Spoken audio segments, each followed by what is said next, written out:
already had some. I don't just man. I'm sure I'll eat them eventually.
Terrence Parker, Frankie Knuckles, Kenny Dope, India, Jocelyn Brown. Going back to the roots of house.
Hi, I'm John Wilkes Booth. You might know me from that big thing I did. Well, I'm doing another big thing. I'm running for president. You might already be wondering, oh, is he gonna kill the new president if he doesn't win the presidency? Of course, 100%. I've done it before, and I'll do it again.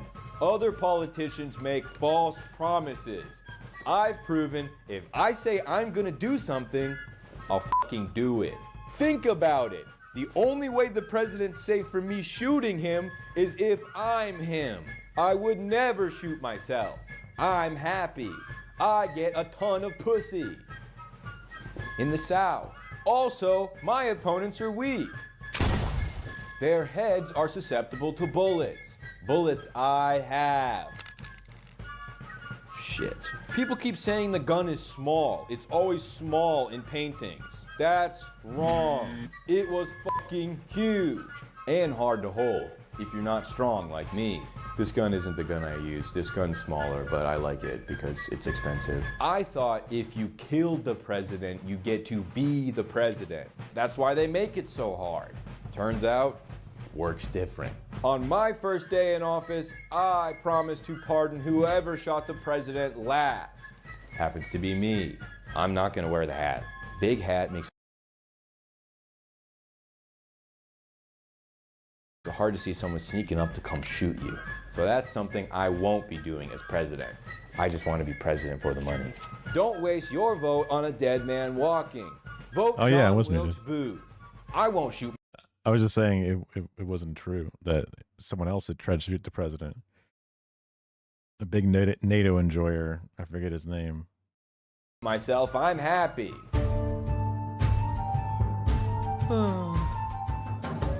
Maybe a little less. I think I would just. I'm so. I figured it was a fun little video to start off on. Do I like dark today? Is this darker than normal? Or am I just going crazy? What a weird day. What a weird day before. It was just basically a hibernation day is all it turned into. Ooh, turn it down. Just insane dreams, insane everything.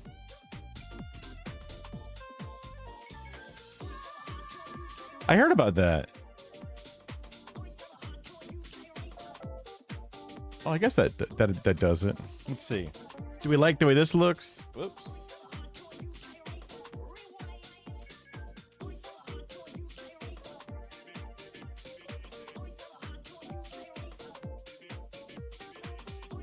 Does that change anything? I guess a little bit. I gave it an extra like 15% or whatever to the background. A number I just made up. There's that whole famous here's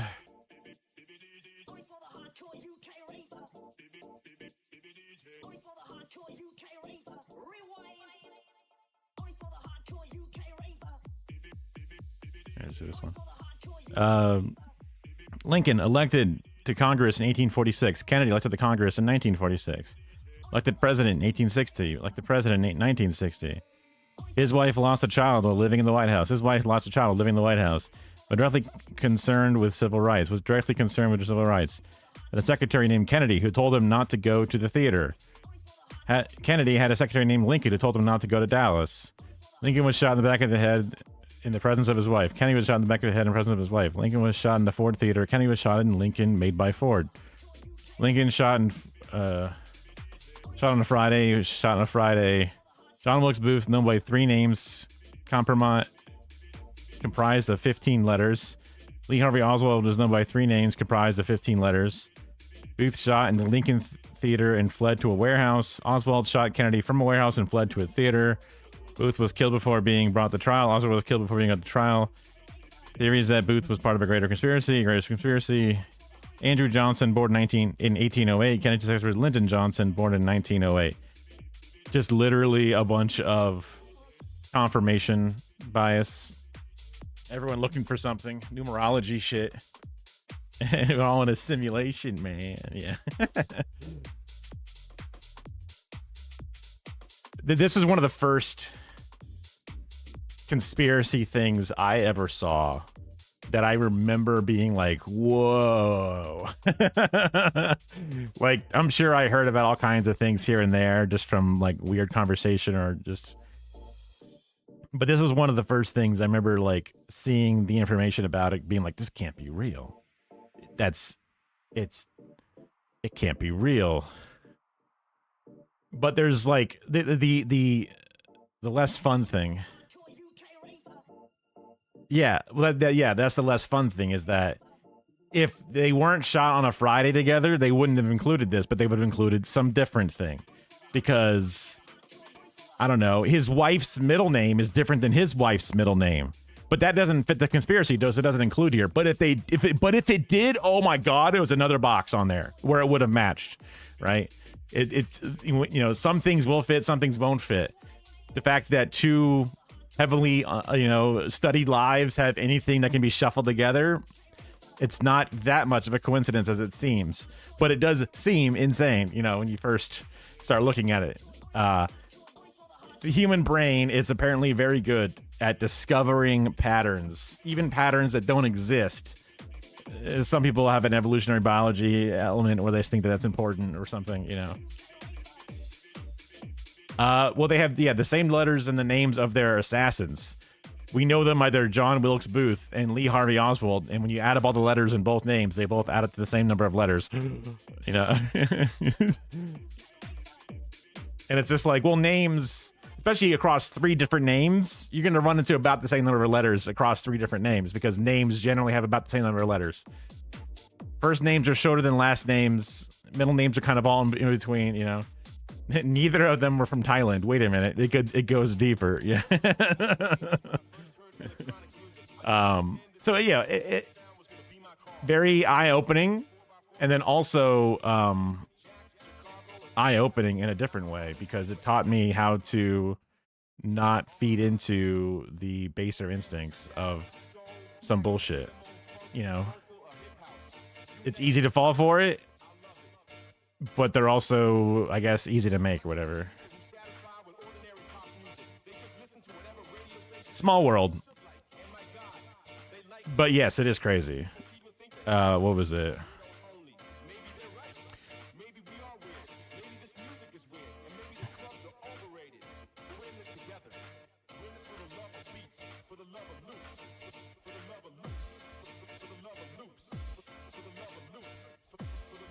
Let's see.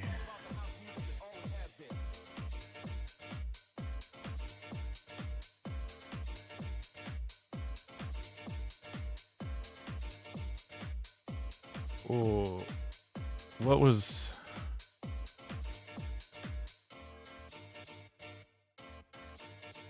$1865. So there was 30.8 million people in the United States at that point. Now there's 330 million people plus, if not more. So a lot less people back then. And then you got like in a city and then like, you know, or in a state and then in a city, you just less humans around. The chances of them hanging out or being near each other, higher chances. You're more likely to have it happen then than you are to have it happen now. Just because more people. But it's a fun coincidence. Coincidences are fun, but there's no such thing as coincidences. I got another video thing. Cinemarxism did a stream, like a little presentation, a little PowerPoint, basically, going over setting up what is rapid response and how to make a rapid response or something like that.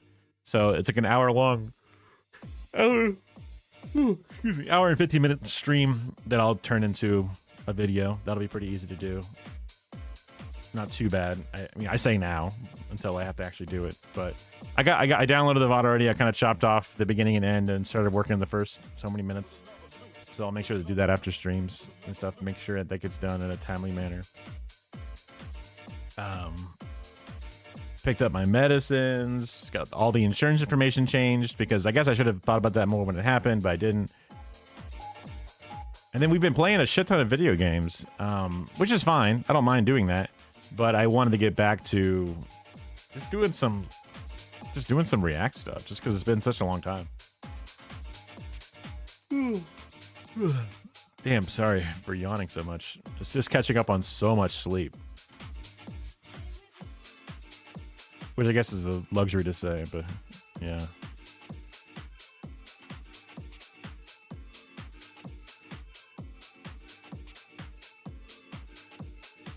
I've been saving up a bunch of different videos. Then I wondered, there were things that I wanted to watch, but I haven't done it.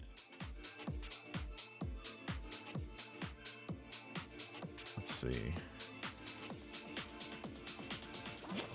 Oh yeah, we watched that one. That was cool. That was the one about the video, or the building in Manhattan that they designed and then found out it was a problem, but then didn't tell anybody.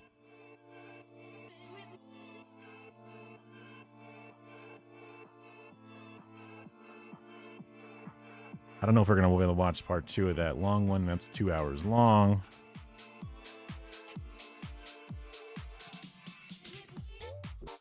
Let's start with this easy one here.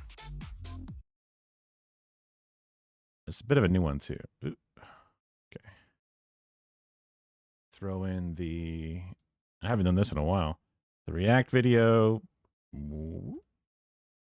Perfect. Unpin. Grab the title for my thing. Ta-da. All right.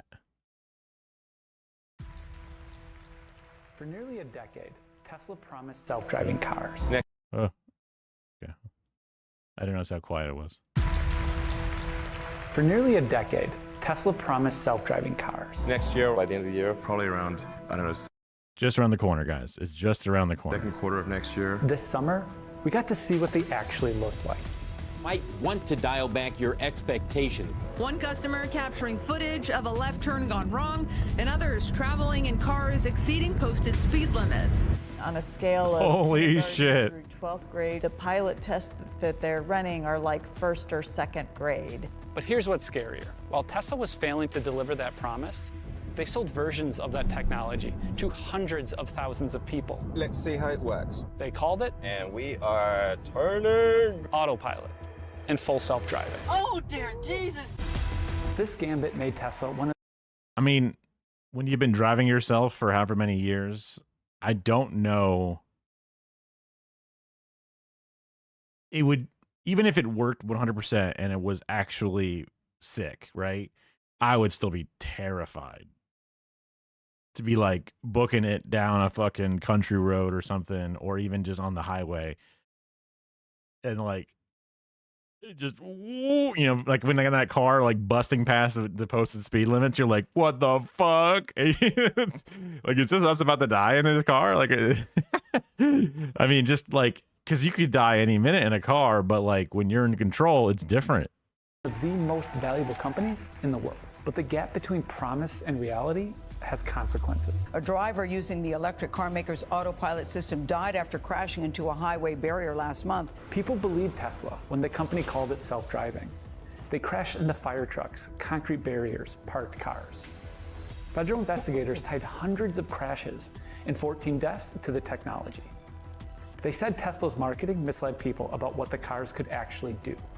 My brother's new, or now I guess it's not as new anymore, but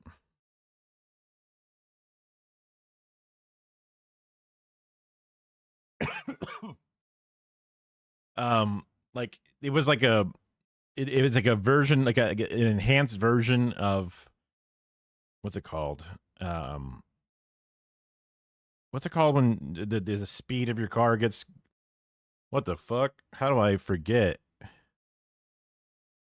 Brain fog is real.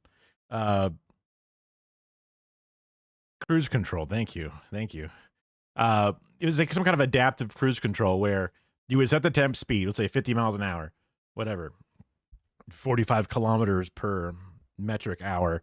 And you're going forward, and then it notices a car in front of you. It will slow your car to match the speed of the car in front of you, however many car lengths you set. And then once the car is gone, you go back to your previous speed. That was really nice because on long drives, which people in America are very well known to do occasionally, whether you're just driving it down your own state or you're going on a mini road trip across many states, you will appreciate cruise control where you might normally not use it because you just, your foot gets tired just sitting on the gas pedal for 3 hours straight. So setting a speed, especially when there's no one else around, but when people get around you, you start slowly like on a collision course and you got to turn, back off, either change lanes or do something. And then, so it's nice to have it kind of auto assist with that. I thought that was really cool. So that wasn't as terrifying. So I'm not sure what the semi-autonomous Lincoln driving would be, but yeah, that's the closest I've been to a self-driving car, is just like assistance on the cruise control. Now, one lawsuit by a single state agency could rein it in. The lawsuit claims Elon Musk's company is misleading customers about the car's self-driving capabilities. If Tesla loses this case, they're going to get walloped with a whole bunch of more legal actions against them. This is how Tesla made millions of people test subjects for an unfinished technology, and how one lawsuit may be the beginning of the end. We want to have a great sports car that you'd buy even if it wasn't electric. The excitement surrounding Tesla's release is almost electric. To understand how Tesla's entire future now hangs on technology they may not actually have, you need to know how this thing all started. Okay, guys, if you're fed up with paying high gas prices, why not pull the plug? Before Tesla, electric cars were boring. Is this a Chevy Volt? After, they were cooler than a Porsche. But that made Tesla just a car company. Musk wanted more.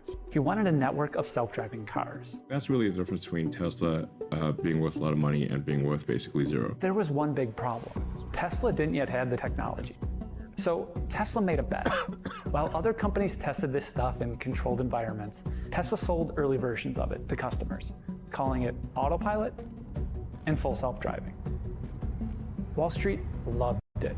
Tesla's dude, that costs $6,000 to $15,000 to upgrade your shit. Oh my god, that's crazy.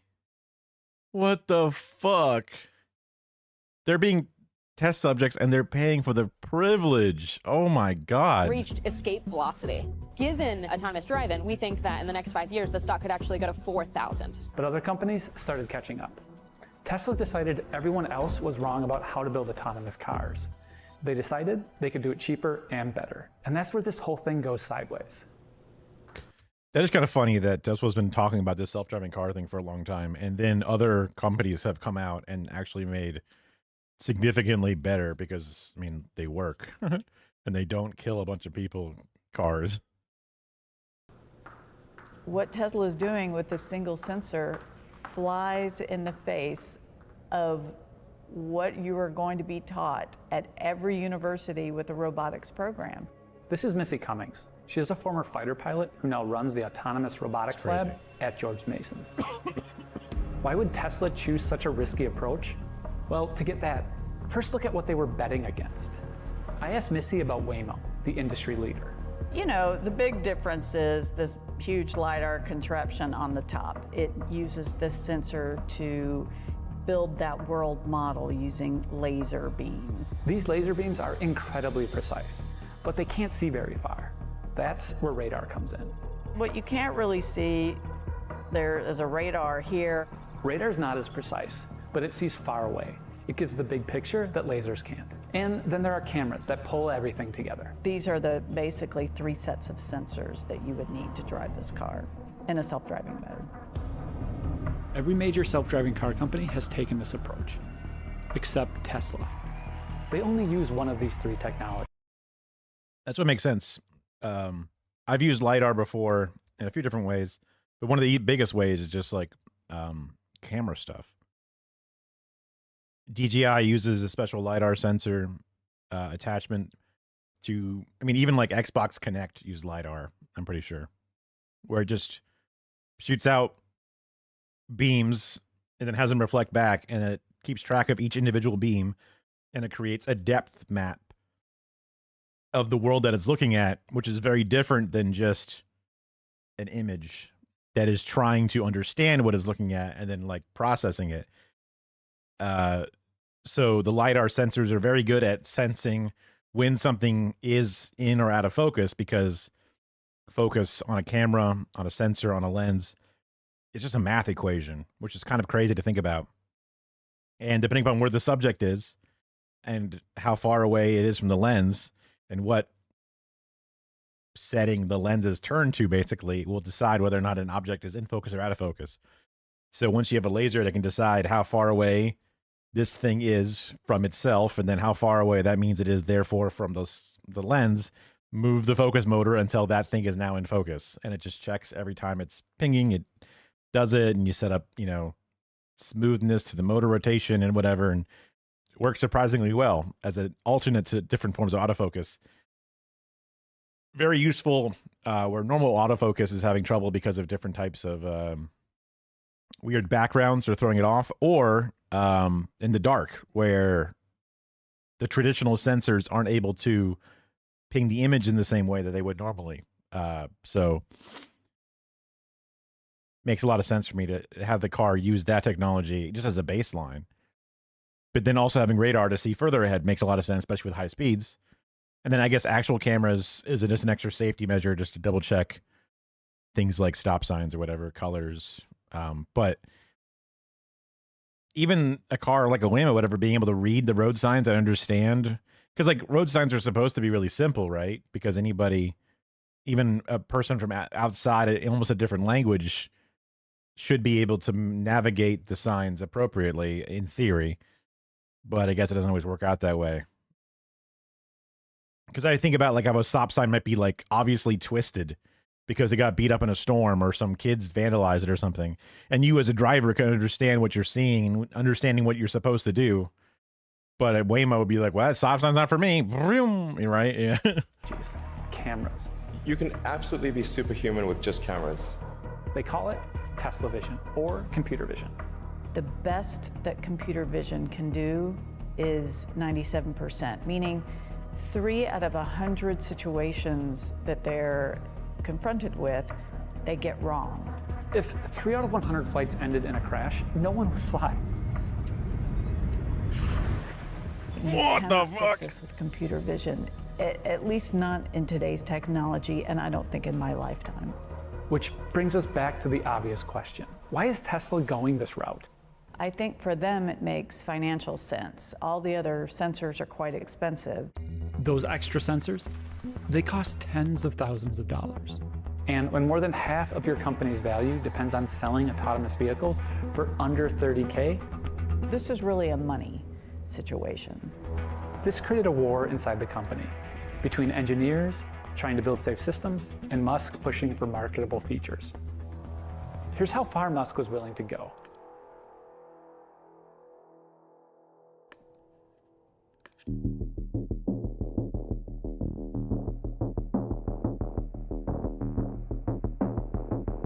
In 2016, Musk shared this promo video titled "Full Self-Driving Hardware on All Teslas." The car is driving itself. Problem is, the video was fake. Here's how we found out. A man died crashing into a highway wall while using autopilot. During the ensuing trial, Tesla's own autopilot director was forced to testify. Under oath, he admitted their famous demo video was staged, the route predetermined and mapped prior to filming. In fact, the car crashed into a fence during initial testing. Oh my God. This wasn't a one-time incident. When naming the system, engineers wanted Copilot. Musk demanded autopilot. Engineers warned against removing radar from the technology. Musk ripped it out anyway. People resigned, and the impact was almost immediate. So this is the classic phantom braking example. Shadows, overpasses, anything can fool the camera, causing the car to stop. It's a problem for all computer vision systems. That's why you have multiple sensors. The Washington Post analyzed the data. In the 22 months before dropping radar, there were 34 official reports of phantom braking. In the 3 months after Tesla started to phase out radar, reports jumped to over 100. In December of 2022, California regulators decided to act. A DMV claims the words autopilot and full self-driving are misleading. The state sued Tesla for deceptive advertising. If Tesla loses, they owe customers millions and get banned from the state for a month. The downside risk for Tesla is significant. That's such a weird. It's weird that it comes down to, hey, you're advertising this weird. And it's like, but I feel like there's a much bigger crime than just the advertising. But I guess it comes down to what is easiest to prove in court or something, or where they have the best legal footing to do something. It's just like, yeah, we'll ban you for a month. And it's like, okay, whatever. To get here, losing here would be really bad for them. This is Eric Goldman, a law professor who specializes in advertising. It has always boggled my mind how Tesla keeps reiterating its central claim that drivers can treat their cars as autonomous. If in fact that's not true. Autopilot is a terrible name. Full self-driving is, on its surface, just false advertising, in my mind. Tesla's defense? This is marketing, protected speech. We never said our cars are autonomous. Look at our disclaimers. They even rebranded to full self-driving, supervised. In the past, this defense worked. For years, Tesla has faced lawsuits from investors, customers, and victims around the company's self-driving claims. Those cases were dismissed or settled. But that's changing. In August, one finally broke through. And then there's Florida. A Miami jury has found Elon Musk's car company Tesla was partly responsible for a deadly crash in Florida involving its autopilot driver assist technology. The company must pay the victims more than $240 million in damages. The judge wrote that a reasonable jury could find that Tesla showed reckless disregard of human life for the sake of developing their product and maximizing profit.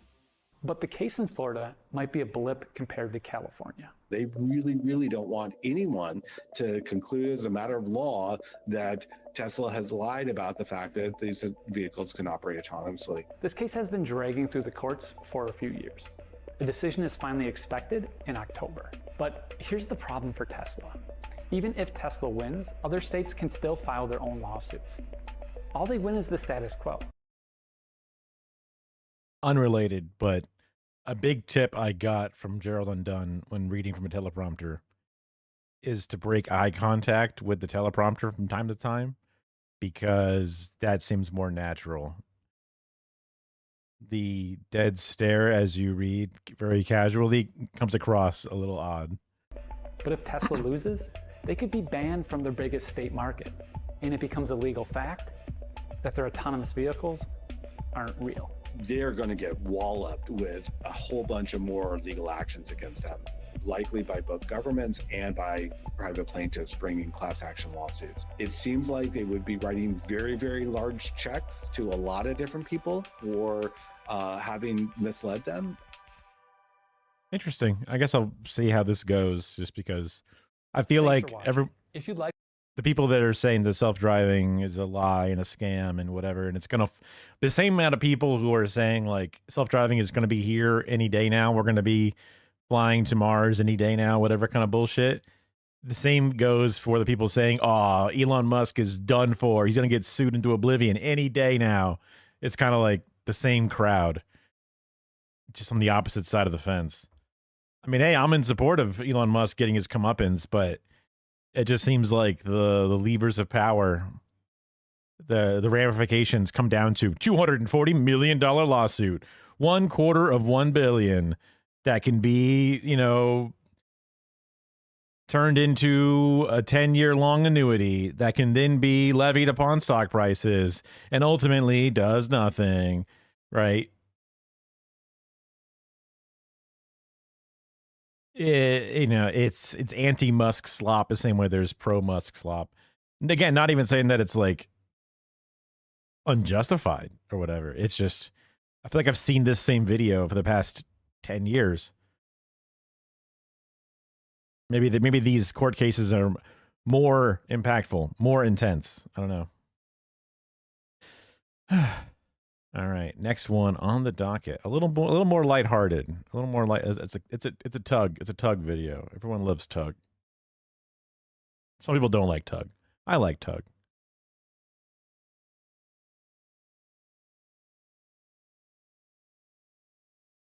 Partly because I just found him one day on my YouTube algorithm and he seems decent. Hey, quick question. Have you ever even thought about Jell-O? Like, you clicked on the, you know what I'm going to be talking about in this video, but like, have you ever sat down and thought about how goddamn weird Jell-O is as a concept? Jell-O serves as the jiggly bookends of our lives. It's one of the first. I like Jell-O. I'm a Jell-O enjoyer. I guess I've made my own Jell-O and then tried some low carb Jell-Os and other things in the past. There's definitely a way to be too gelatinous. Like if it's too thick. We've had some where like we made it in a pan and like the bottom of the bottom of it gets like a skin to it.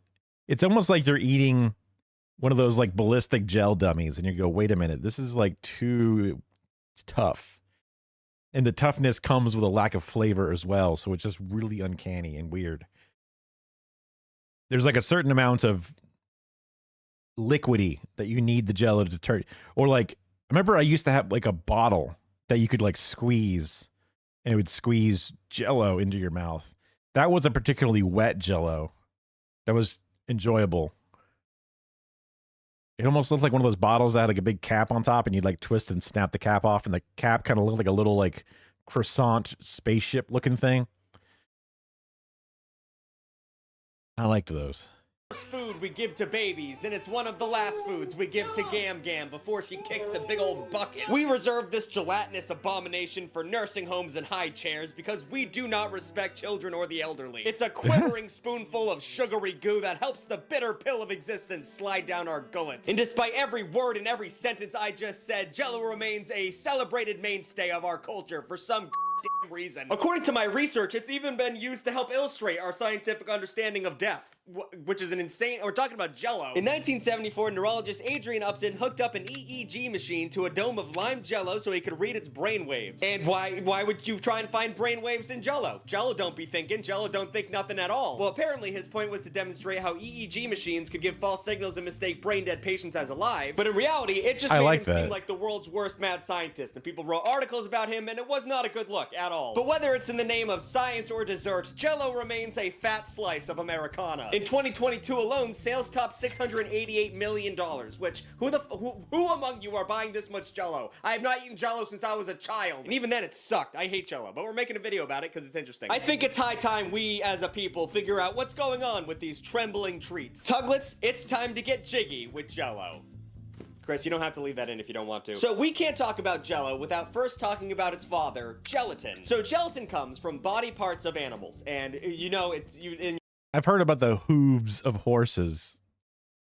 That's the number one thing I've heard about it being in Jell-O. Your mind when I say that it sounds horrific, because it kind of is. It's not like a pork chop. It's way worse than that. Specifically, gelatin comes from the collagen found in the bones and connective tissues of animals. You know, the things that you would never even think about eating. We somehow made that edible, so that's fun. The discovery of gelatin was most likely an accident and probably stumbled upon after broths made with animal bones and hides became gelatinous after cooling off. Some fucking caveman was bubbling up some bullshit and this fucking goo appeared and someone said, I'll eat that. Yeah, just put it on my plate. I'm very hungry. The evidence of using gelatin in food stretches back centuries, but the jellied dishes of medieval Europe were strictly for nobility and royalty. Oh no, jellied meats, dude. I can't. That stuff is just puke fuel. I just cannot handle. I've seen it used in a lot of different cultures. Basically everything that's not American. And it's so gross to me. It's so gross.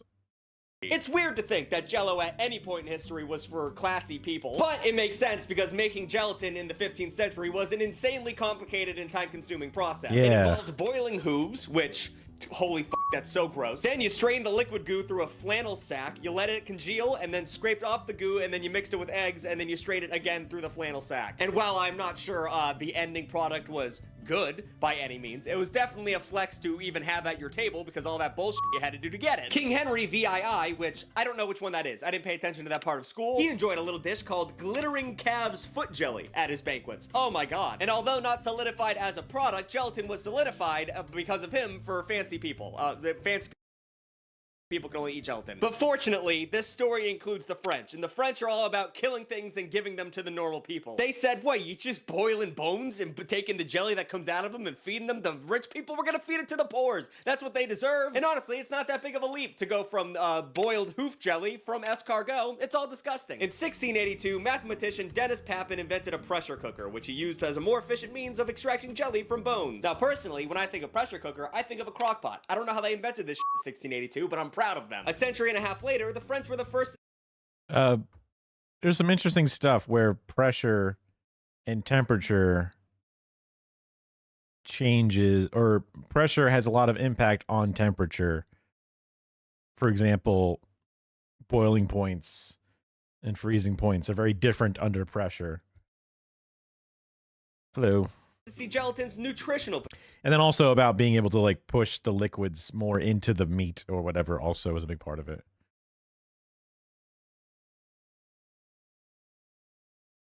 Potential. Did you know Jell-O had any nutrition to it? I didn't. We're all learning together. French soldiers used gelatin as a source of protein during the Napoleonic Wars of the early 19th century. Now, I'm not going to blame Napoleon's defeat at Ice can burn under pressure?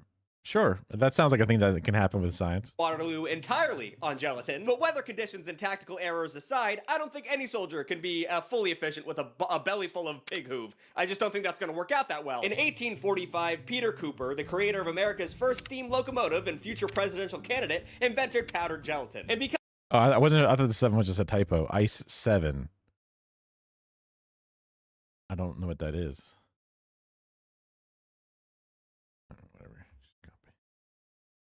Ice 7. Phases of ice.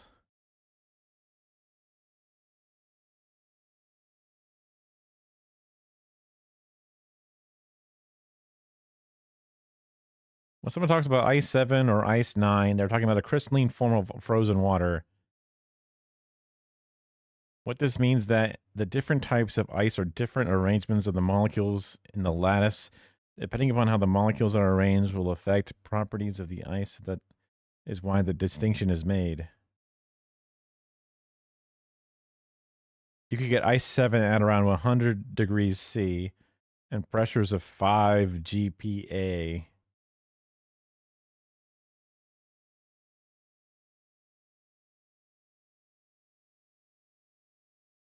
Extraterrestrial locations have conditions for ice 7. Yeah, it looks like it's a non-terrestrial ice.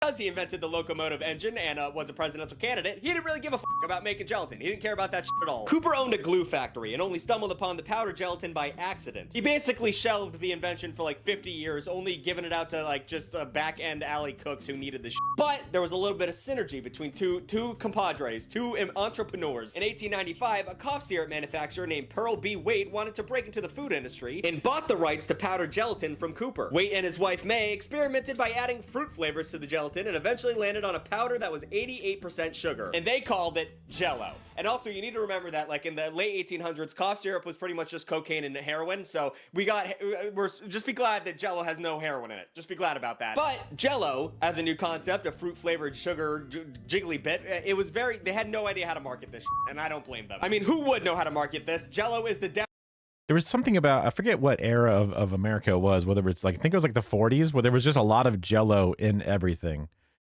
including like head cheese and like meats and shit. Just a lot of Jell-O, gelatin just being applied in ways. And it made it seem like it was like new age and fancy, but I guess it'll be like people in the future looking back at the 2020s and being like, oh yeah, they put hot sauce and all kinds of shit. That was just the hot sauce era. They were just hot saucing it up for the sake of it. Gross. You know? definition of unnecessary. You're making a new dessert that looks like a blob? I don't want that. So after 4 years of failing to make this shit work, Waite sold Jell-O to Orato Francis Woodward. What a fucking name. Sales were slow at first until Jell-O hit on a marketing scheme that would make it a household name. And what was that marketing scheme? Well, they decided to make a bunch of cookbooks. Bunch of Jell-O cookbooks. How many fucking ways can you make Jell-O? Well, you're about to find out. Over 15 million Jell-O recipe booklets were printed and distributed for free by door-to-door salesmen with illustrations by artists like Norman Rockwell. You might know him from that meme of that guy standing up in the town hall you see on Twitter all the time. That he did that. He also did a bunch of other famous ones, but I know that one really well. This strategy coincided coincided with Jell-O recipes being placed in magazines like Ladies' Home Journal and ad campaigns that declared Jell-O was America's most famous dessert, which is a little bit bold, but it worked. And then there was innovations like machine packaging and refrigerating, which made Jell-O easier to have and consume. But perhaps most perplexing was the company offering immigrants at Ellis Island bowls of Jell-O as a welcoming gift, which one is a great way to make anyone think that Jell-O was always an American tradition if you get an immigrant coming over and you give them a bowl full of this shit. But that's just a crazy welcoming gift. Like, hey, here's a bowl. You've never seen this shit before, but it's pretty okay. And also, we're gonna be really racist to you for a very long time. But enjoy the strawberry Jell-O. It's our best thing right now. Well, the endless marketing worked. In 1902, sales of Jell-O were already... That's kind of insane. Just convince them of it early and just hit the ground running. What a different, but what a future forward looking type of marketing that doesn't exist nowadays. That's not that doesn't gel well. That doesn't Jell-O well with like every quarter's got to be more impactful than the previous quarter, right? Already at $250,000 annually, and by 1909 they reached the big 1 million. And at the dawn of the 20th century, things with Jell-O got fucking weird, real gross immediately. The American middle class welcomed industrialization and scientific advances into their domestic work. This was known as domestic science or home economics. Embracing technology, cleanliness, and purity in the home manifested itself in some peculiar ways. Monument Mythos, YouTube horror web series created by somebody and set in a paranormal alternate history of the world. Huh. And one of the most disturbing was the jellied salad. Apparently, tossing up... Yeah, see, that's what I'm saying, man. Salad, and I'm not talking about tossing salad. We're not fucking doing that joke. But tossing up a salad was seen as messy and just annoying and gross. But encasing all your veggies in a blob of Jell-O was seen as orderly and fancy, and it was fucking gross. Jell-O seemed tailor-made for the ethos of the early 20th century America. The white picket fences and nuclear families of this era were represented in Jell-O's wholesome advertising. Like the Jell-O girl. Do you think she wastes her time getting her hands dirty while tossing salad? Absolutely not. And that's not a sex joke. This is a fucking child. But she's white and pure, and that's what America wanted at the time. The Jell-O salad became a staple of dinners, potlucks, and backyard barbecues. I see Wheaties. I'd never heard of a Doughboy. A Doughboy above ground, portable swimming pool. Royal Keg. What a shitty ass. Look how shallow that fucking grill is.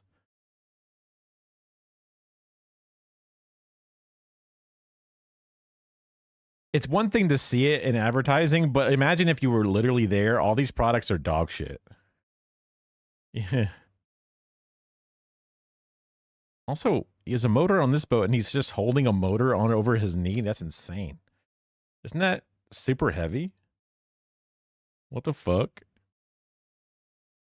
Many food... Also, I didn't see a single fucking Jell-O salad. Historians believe that Jell-O salad represented the contradictions women faced during this era. As more women worked, more convenient and easy to make foods flooded the market. And it was clear options like Jell-O that made life just a little bit easier for a man who has never tried to cook one day in his life. But at the same time, it was seen as lazy and being a bad wife if you used any type of instant product. Like instant mac and cheese, you're a piece of shit bad wife and you should get divorced by your husband. So, instead of just doing the easy shit with Jell-O, they put labor back into an instant food product, which is backwards ass, but whatever, it was whatever. Those cookbooks I talked about earlier showed Jell-O being a dessert a lot of the time, but a lot of the time it wasn't dessert. It was a savory flavor like celery, mixed vegetables, and Italian salad. That was the flavor of the Jell-O that was being packaged. Then you put shit into it. So they had like, that's just, oh my God, that's so fucking gross. But let's jump a little bit ahead. Yeah. We're a little caught up in the back time. Let's go to the forward time a little bit more recent. The 70s and 80s saw a new emphasis placed on diets and healthy eating. Americans were getting hit by fast food restaurants like McDonald's during this time, and everyone was getting super fucking fat. No one really knew what was happening, so they were making rash decisions. Sugar was getting demonized, fresh food was being celebrated, and busy moms could always reach for a microwavable dinner. During this time, Jell-O made a pivot back to dessert, which seems backwards ass, but okay, we're gonna explain that. They leaned into new products like Jell-O Pops, portable cups, and revised an old recipe which they branded and sold as Jell-O Jigglers. I was not of this time. I've never heard of that Jello before. Jigglers sounds ridiculous, but it'll probably give some fans nostalgia. Jello Jigglers was just another stroke of advertising brilliance from the company. Honestly, they're nothing more than a recipe that uses 4 times the normal amount of powder, so the Jello is firm enough to cut into shapes and eat with your fingers. The company used this with an ad campaign that would tout Jello as more of a finger food than just like a spoonful thing. And it was like a wholesome, fun meal you could have with your kids. Like they cut up a star. Oh, you can eat it now. Haha, it's like arts and crafts, but you can eat it. Don't eat the Play-Doh, kids. You can eat Jello. Maybe Jello had lost its position as the centerpiece of a family dinner table, but it wiggled its way through a nearly century of food trends to remain part of our cultural cuisine. And then, along the lines of the dark history of Jello, we have Bill Cosby. And this is a couple pages. I'm just gonna skip that. We don't have to talk about that. So now I just wanted to end this video by talking about all the f***ed up recipes that the people made with Jello in the past. I just wanted to talk about that because I could have talked about it earlier. But A long history of marketing genius and then Bill Cosby. And I guess for a while it was marketing genius until Bill Cosby did Bill Cosby stuff and then got found. But if I just had to shoehorn in at the end, there's some f***ed up recipes that people were actually making in the past with Jello. Up first, we have a little favorite called Ring Around the Tuna. Holy f***, there's fish in this f***ing thing. Here's the ingredients. It listed out. We got vinegar, tuna chunks, pimento, stuffed olives, celery, and cucumber in lime Jello. This is the kind of shit that's so Disgusting. gross If to you've me. ever put this in your mouth or whatever, think about doing that. This is from the 50s though, so everyone was just f***ing housed off martinis. They were just trying whatever and eating anything. Up next, we have a garden salad ring. The rings were a big part of making f***ing Jello dishes back then. Once again, this bad boy starts out with vinegar, a mainstay in these disgusting dishes. Shredded cabbage, minced chives, sliced radishes, and a sliced up hard-boiled egg. God damn it, this is a little less disgusting than the tuna one, but this one's still pretty bad. A f***ing sliced up hard-boiled egg in Jello sounds like something out of like the Aliens prop list. Oh, but were you not grossed out yet? Okay, well we got barbecue cottage cheese salad, so that's gonna be fucking What great. the We got fuck? lime cheese salad. You ever put a lime and cheese together? Probably not, because it's fucking gross. Then if you go online, people are making fucking like hot dogs into Jello salads, and it's just, put up a crisp picture. Put up a crisp picture. If you look up any amount of fucking things that people do with Jello online, like people put full herrings in that shit, it's a fucking nightmare. Jello is always disgusting. No matter what you do, even if it's just alone, it's pretty fucking gross. It's boiled pig hooves. Conclude. It needs to be a red flavored Jello, and you put a nice chemical concoction of Miracle Whip, not Miracle Whip, sorry. What's that one? There's Ready Whip, yeah, or actual whipped cream. Whipped cream and red Jello, beautiful match made in heaven. A nice, enjoyable, light snack. The cream is very, very aerated and small in dosage, so it's not extra heavy. Good time had by all. Don't put meat in it, please. Don't put vegetables in it, please. I guess it can be utilized to keep food sealed if it's like some kind of sealant. It's like saran wrapping it in Jello or something, but I don't know, man. Just don't. I didn't think it was possible to dislike Jello as much as I do before I started making this video, but here we are. Jello is nothing more than clever marketing disguising the animal remains we use to suspend our own dystopian delights. It represents the babies and elderly we force feed this food to. Because Jello is both the future and the past, staring us down as a quivering nightmare. New videos every Wednesday and Saturday. Like, comment, and subscribe. Thank you for the Extra Tuglets for subscribing to Extra Tug. So many Tuglets. Always blows me away how many Tuglets there are. All right, okay, this is more of a nerdy science one, but it's from a channel that's a bit of what do you call it? Owned by private equity. So let's see if we can notice the Bill and Melinda Gates money or whatever it is, you know, funding all this shit. But I'm curious. Can you keep zooming in forever? What an interesting concept. This is a tiny piece of metal just 3 millimeters across. And here's what happens if you just keep zooming in. 1,000 times, 100,000 times, 50 million times. Each of these blobs is an actual atom. I saw this the other day at the University of Sydney, and it kind of blew my mind, because up until just 30 years ago, I feel like that must have been modified, because like I don't feel like this incredibly tiny piece of metal what happens if you just keep zooming in? Has a one gigantic thorn sticking out like this. I just feel like that can't be right. I understand that the surface itself would be very rough, but I just don't think it could have that noticeable of a spike sticking off of it. In 1,000 up until just 30 years ago, directly seeing atoms like this was thought to be impossible. The rooms that you're going to see here are perhaps the most sheer. Okay. I know that, it's impressive. They're a scientist, they're an owner. But when they speak English, they sound evil. The pickles in jars being in there for a long time. Oh, interesting. Focus, I guess. Because the focus would not be on the glass. The focus would have to be somewhere else. Because that's one of the things about like microscopes is that when you're looking into a drop of water, there's a whole three-dimensional pool in a drop of water. But you put that extra piece of glass on it to squish it all down into a single, or as much as you can, a single two-dimensional plane. So that way you can focus on that one plane and you can see stuff. Because otherwise, it'd be like looking at a sky full of airplanes. You could focus on one airplane near you, but one's in the background would be out of focus. One's in the foreground out of focus. And that one plane moves a little bit deeper in, and then it's out of focus again. But if you could squish all of this thing into one plane, that's when you can see stuff or not see stuff. That's why you don't see the lens of your own camera. Even if you have a scratch on your lens, chances are by the time you zoom in and get past, the focus of it is so obscured that even imperfections in your lens can kind of be hidden away. But yeah, this guy sounds evil as fuck. And pickles being good, it's like a form of preserving. We watched a video about this dude preserving meat using like tree resin and shit, and it's insane how you can like have a piece of cooked meat, like a hamburger. You just cook a hamburger and you just drench it and dip it in like 5 or 6 times into a bunch of tree resin, and then it saves it in this white like thing of wax, and you can just crack it off and just eat it like it was the day it was cooked. Rooms on campus or even in the whole of Sydney, I would say, and perhaps also the most expensive. That's wild. So why is it so hard to see atoms? Well, you can't actually see atoms with visible light. That's because while light has wavelengths between 380 and 750 nanometers, an atom is still over 3,000 times smaller, just 0.1 nanometer. Oh, I mean, I never really thought about that. That literal light waves have they have a a peak and a valley. They bounce back and forth over a wide distance, wider than the size of the thing. What an interesting. I mean, I guess, does the wave formation of it matter when it comes to it being able to collide with it? I guess it's just so small the light will just not find it, is what we're saying. Meters. And if the wavelength of light is much bigger than the thing you're trying to see, the light will just diffract or bend around it, so you won't be able to see it.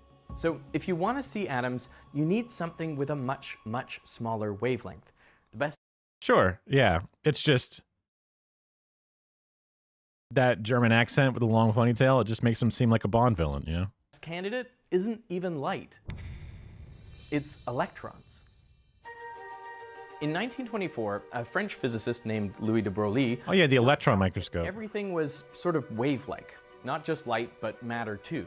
Atoms, molecules, even you yourself have a wavelength. And the formula for this wavelength is Planck's constant divided by the object's momentum, that is, mass times velocity.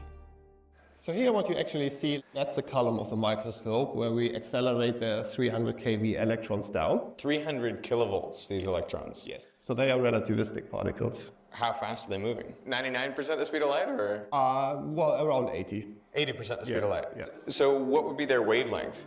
The wavelength is the Planck constant over the momentum, right? So if we calculate that, we come to around between 2 to 3 picometers. Whoa! Yeah. That's over 100,000 times smaller than visible light, so theoretically, you get 100,000 times more resolution. Shortly after de Broglie's discovery, a group of scientists in Germany started working on a microscope that would use these high-speed electrons. The only problem is you can't bend electrons using glass lenses. So how do you focus them? Hans Busch, a German physicist, suggested that an electromagnetic lens might do the trick. He published his results in 1926, but never actually built one. Fortunately, a copy of his paper fell into the hands of an eager young PhD student, Ernst Ruska. Ruska built his first prototype by coiling up some wire and surrounding it with iron, taking care to leave a gap in the middle. Then, when he passed a current through the coil, it induced a donut-shaped magnetic field through the metal and across this gap. This was his lens. To test it, Ruska first boiled electrons off a tungsten filament, the same kind of filament you'd find in an incandescent light bulb.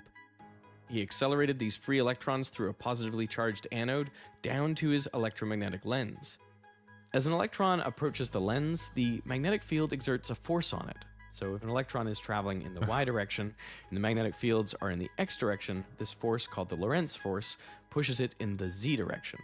But as the electron moves this way, it encounters other magnetic field lines along the donut shape, which constantly point its motion in a circle. It's like but then flushing this down a circular toilet. motion means the Lorentz force starts pushing the electron inwards as well, spiraling it into the center of the lens. Now, if you trace the path of the whole beam of electrons, you'll see they all get steered into the center, focusing the beam.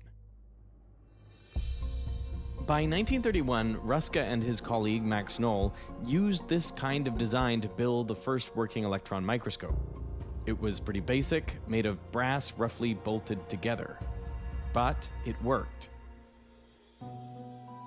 The image itself was created once the focused electron beam hit a sample sitting at the focal point. The sample needed to be incredibly thin, only around 100 nanometers thick. More electrons would make it through the thinner parts of the sample than the thicker parts, creating an electron imprint of the sample. Then a second electromagnetic lens magnified this imprint down onto a fluorescent detector. Okay. Immediately, kind of like a photo version would be immediately exposing your negative or projecting your negative at the same time as you're taking a picture. I guess that makes sense. Opinion about NASA or whatever sending a message into deep space? I mean, I have no opinion. I have no negative or positive opinion. I think it's fine. I think it's cute. It's like buying a lottery ticket. You know, it's like, sure, man, doesn't cost much, ultimately pointless, but maybe there's some novelty to having it and thinking about it, right?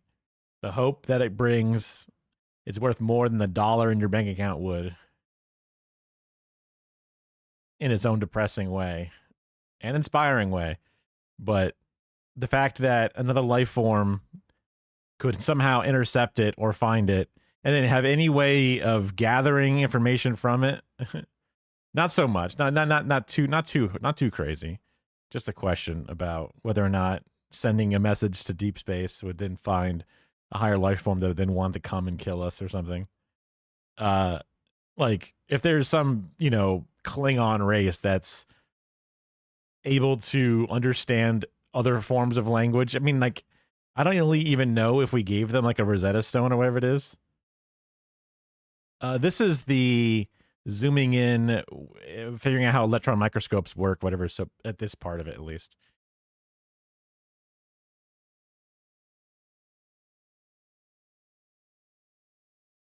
Yeah, I'm not too worried about aliens coming to enslave us, because if they're that powerful that they can like intergalactically travel for fresh slaves, it's like, what?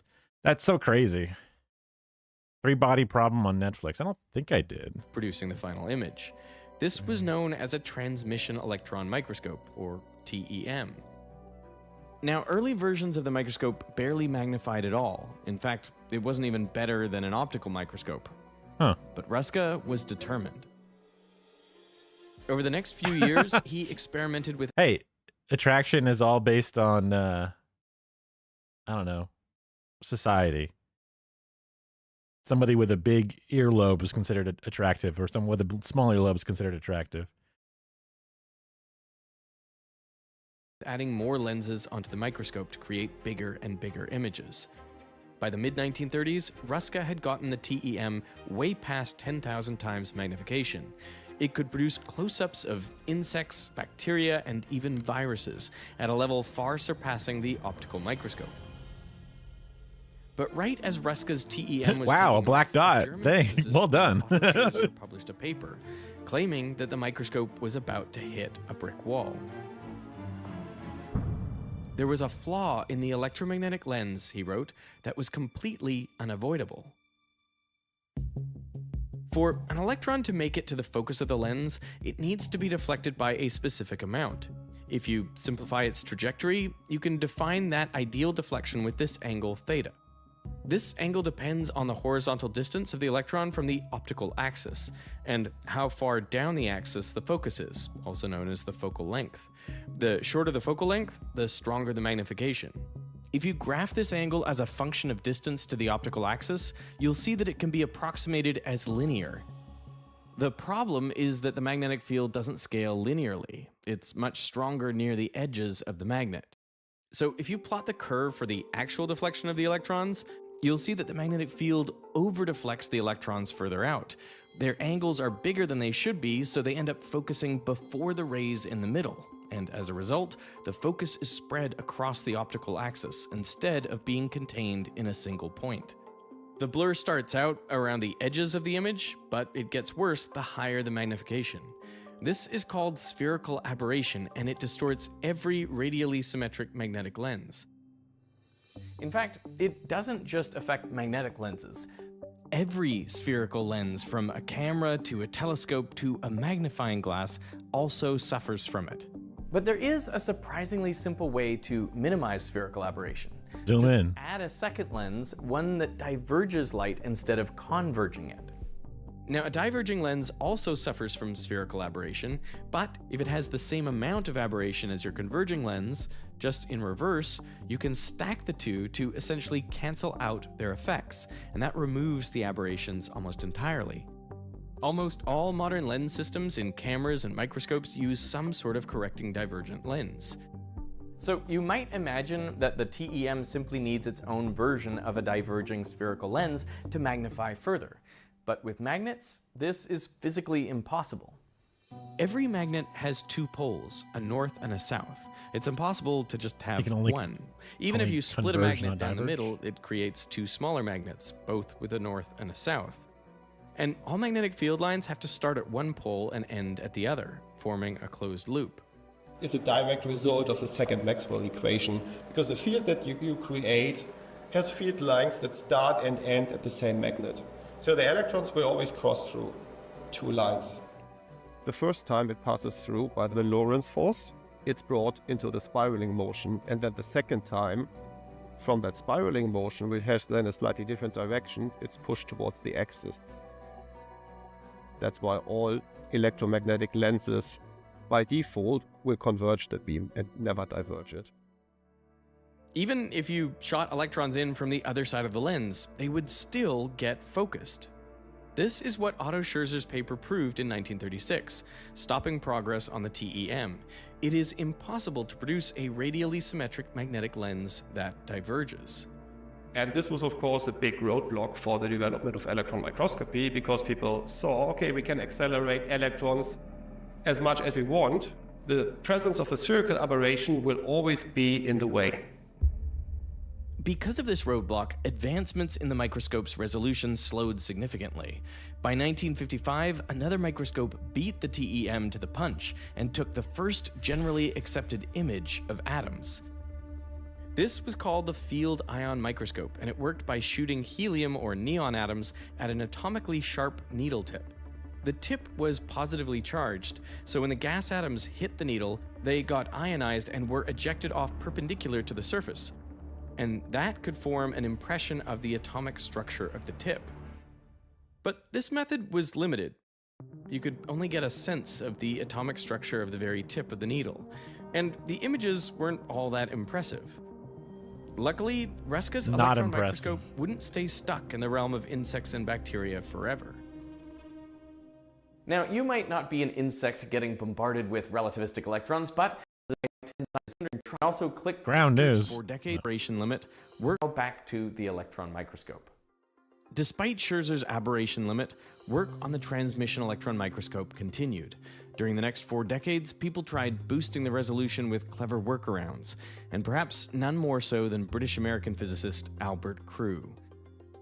His idea was to replace the tungsten filament, which fired off electrons at random, with a more directed source. So instead of boiling electrons off the surface, he tried pulling them off with a stronger electric field. And by sharpening the tungsten into a fine tip, he was able to create a narrow beam which was over 1,000 times brighter than before. He paired his new narrow beam with an unlikely technology: the cathode ray tube TV. These TVs worked by scanning an electron beam across a screen. The screen was coated in a phosphor that produced light when hit by electrons. And by varying the intensity of the electron beam, you could vary the brightness of the screen, giving you a black and white image. Crew was inspired to design a similar electron beam for the TEM that would scan across the nanoscopic sample. So instead of creating an imprint of the whole sample at once, Crew's electron beam made smaller imprints, mapping the sample out bit by bit. This wasn't the first time someone had tried to make a scanning version of the TEM. German researcher Manfred von Arden built an early prototype in the 1930s. But it was destroyed during World War II. Oh, damn. When Crew revived Arden's design, he made several drastic improvements, and by 1970, he had this: the first image of single atoms taken with the electron microscope. Researchers quickly jumped to employ his tech, producing countless images of atoms. After nearly a century of improvements from Ruska, Crew, and many others, the magnification upgrades on the TEM had reached their peak. But Scherzer's problem persisted. Spherical aberrations set a hard limit on how small you could see. Even Crew himself gave up on trying to get around it after over 10 years of work. Unfortunately, we could never make it work. After many heartbreaking attempts, we were forced to admit defeat. Around this time, other microscopes emerged that could also image atoms. These probe microscopes work by gliding an incredibly small stylus across the sample. The stylus detects variations in quantum effects or nanoscale forces to then map the surface structure of the sample. These were easier to build, and because they didn't use any lenses, they weren't limited by spherical aberration. Their images were even 3D. But the looming issue was that these probes weren't really seeing atoms. It was more like feeling atoms. Throughout the 80s and 90s, this was all we had. But what if there was another way? Scherzer's theorem proved that a diverging radially symmetric lens isn't possible. But if you're willing to give up on that symmetry, well, the theorem no longer applies. The problem is that radial symmetry is arguably the most important property of any lens, because if you break the symmetry, you also break the image. But 3 maverick scientists thought there might be a way. Knut Urban, Max Hayter, and Harold Rose were known in the electron microscope community as troublemakers. And for years, barely anyone had been interested in their research, or more importantly, in funding it. And for a good reason, too. Their idea was kind of crazy. I mean, they purposefully wanted to break the image using a lens that wasn't symmetric. Their hope was that there would be a small part of this distorted image that would be slightly diverging. And maybe, just maybe, this small part could correct the spherical aberration of the original lens. So they got to work. To distort the image, they used a massive nest of electromagnets with 6, 8, or even 10 separate coils and magnets with bumpy magnetic fields. These were known as the hexapole, octapole, and decapole magnets. So as the electron beam passed through a hexapole, it would twist and squeeze the flat 2D image into a triangular saddle. And the circumference of the original beam would be pushed into the 3 corners, with the rest of the interior stretched out. But now, the middle of the image would have a slight concave bow, giving the effect of a small divergence. Then, Rose, Hayter, and Urban forced the beam through a second hexapole, one that worked the opposite way, so it would unbend the distorted image back into a circular shape.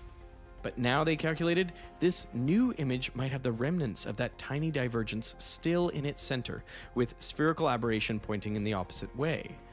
So if they got their maths and engineering exactly right, they could feed an image with spherical aberration through these two lenses to almost completely counteract the effect. And I imagine a lot of people in the field thought it was a crazy idea when it was proposed, right? Not only the concept, but that this is like technical feasible, I believe. It was thought that this is not possible. By May 1997, the group had just 2 months of development time left before their last sponsor withdrew their backing. And to make matters worse, their latest lens iteration was still just on the drawing board. But somehow, by the 23rd of July, just a week before their funding ran out, the new lens was ready to test. They gingerly placed it into the microscope, but like every time before it, the lens was unstable and failed. So they decided to switch off the equipment for 24 hours to allow the magnets to settle. And then at 2 a.m. on the 24th, they turned it on again. And almost magically, the picture started to stabilize. Suddenly, there was no aberration, only beautiful, clear images of atoms. Clear. After more than 60 years of failed attempts, Urban, Rose, and Hayter pulled off the seemingly impossible. With this method, they cut the resolution of the TEM down to only 0.13 nanometers. An average TEM image went from looking like this to this. Wow. A few months after the group's breakthrough, Newt Urban attended a microscopy conference.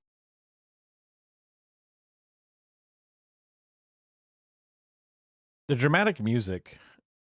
Yeah. The dramatic music makes it seem like there's this big, impactful thing. We're kind of missing a lot of dramatization between these guys having their cutting cut and only having 1 month to get it done. Okay, it's the end of the month and they're ready to go. But they leave it for the overnight and then come back and now it's good. And even when you have it, I imagine there's some value to gain out of looking at it.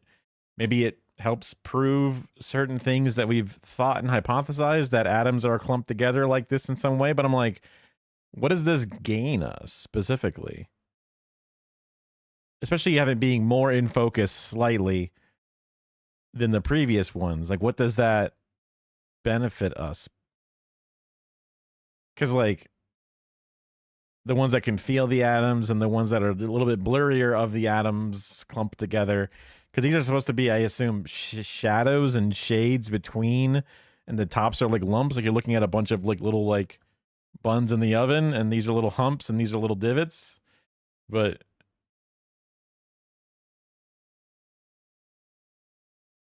yeah, the ego part is, I guess, it's a function of humanity, because it can strive people to go for something at the same time that it can make somebody say you shouldn't do it. So I guess it sort of balances itself out in some degree. Maybe there's a bit of a heavy hand on one end versus the other, but that's how we've gotten to where we've gotten one way or the other, whether we're overcoming it or it's helping us.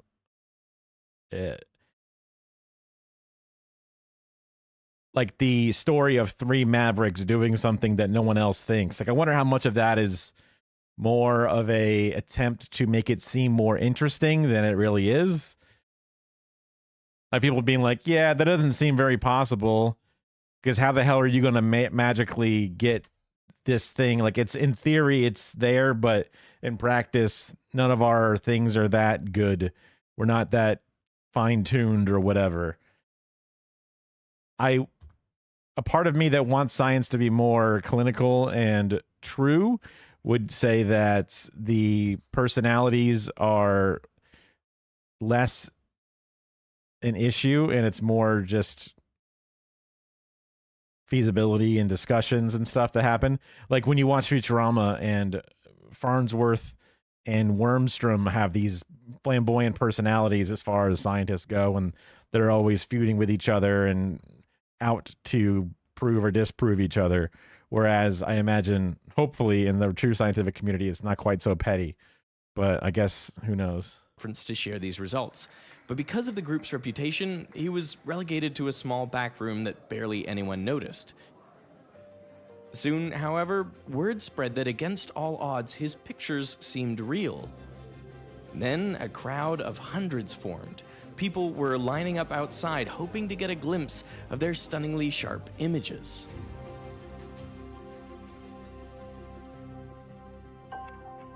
So we're gonna get a sample holder. Yes, now we get a sample holder out. We put that under the optical microscope.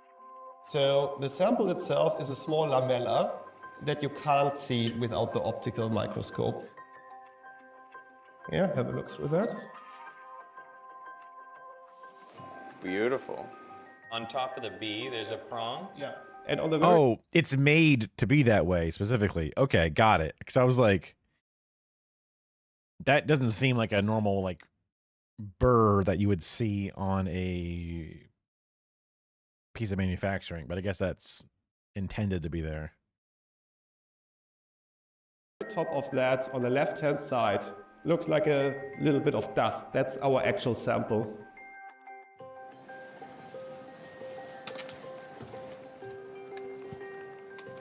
Okay, now I simply go up. I mean, like if you just fucking breathe on that thing, you're gonna break that piece off, right?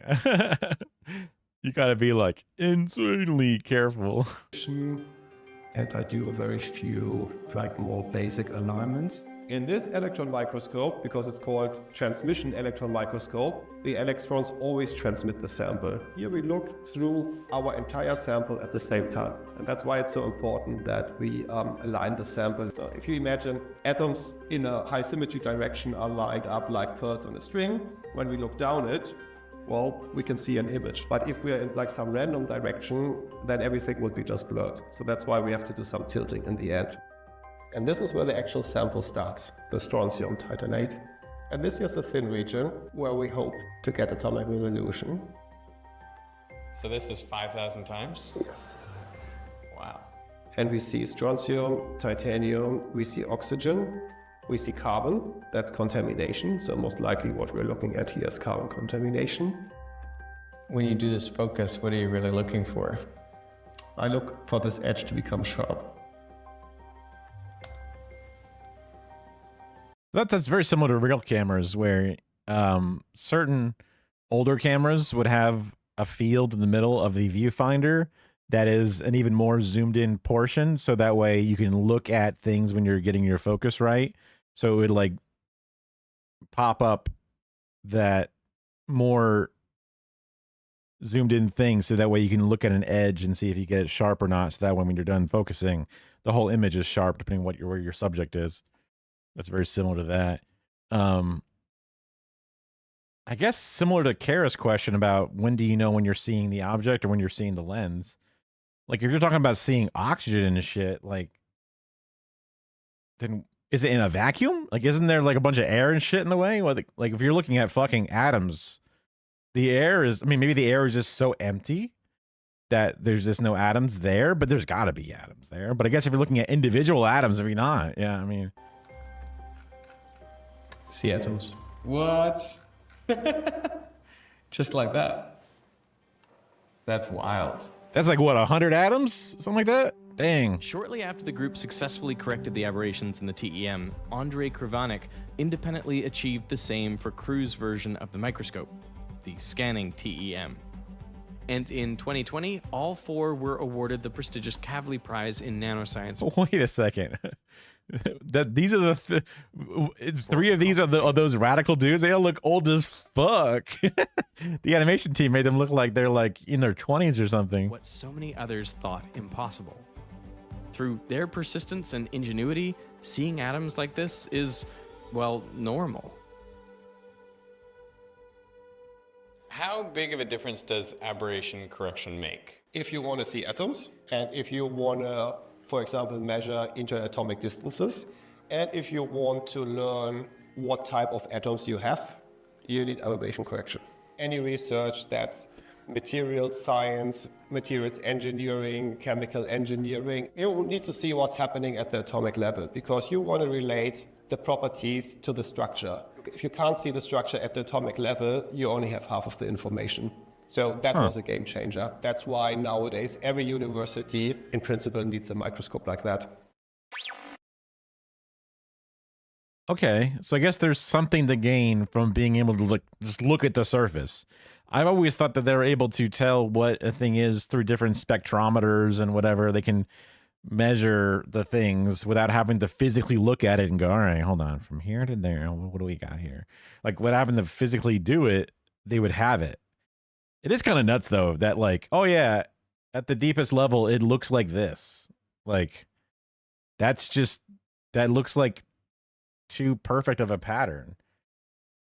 It's just a bunch of balls set in place. Kind of wild to think that atoms are just little balls, like straight up like little balls. And like the atom itself has an electron field, and then inside of that, deep in there is a nucleus. So like, are you just looking at the force projection of the electron field? But even from inside of that is a smaller, like you're looking at protons. When we get a photo of a proton, and isn't it just going to look like a little fucking ball, like a little tumor sitting on a bush? Interesting. I never knew about the aberration situation with electron microscopes. I just knew that electron microscopes are used to take pictures that are black and white, and you get weird little photos of things that aren't really photos, but they are photos.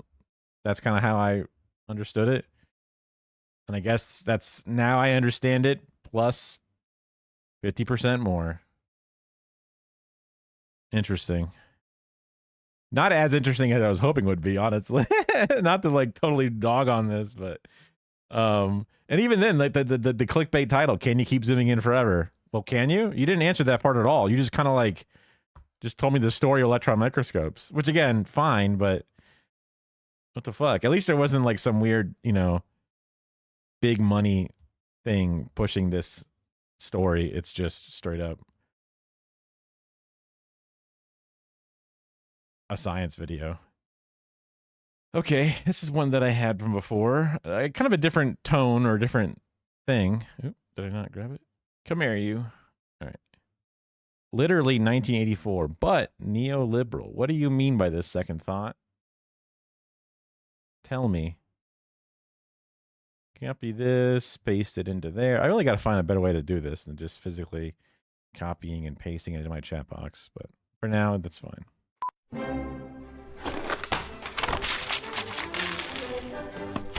At some point around the 60s, we stopped thinking like people, and we started thinking like... Yeah. Okay, so this isn't the whole point of the video, but I do want to show you a quick graph. I do want to show you an asshole. All right, give it to me. The use of the sentence marketplace of ideas over time. You can see that around the mid-60s, that sentence just took off. I was going to say, you can't do a Google Trends off of 1960, but it's a book thing. That's kind of cool to do. That's kind of cool.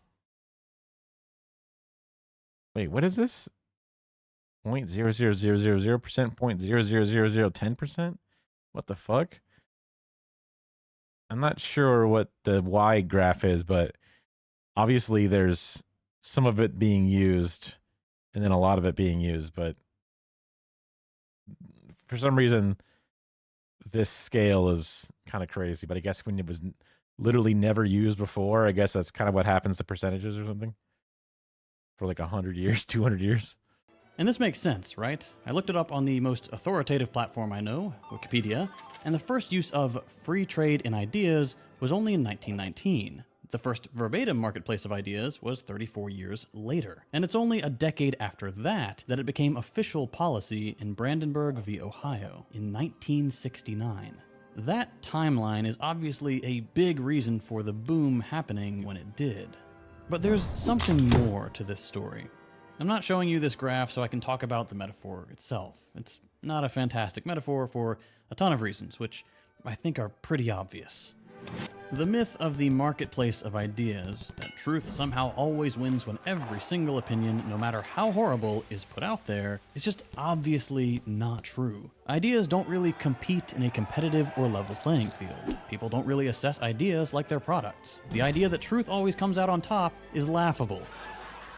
And just in general, you probably already know that the people who use this sentence pull it out almost exclusively to say bigoted stuff. Right? Lots of problems there. Whatever. It is interesting that this metaphor has become so widespread despite its problems, but what I find more interesting about this graph is that it's getting at something deeper. The total takeover of economic-ish language and ideas about how we make decisions. Something that started in the 60s, but then quickly snowballed to where we are today. It's clearly become very fashionable to think like an economist over the last half-century. Without looking too hard, you can find people talking about things like supply and demand and game theory. Game theory! On just about any topic, from politics and public policy all the way down to, frankly, quite creepy stuff. Hold on. Supply and demand and game theory. Game theory! On just about any topic, from politics and public policy. That's a crazy hat. Thought that'd be Australia. Oh, it is Australia. I was like, how can that not be Australia? But I thought it was Mexico. But no, it's Australia right there. All the way down to Frank. Ah, you call that a pencil? Now that's a pencil. I don't know what they're using to write their papers or whatever, but yeah. Frankly, quite creepy stuff about like the dating market. That's interesting. And it's weird. Why did thinking like an economist take off, but thinking like an anthropologist, for example, never did? We'll get to why, but first, it's pretty clear that this trend has made life worse for most of us. Because if it wasn't obvious from the last 100 videos already, neoliberal economists... Wait, a Bowie knife is an American knife. ...tend to be assholes. Also, a slaver's knife. What did the guys defending the Alamo want to specifically fight for? They wanted to fight for slavery. Was a thing that was never really imparted to me. Is that these were rich landowning guys that had slaves or wanted to fight for slavery to continue. Because that was a big part of the independence that Texas was fighting for from Mexico, was the right to have slaves. And it's like, oh.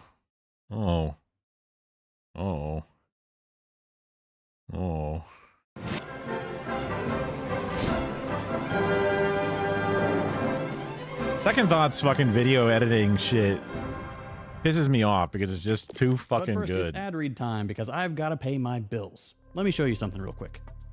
You could argue that. I guess one of the major differences is what's the alternative? Communism. Cool. I'm on board, right? But it's not going to happen. Not like that. Not instantaneously. But I'm not necessarily fighting for the rights of wage slavery.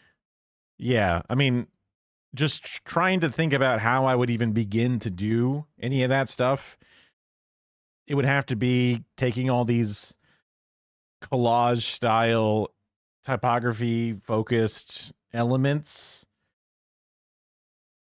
individually keeping them chopped up and cut out, and then applying some type of border that looks like paper, and then a drop shadow, and then have them wiggle and dance on the screen at different animation. You know, this one will kind of like just move back and forth a little bit every 2 seconds, and that, you know, whatever, and then flowing around. And it's just like, oh my God, like just making one section of that would take me a month.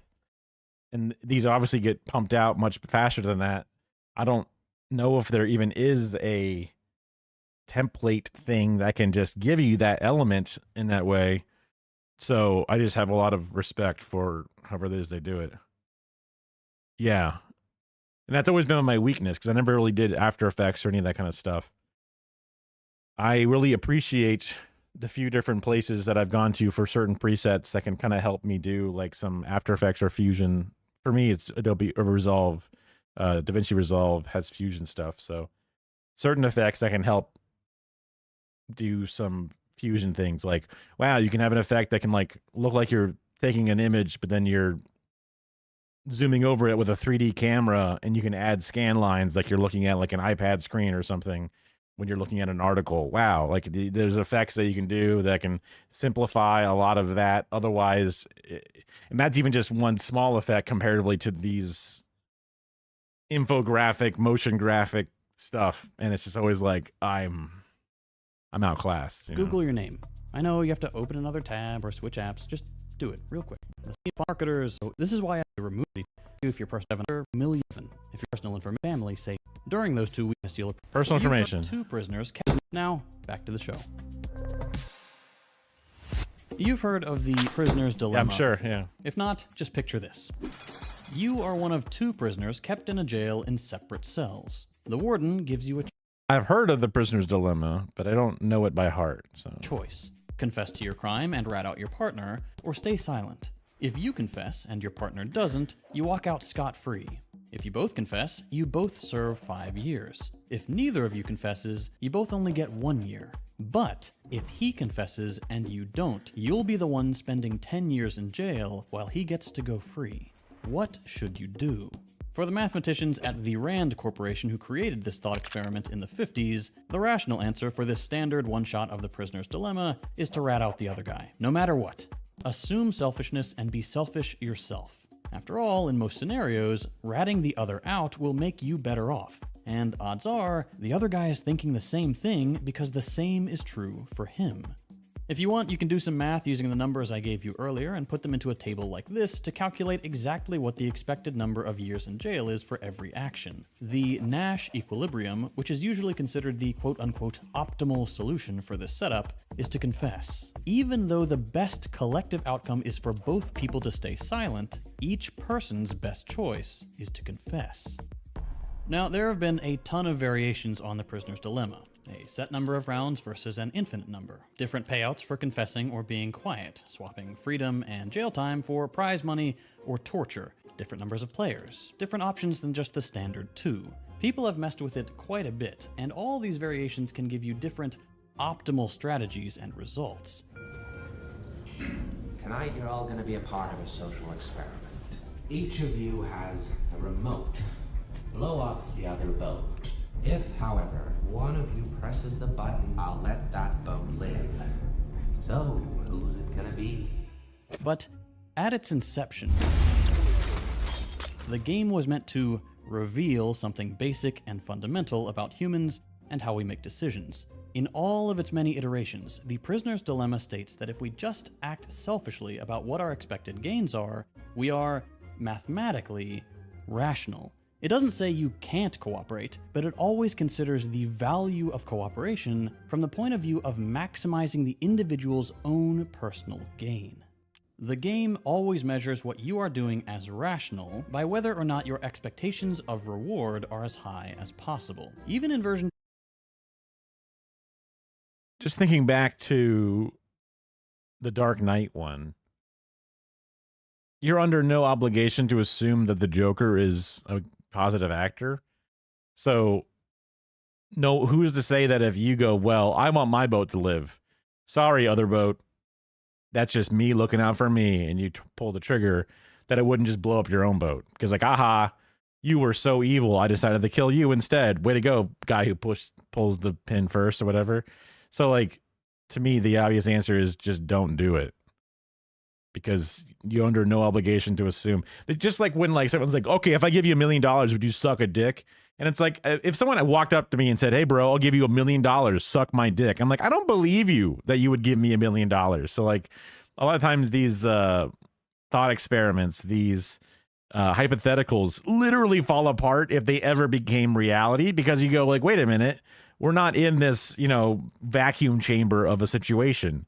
I don't think you're going to give me $1 million, whether I suck your dick or not, right?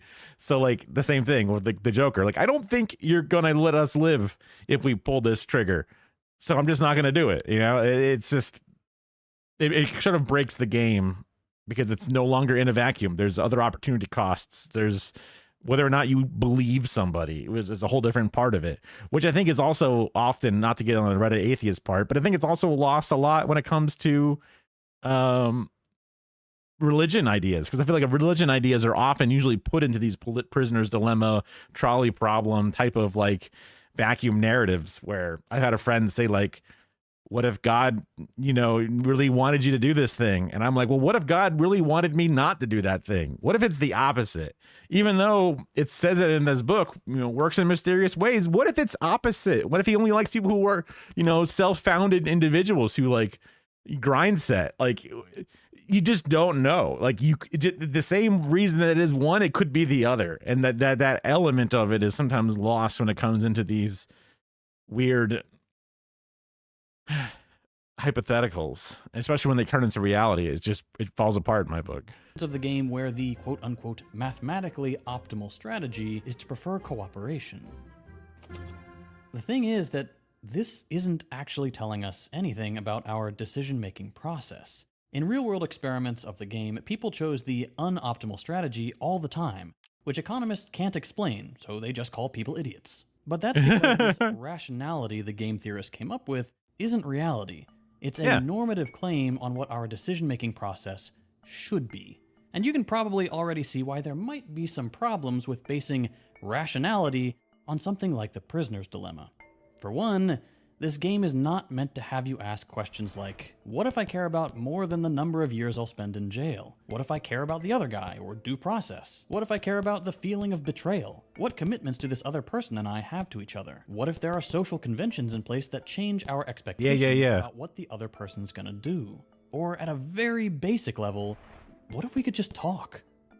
Those questions are designed to be outside the game. Plenty of real-world evidence shows that people think about stuff like that in situations like the prisoner's dilemma, and that different cultures have different approaches to life than just trying. So I think this came up in my chat before, but I didn't have a deep understanding of it, because there's a game called Friend or Foe, where there's a whole game, 2 different teams fight it out for points, trivia, whatever, game show bullshit. And then the very end of the game, it comes down to the friend or foe moment where they have all these ad breaks and pressure moments and whatever. And it comes down to, all right, you guys have both earned prize pool. You both earned $10,000. So the 2 of you worked so hard on this entire episode. If you both secretly press friend, you split the money, $5,000 to each of you, and you go your separate ways. Have a great time. But if one of you hits friend, the other one hits foe, then that friend but person gets nothing, and the foe steals it all. Or if you both hit foe, then you both get nothing, and you're fucked. When I used to look at that as a kid watching this television show, I was like, if the other person hits foe, you're fucked, no matter what. So you might as well just hit foe, because you're fucked no matter what. Your number is always going to be 0 if they hit foe, so you might as well go for the big money instead of the half money. It just didn't make sense to do anything else. But then I'm like, could I sit there and look another human being in the eye and say, yeah, I'll take all your money. I'll do it. I probably couldn't, even though I knew theoretically you're just supposed to hit foe because that's all you're supposed to do in this supposed game. But I could not look another person in the eye and do that and live with myself. That person would haunt my dreams, even though it's only however many dollars or whatever, right? Like, it's not like literally life-changing money. It's just an incredibly nice amount of money that will make your life better, but it's not, I guess it changes the life in that way, but it's not like you can quit your job and have a whole new existence. But yeah, so that's the difference. The reality versus the hypothetical. Manifest. Trying to maximize their own personal gain. But I don't know how much the game would go up to. It wasn't like $1 million.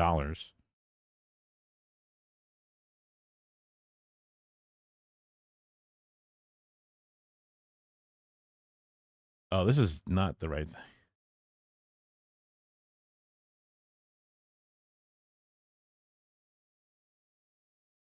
So this was like the artwork of it. 2002, the premiere, re-debuted in 2008.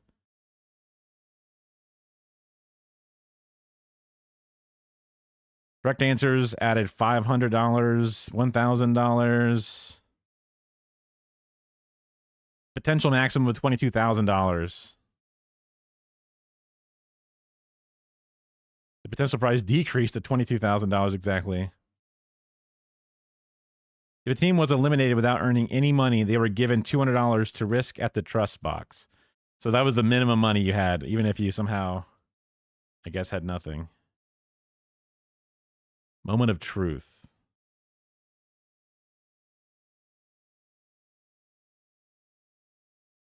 American game show.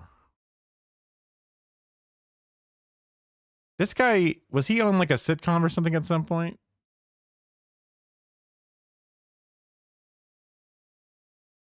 Isn't this...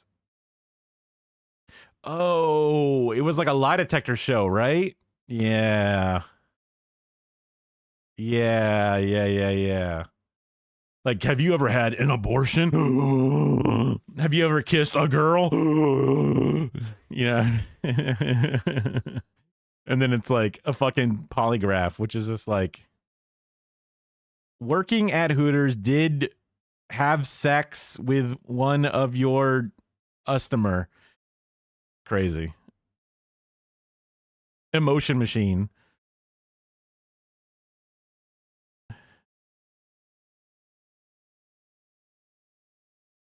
But like, it's just but a polygraph is not a real thing. It's fake. That's the problem I have with that show. I think I remember that a bad person thing though, specifically. It made the rounds in like the articles and viral marketing or whatever, for sure. I feel like I definitely remembered that one in particular. The moment where she's like, "Whoo!" But on paper, the name of the game is how do you get the fewest years in jail possible and nothing else? And that would be fine if the prisoner's dilemma was just a mathematical experiment. But it's not. And here we go. Like the marketplace of ideas, the prisoner's dilemma and the rest of the field of game theory that it's inspired is one of those things that became wildly popular during the mid-20th century.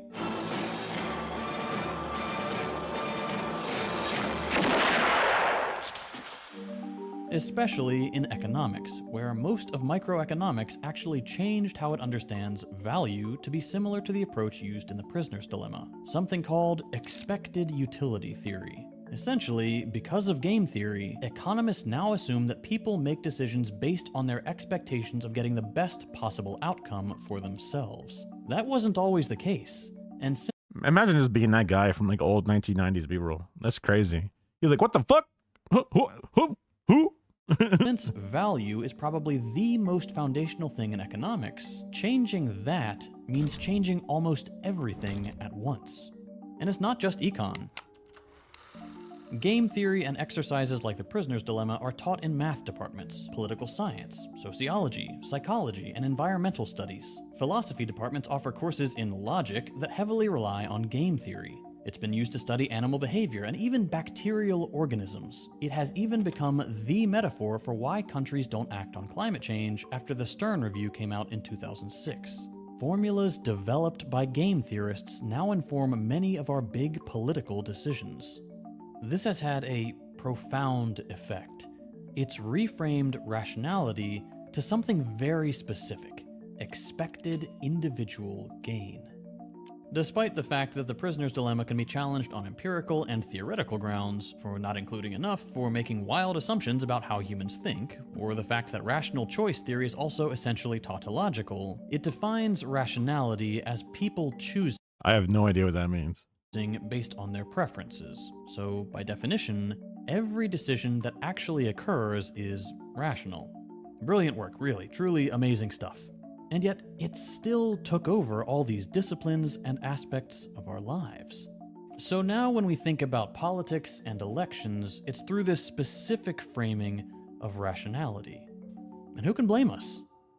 A ton of work is done by pollsters and data scientists and media strategists to find the way to sell a candidate to the public so that the greatest number of people feel like they're maximizing their utility by voting for one guy over another, and to maximize mutual distrust and increase the stakes of rejecting a cooperative alternative. In public policy, too, we now analyze political motives and policies not through what is the best collective social outcome and process, democratic debate, and the respect of all people's Kind of funny seeing the old analog footage mixed in with the then just after that digital footage that wasn't very good, and like you can upscale the old analog better, you can upscale the old digital. It's kind of funny. People are becoming less logical. Yeah. In my experience, yes and no. I mean, people have always been emotional, right? They're human beings, right? That's ultimately what it is. And even logical is a form of emotional breakdown because you know that there are things in your emotions that can deviate things. So the calm in you pushes you towards the logic, and sometimes it's specifically counterintuitive to your emotional response, which is an emotional response as a defense mechanism or whatever.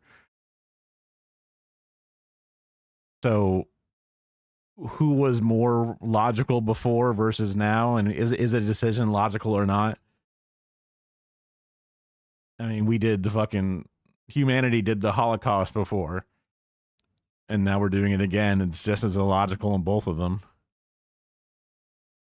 Personhood, but instead through the best possible way to create the conditions in which any one person could technically maximize their own selfish ends, regardless of what that means for others. We put ourselves in the shoes of the guy just trying to look out for himself. Others are no longer entitled to respect, safety, or other considerations that escape the narrow border drawn around me and my family. All they're entitled to is the right to defend themselves from our selfishness too.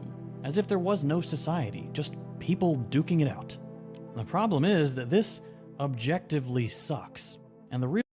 I mean, yeah, the I got mine, fuck you, I got mine creates, just like the prisoner's dilemma, it's taken the 5-year you both snitch path instead of going with the socialist only get 1 year each path or whatever of don't talk, because selfishly it's better for you to fund immigration. Selfishly it's better for you to fund affordable healthcare for all. It doesn't seem that way at first, but there are insane number of outside modifiers, right? Like if you have one apartment that where it costs $100 a month and another apartment that costs $105 a month, you go, oh, I will go for the $100 a month one.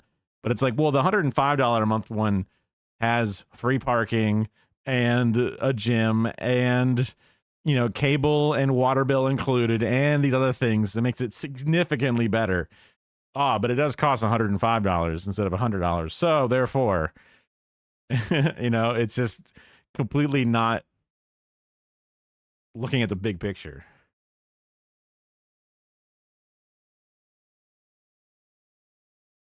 The real world isn't like that. This hyper-individualism is a race to the bottom because it makes the very idea of the common good seem like an irrational choice. Those who developed game theory and its policy offshoot, public choice theory, these guys even went so far as to argue that the mathematical methods could be used to prove that there's no such thing as the common good in the first place. They transformed the way we think about politics, as if it's a marketplace in which we are completely selfish individuals, entering to maximize only our own gain when we vote for someone or greenlight a policy. That's a really interesting way to see it packaged and shared, because I've even heard of Hassan talking about how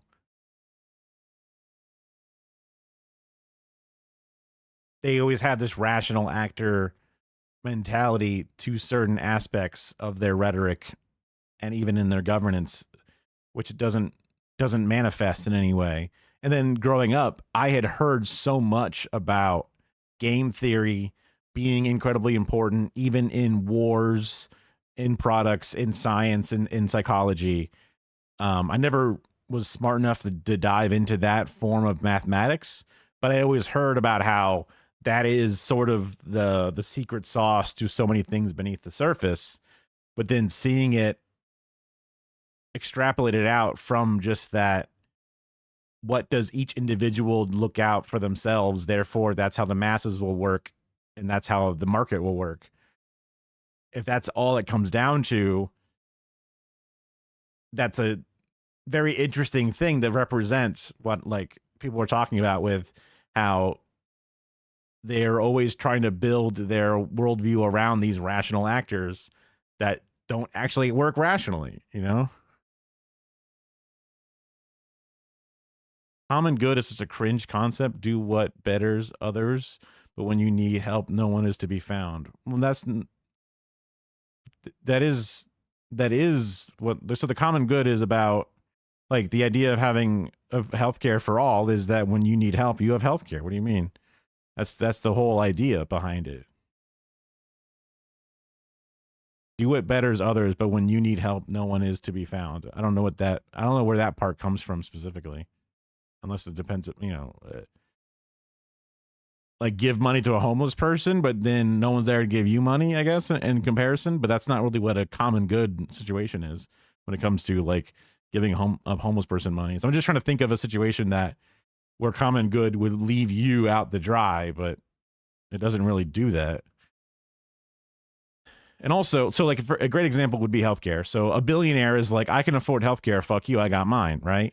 But a billionaire doesn't understand that healthcare for all would benefit them because then all their workers are healthier. All their workers are willing to be on the line longer because they have a healthier body.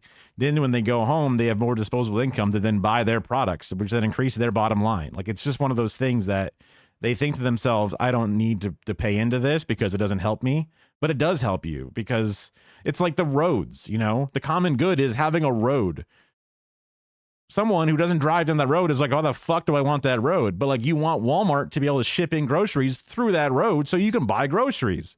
That's the common good. That these are there's bigger picture things that roll into others, even if it's not immediately apparent, but they make your life better. People being interconnected. If we had affordable high-speed rail going across the country, then all of a sudden people from Atlanta could come to Tampa Bay and spend money and hang out and like, oh, look, the Falcons are playing the Buccaneers. I'll just hop on a train, spend 2 hours to get there, maybe take a nap, eat some lunch or whatever, read the paper while I'm going, or my TikTok feed. And then while I'm there, I'm there.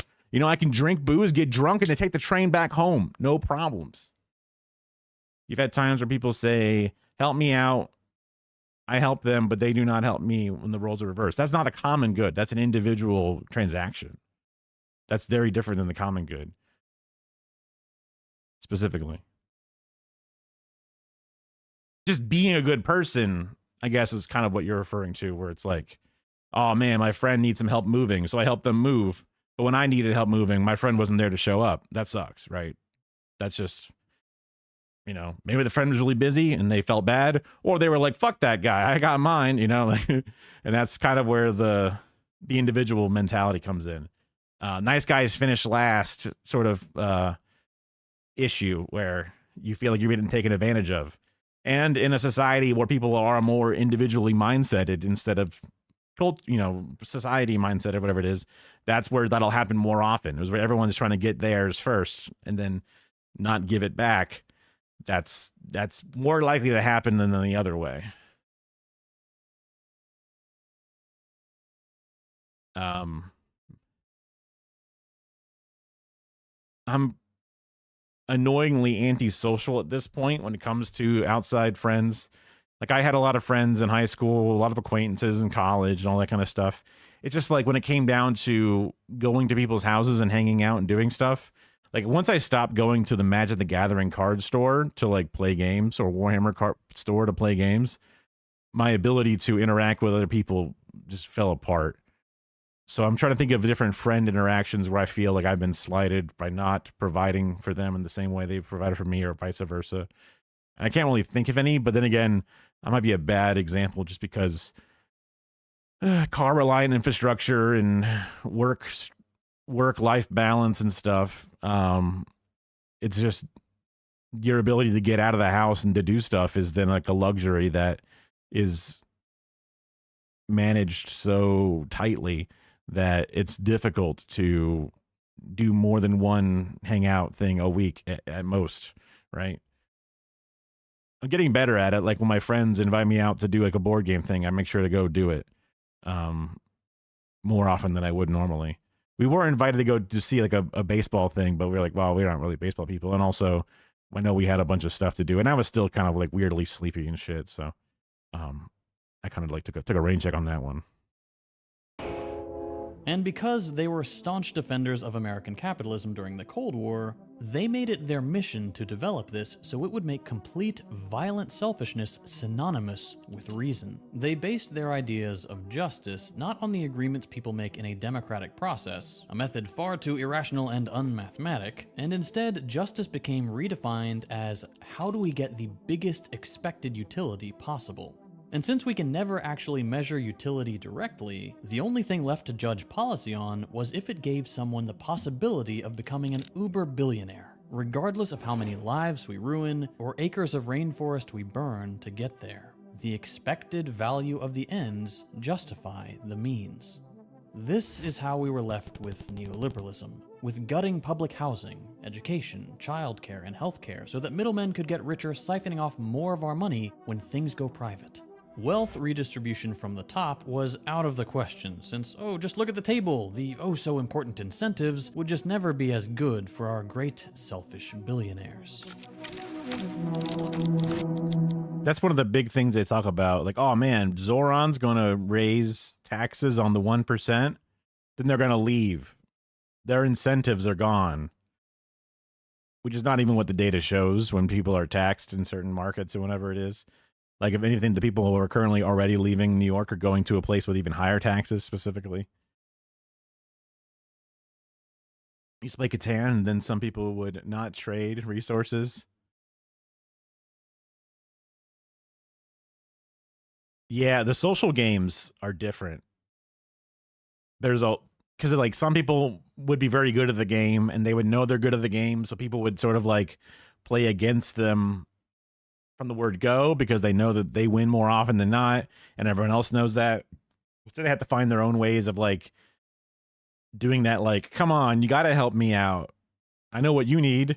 I'll help you with what you need. But they're like, I don't trust you, man. You just win these fucking games too often. Like, you're a no-go no matter what. And that kind of like disincentivizes them to play because that's a part of the system. Because then everyone else can then do social trading where that person is now hamstrung behind that. I was always really, really bad at, like, I was playing Among Us for a little bit, obviously when the Among Us craze, and, you know, a few of my coworker friends were also streaming stuff, and I tried playing with them, and I'm so bad at lying, which is another reason why I would not be very good at doing that friend or foe thing, which is, you know, upon reflection, knowing what is, air quote, the right choice is not necessarily what the human choice, at least that I would be able to execute. Like, I would not be able to convincingly lie and make it up or claim someone else is doing something wrong. I tried so fucking hard, but it just never worked out. Hey, I can actually see, this is a green screen video that they keyed out the video because I can see little edges of green fringing happening where the chroma key is missing out on very small pixels. So they are taking lots and lots of different assets and then mixing them together, which is just incredibly impressive. But it is so obvious that making the world a place where everyone is in the same race to become a billionaire, where collective distrust and maximizing individual returns with no concern for how many people need to be stomped on to do so, means destroying everything.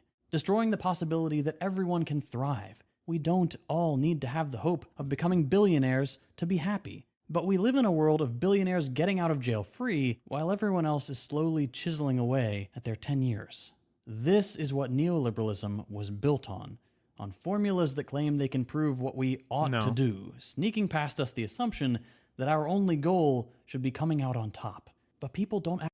Like, literally almost every country has healthcare for all but America. I think technically China has like each different autonomous zone has a slightly different version of it, but their healthcare is way cheaper. Like, America has for-profit healthcare, and we pay the highest healthcare for some of the worst outcomes in the OECD, you know, nations or whatever. I mean, just it's the same thing. Just take the profit out. Like, that's what I always kind of come down to, where it's like, look, there's hospitals, there's doctors, there's pharmacies. They all exist, and they all get paid currently through insurances. And there's profit on top of that. People pay out of pocket to pay these insurance companies. These insurance companies just don't invent money. People pay them out of pocket. So all that money comes out of our pockets already to go into these things. And then not only does it go into these places that then pay out the pharmacies or whatever, but there's also a profit sneaked out of it. So the people would then pay into the social, the country's funds through a tax or whatever. But instead of having to pay plus for the profit, you just pay exactly as much as you have to. So either you get the same care for a much cheaper price, or you get more care for the same price that you're currently paying, or somewhere in between. Like, it's just the same exact thing exists, except now the profit thing is gone. So now you just have these savings to make. And these companies, they're not making small profits, they're making big profits, which is big savings. And once they're cut out of the system, because ultimately that's where all the money flows. Why is the government allowing it to happen? Because those places fund the people that run for government. The amount of people that take money from the healthcare industry is sizable. And it's frustrating that it constantly keeps fucking happening. And then you get fucking neoliberals who are like, guys, we'll have a public option, but private can still exist. That's plenty bold. Air quotes from Pete Buttigieg. I have a plenty bold. It's plenty bold. It's bold enough for you guys. It's plenty. But the idea of having a public option versus the private options kneecaps the public option, because then the public option is considered the worst out of all of them, because the private ones are already sucking up most of the money they would need to make themselves useful, but the profits are still going to them. So then you have a underfunded public option that then everyone thinks is bad, and then they decide to kill it, and then you're back to square one. And that's what the problem with like the UK is. They're constantly underfunding, undertaxing, or taking the taxes away from that to bring it to other things, which then causes them problems because they see what's happening in America and they want to privatize it. You have people like Boris Johnson and others that are constantly pushing to have a privatization of the National Healthcare Service, which is like, we grab our UK brethren and say, don't give it up. Whatever you do, don't lose it. You don't understand how bad it is without it. And that's the issue with neoliberalism. And I've learned, maybe not, I've been informed, or information has been shared, that a lot of the policies that happened in Europe to create universal healthcare and stuff like that across most of those nations, and different ways and different methods, whatever, they all have different ways of splitting the same atom or whatever, getting the same cat, is because the USSR was putting a lot of political pressure on the people in Europe, because they're like, well, their system seems better. They all get healthcare. And they go, oh, no, don't worry. We'll give you healthcare too. Don't worry. Only in Finland is doing a good job of taxes, Taxes are not bad, and how the government spend taxes is what matters. Yeah, I mean, there's a whole difference with modern monetary theory about how taxes are how money is destroyed to counteract inflation. And then there's like, money is invented when the government creates a bill and shit. Like, it's all very different. Yeah. I mean, ultimately, people work a wage to then have what they want in life. So if your taxes are high, but you have everything you want in life, what's the problem? Well, the problem is freedom, brother, because you could have something different in life, and money gives you that freedom, right? That's sort of like an American mindset. But when your community is vibrant and healthy, homes are available for all, transportation is available, food is healthy and clean and well monitored, your natural resources of the environment you live in are there to help fund your people's, prosperity. Those are all things that take care of a lot of those problems. Education is free and good. Childcare is provided for young mothers. That way they can have less stress in a young home. Because it's like, it's pretty obvious that like education and nutrition for young people is insanely important for their development.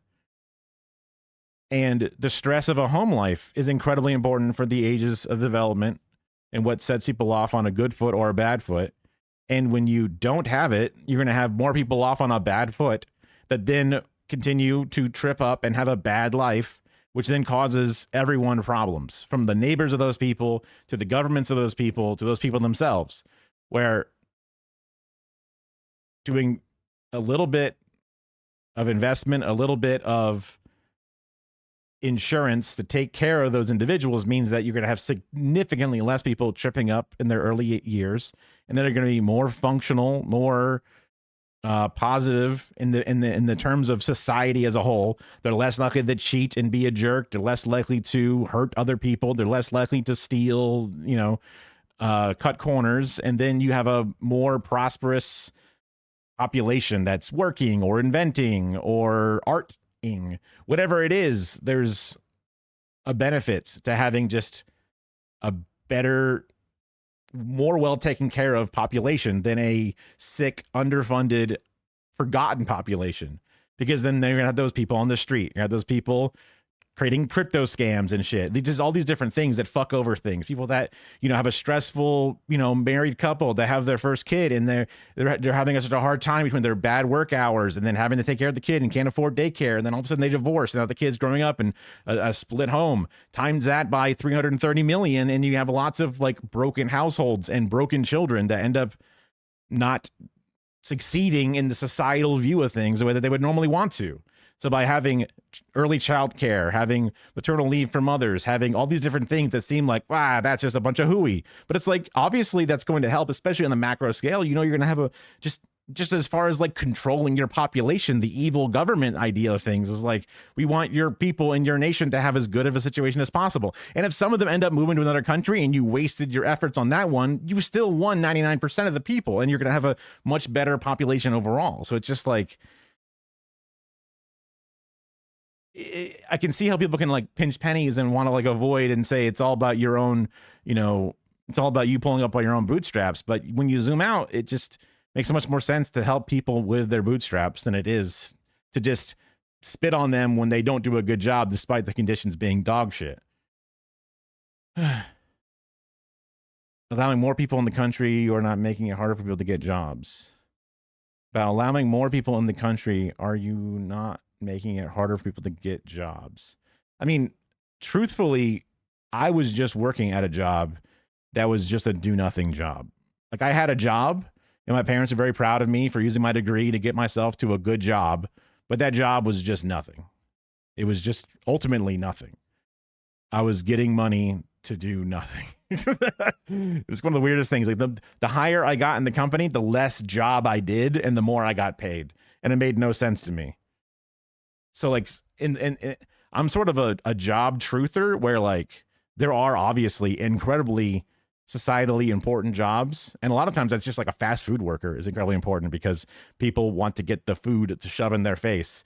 Obviously people that pick crops, people that work inside of manufacturing things, people that work in shipping, distribution. That's one of the biggest things that we have because we are such an outside consumer that delivery is one of the most essential jobs that we have, whether it's trucking things across or within, point of sale, delivering it to some people's homes. So there's lots of jobs that are do something, but almost every office job is a do nothing job where that person was just raptured, instantly gone. Their clothes is left behind. The world wouldn't really see something different. Like if a person working at the fast food drive-thru pops away, they go, whoa, no one's working the drive-thru. What happened? Nobody's getting their food. People are going, the people are annoyed and hungry, and now the service is slower because that one person's gone. But if one random accountant from like, Macy's or something is gone, nothing really changes. My job looking at the master control feed of all these, home shopping channel things, if I got raptured away in the middle of the night, chances are that night would have had nothing problem. There's nothing for me to oversee anyway. Everything's just running smoothly. So it's just like, it's weird to get paid more and more and more to do less and less and less. And then like a person who comes into the room to like take out the trash at 3 a.m. is doing a harder job, working much harder and doing more of a legitimate task than I am, just sitting on my ass. And it's just like, dang, work is kind of like the idea of what jobs are and aren't is sort of like, something's missing here because it's so important that I have this job to uphold society and yet I'm doing nothing to uphold society. So like it made me understand the ideas of like universal basic income and things make a lot more sense when that's kind of what it technically is happening, other than me going to adult daycare to just sit there in this place, right? Now I guess a lot of people have told me before that they don't have a job, they don't have a meaning in life and so like that, and that's kind of like wild for me to hear because I have 75 hobbies and I have not enough time in the day to do it. Even after getting laid off, I still feel like I'm stretched for time to get to all the different basketballs I'm spinning on my fingers or whatever. And it's just like, dang, this sucks. But I know some people that once they retire, they go crazy because they don't have something to do all day. I'm like, there's not enough day for me to do stuff in. What do you mean? You know? But generally speaking, immigrants end up doing a lot of the work, the most important work. Oh, hobbies are so important. Just for like mental health, especially in like this day and age or whatever. Yeah, hobbies are incredibly important. They're awesome. I mean, they're kitsch in the sense of like, the more and more you go off, you know, painting your 40K miniatures and building your 40K armies and having all your friend groups where you sit around and talk about that stuff, the less you're thinking about the inevitable death of your soul and or the death of the society around you, right? It's one of the like, oh, look, the Colosseum is there to distract the masses. Like the kitsch aspect of it, I guess, is always a part of it, but it's just like, it gives you something to look forward to in life. You wake up in the morning like, oh boy, it's time to do that thing I like to do. That's important. That's great. I mean, I used to love waking up being like, oh yes, I can finally get back to playing that video game. Hooray. You know, it's good, you know? Sports are a big hobby for so many people. Nobody cares how hard a job is. More intelligence a job requires, the better it is paid. Not everybody can do financial accounting. I guess, but like the idea that the financial accountant is doing more for society is kind of like, no, they're not. You know, they're not. The guy digging a ditch so that way the water pipe gets built is doing way more for society than some random consulting firm to go in and say, hey guys, you should lay off a bunch of your warehouse workers and then make the other ones do twice as much work. See? $1 million, please. Thank you. Like that guy ain't doing shit. Pete Buttigieg wasn't doing shit when he worked for McKinsey. He was a fucking asshole. He didn't do anything to make society better. He actively made it worse. And yet he was paid big bucks. That sucks. You know, that's a good job. But that job sucks. It's a bad thing that job exists. I mean, not every job is a real job. You know, it doesn't matter what the intelligence it requires. It's not a real job. A motherfucker walks into the Wall Street and says, I would like to buy stock. They buy stock. At the end of the day, they say, I want to sell my stock. They sell it. They walk out a millionaire. Nothing happened. Nothing happened. Nothing changed. No building was built. No fucking bus moved humans around. No products were thought of or, you know, transacted. Nothing happened. But now this guy's a rich millionaire and he deserves it and he's amazing. Right. And it's like, what? Nothing happened. That's when people are like, money is made up. It's not a real thing. It's not even like an actual like representation of labor in the sense of like, I did this hard work. I turned this wrench all day long and I got $1 for my labor. My wage is turned into my literal efforts. My excess labor value is turned into this currency that I can buy bread and water with. You know, like that is the idea behind it. It's about, you know, the labor and human time. That is what it turns into. But then it can be totally extrapolated and ruined in the sense that like, oh yeah, I bought a bunch of euros and then I turned those euros back into dollars and now I'm a millionaire. And it's like, but nothing happened. Just two currencies move back and forth for like one rounding errors amount. But now this person has more money than someone else makes in their entire lifetime. What? Huh? Arbitrage. What? The fuck? Huh? You know, like that's not a real job. They didn't do anything. They didn't do anything. Nothing happened. But their dad is real proud of them. Oh, my son is so smart. He made all this money, you know? So when money is supposed to be whether or not a person is a good person to society and then whether or not a person is able to then, you know, make the system work for them. Those are two different things. And they get mixed together a lot. Like, oh, you're poor, which means that you do not good stuff for the society, which is like, generally the opposite, you know, is all I'm saying. There are incredibly important jobs. The motherfuckers that decide what kind of tar can go into roads to not give kids cancer. That's an incredibly important job that's very fucking cerebral and I would have no way to do it, right? The motherfuckers that work at the water plant to figure out how to get feces and shit out of the water and kill the bacteria while also making water not taste like ass. That's incredibly important, you know? They're just highly skilled gamblers. Right. I mean, and that's another version of the things because you can walk out with a bunch of money and say, what if I just went to the casino and bet on black? All of a sudden you got a bunch of money. Nothing important happened. Nothing was gained, but now you have money as if you are important, right? It's just like, oh shit. Great. Way to go. Society's better now? You have all this money to represent work done, but no work was done. You have all this money to represent time was spent, but no time was spent. Huh. It doesn't mean that money can't be used to represent those things, but it doesn't mean that money should always be used to represent those things. It's just kind of what I'm getting at. Noticing that my job, despite being highly intelligent or whatever, I mean, I worked with some people. They were not highly intelligent. They weren't as good as I was, right? In certain ways and aspects, thinking outside the box or whatever, but everyone works with somebody or many people and they're like, that guy sucks. You know, he just sucks. Everyone knows that guy sucks, right? Everyone knows it. There's definitely that. But that person's working the same job as you.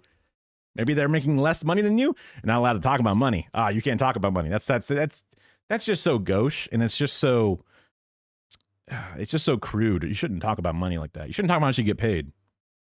Also, we don't like unions. Just, you know, as a matter of fact, you know, we just don't think that's necessary.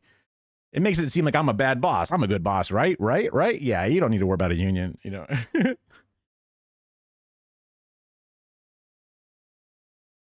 Give you an answer on how somebody's making more money. Trickle down economics, yeah. I mean, if only.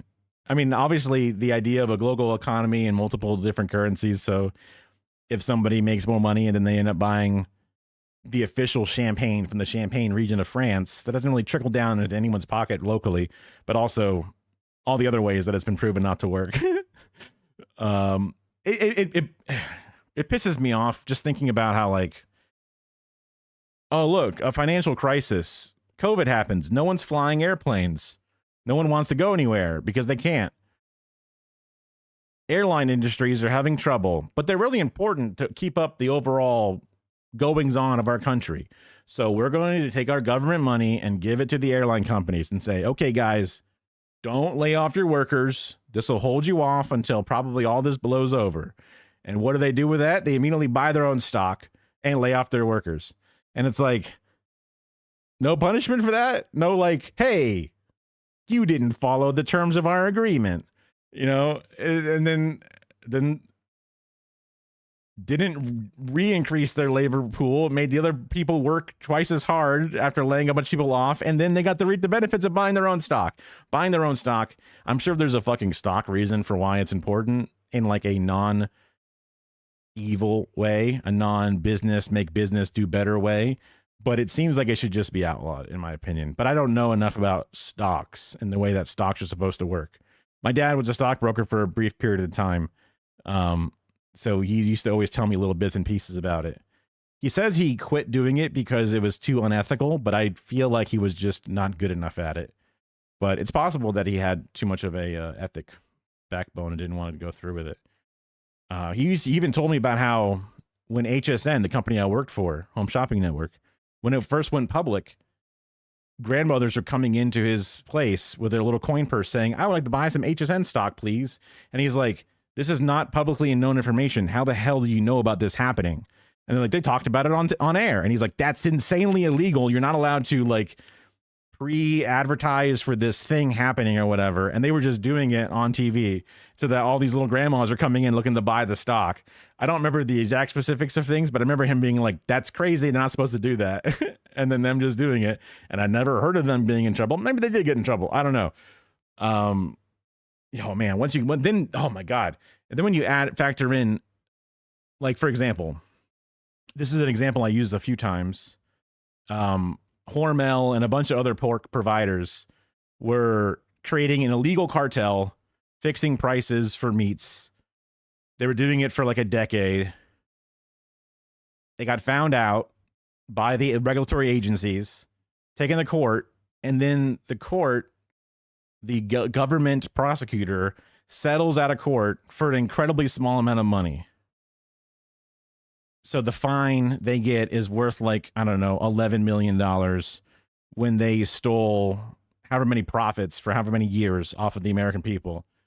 And it's like, and the prosecutor's like, well, it takes a long time to get money. In this way, people can get money to help them now, which is a bullshit answer because they probably killed it because of lobbying. That's just fucking guess because it makes no sense. But like when the punishment for doing something heavily illegal and even being caught for it as you hide it is just to get a slap on the wrist payment instead of it being like serious consequences. It's almost your fiduciary responsibility to constantly break the law and to bend the rules in order to get a much higher profit value, because what are the chances you're going to get caught in the first place? And if you do get caught, it takes a long time for them to do anything about it. And when they do anything about it, it's going to be a small fine. So like the amount of money you make off of doing the crime is way more than the eventual fine will be. And also the time value of money, you have money earlier than you do before, so you can do more with the money, which then helps you build other shit. And like the fact that those things happen all the fucking time is maddening, because you do one speeding ticket, 25% of your fucking, monthly salary is now in a speeding ticket and you're fucked, right? But they do an incredible, very, very, literally a cartel level crime. And then they're like, what are you going to do?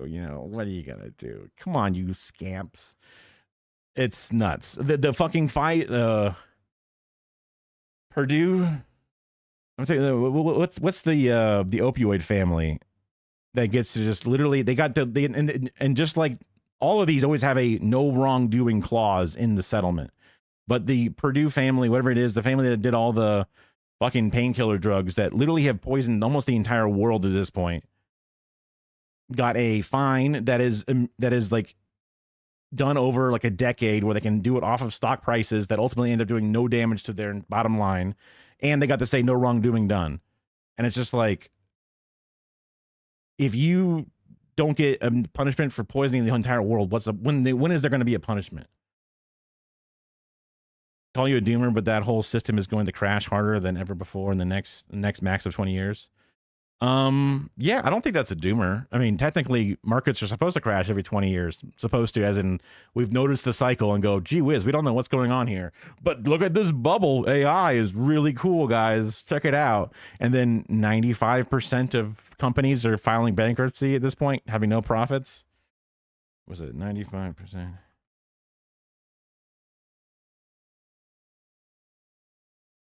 Yeah. MIT report, 95% of generative AI pilots at companies are failing. The Gen AI divide, state of AI, blah, blah, blah, blah, blah. 5% of all AI pilot programs achieve rapid revenue acceleration. The vast majority stall. I mean, I guess like depending upon how often startups work and don't work is probably a certain percentage point. Like they say like half of all businesses fail in the first 2 years, but like this is a very bit different percentage. Hello, Mega Otaku HS. Otaku. Is that like that's like a person that likes anime? That's like a Japanese word for English people, right? Otaku. .com bubble reloaded. Also, real estate market reloaded because of all the different real estate things that have been going on for the past however long. And then on top of that, but any hobby. Okay.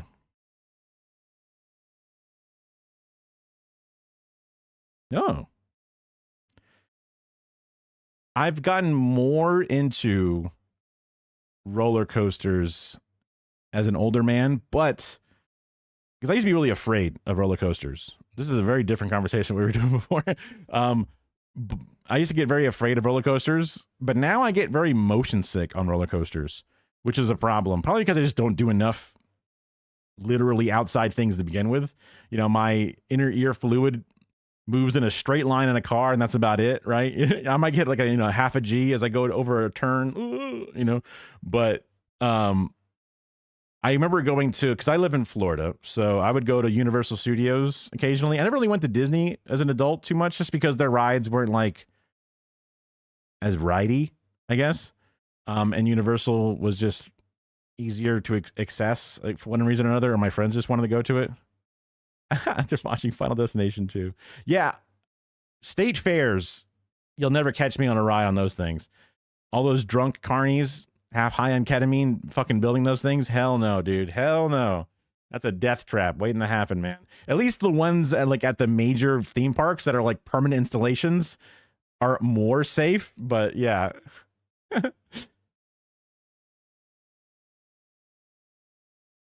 Oh, interesting. You've been with socialism for a few years. Recently joined a socialist party with feminist vibes. Yeah, I feel like feminism and socialism go pretty well hand in hand. It's all about creating a more equitable society, right? Yeah, the let's just tag it's useful for that, but then also you get weird random jerks, but that's fine. Especially when they come in, like sometimes people come in and they're like a bit more charitable is the easy way to put it, and other times they just immediately start popping off with like these like full paragraphs of like, you know, pre-written text where I'm like, okay, you're definitely not here to talk, because like I like to talk about my journey in a sense, because like I was an apolitical dude in high school. I'm playing Dota. I go to college, I'm playing World of Warcraft, and then I get a job for 15 years doing TV production. Like politics was a thing that existed, but it wasn't really any part of my personality whatsoever. I would watch Bill Maher when I was in college because it was just on HBO, and like, whoa, I never had HBO before, and it was late at night when I'm doing nothing. And I was also like, I guess politically I would have leaned toward Democrat, because at least the big ticket civil rights issue at the time was gay rights, and I'm like, well, gay people deserve to exist, and the Republicans said they didn't, and then the Democrats said they did, and I was like, okay, I guess I'm a Democrat. So I voted blue no matter who. You know, Obama was hope and change, and I was team blue for that reason and that reason only. But I didn't really care that much. It wasn't really that plugged in. Then 2016 happened, and I was way more plugged in, but again, way more liberal. I'm watching Stephen Colbert and stuff, and again, waiting for the PP tape, and, you know, Orange Man bad. And Orange Man is bad, but it's just specifically blue, right? And then the Bernie fallout of 2020 and how that, like, felt really weird, and learning more about it from the behind the scenes. And then following Hassan, that started around 2021 for me, and I started to learn things in a way I never really learned before, and then it made so much more sense. And why people don't like the Democrats, because they do a bad job of being the opposition party. So cool. Pansexual is like bisexual, but level 2, right? I've started to come up with like a joke, because remember when I first heard about pansexual, I was confused as hell, because I'm an idiot, you know. Because I know that bisexual is any team, but pansexual is any team plus, you know, all the layers, right? So it's like, wait a second. When someone tells me they're bisexual, I'm like, wait a second. Like, why are you so dismissive? You know what I mean? I feel like it's similar to being like an atheist or being a agnostic. It's like an atheist is an agnostic who has testicles, in a sense, not like physically, but like you got no balls. If you're not willing to make a big statement, you stay agnostic. But if you're willing to make a statement and plant your flag, then you say that you're an atheist, whatever it is. What anime do I like? I haven't watched a lot of anime since the 2010-ish era of Adult Swim. So I watched the Triguns, the Bebops, Samurai Champloo. I watched Evangelion one time and was very confused. Yeah, everyone loves being an atheist. Sometimes they love it too much, right? If you want to have an open conversation about something and one side starts calling you names. Yeah, I mean, calling names, there's a defensive aspect sometimes, and then there's also just a antagonistic aspect. Sometimes it's through valid, you know, trauma, or sometimes it's just through not feeling like they want to. Because sometimes, like, someone's ideology might be like, this person doesn't deserve to exist, and someone may not be willing to be charitable to that. But I try my best to be charitable, because I had a weird understanding about all kinds of things growing up. I was taught that, like, I was a good student in school, especially in like the traditional elementary school, middle school, high school. And I was taught specifically that Civil War was such a complicated and large situation. So anyone that's smart knows it wasn't something as trivial and small as just slavery. So we were one by one told to stand up, and then they would ask the question, what was the reason for the Civil War? And then we would have to answer states' rights. And he went down the line. Every single person would stand up and do it. And even when I would watch like Hassan talk about things and talk about how slavery was the issue for Civil War, I'm thinking to myself like, well, obviously smart people know it's not exactly that situation. And it's just like, oh, wait, states' rights to do what? And it's like, oh, right. So there's a lot of like shit that's burned into my head. There's a lot of misogyny burned into my head, transphobia, homophobia, anti-black racism, all kinds of things. Islamophobia. Oh my God, so much Islamophobia. Shit that's burned into my head, right? So being aware of that and being charitable with people as they come in, that's what I enjoy, is trying, because it's very similar to me being a person in Florida and having some like guy who's the age of my father talking to me at work about chemtrails and shit. It's just like having to like, oh, hey, okay, let's start going through this as best we can. At some point you got to go, okay, we're coworkers, it's fine, I'll just leave it. But I would get certain people who were people who were slinging the R word like it's nothing, right? And then I get them to be like a halfway socialist because you're talking about how the billionaires are the ones that are making things difficult for us. And, both parties, everyone likes to hate on both parties because everyone likes to be that, enlightened centrist thing. Jujutsu Kaisen is a name I've heard a bunch, but is that the one where they have the finger guns and they're shooting each other? No, that's Yu Yu Hakusho. They all sound so similar to me. I apologize. I have a few different like Berserkers and anime I never watched before. People say that's really good. I have a little because I was really bad at watching media in general, because after a certain point I just started watching YouTube and Twitch as the only things I really did. So all kinds of things I just completely missed out on. Like I'd never seen a single John Wick movie as an example of an entire time frame of like how I wasn't just not plugged in. Some of the new things I've seen, like I've seen some of the new Star Wars movies. Trying to think about a few of the things. Every now and then I'll catch up. Like the Mad Max Fury Road. That was like one of the last movies I saw in theaters. Like probably one of the last 2 or 3 movies I saw in theaters.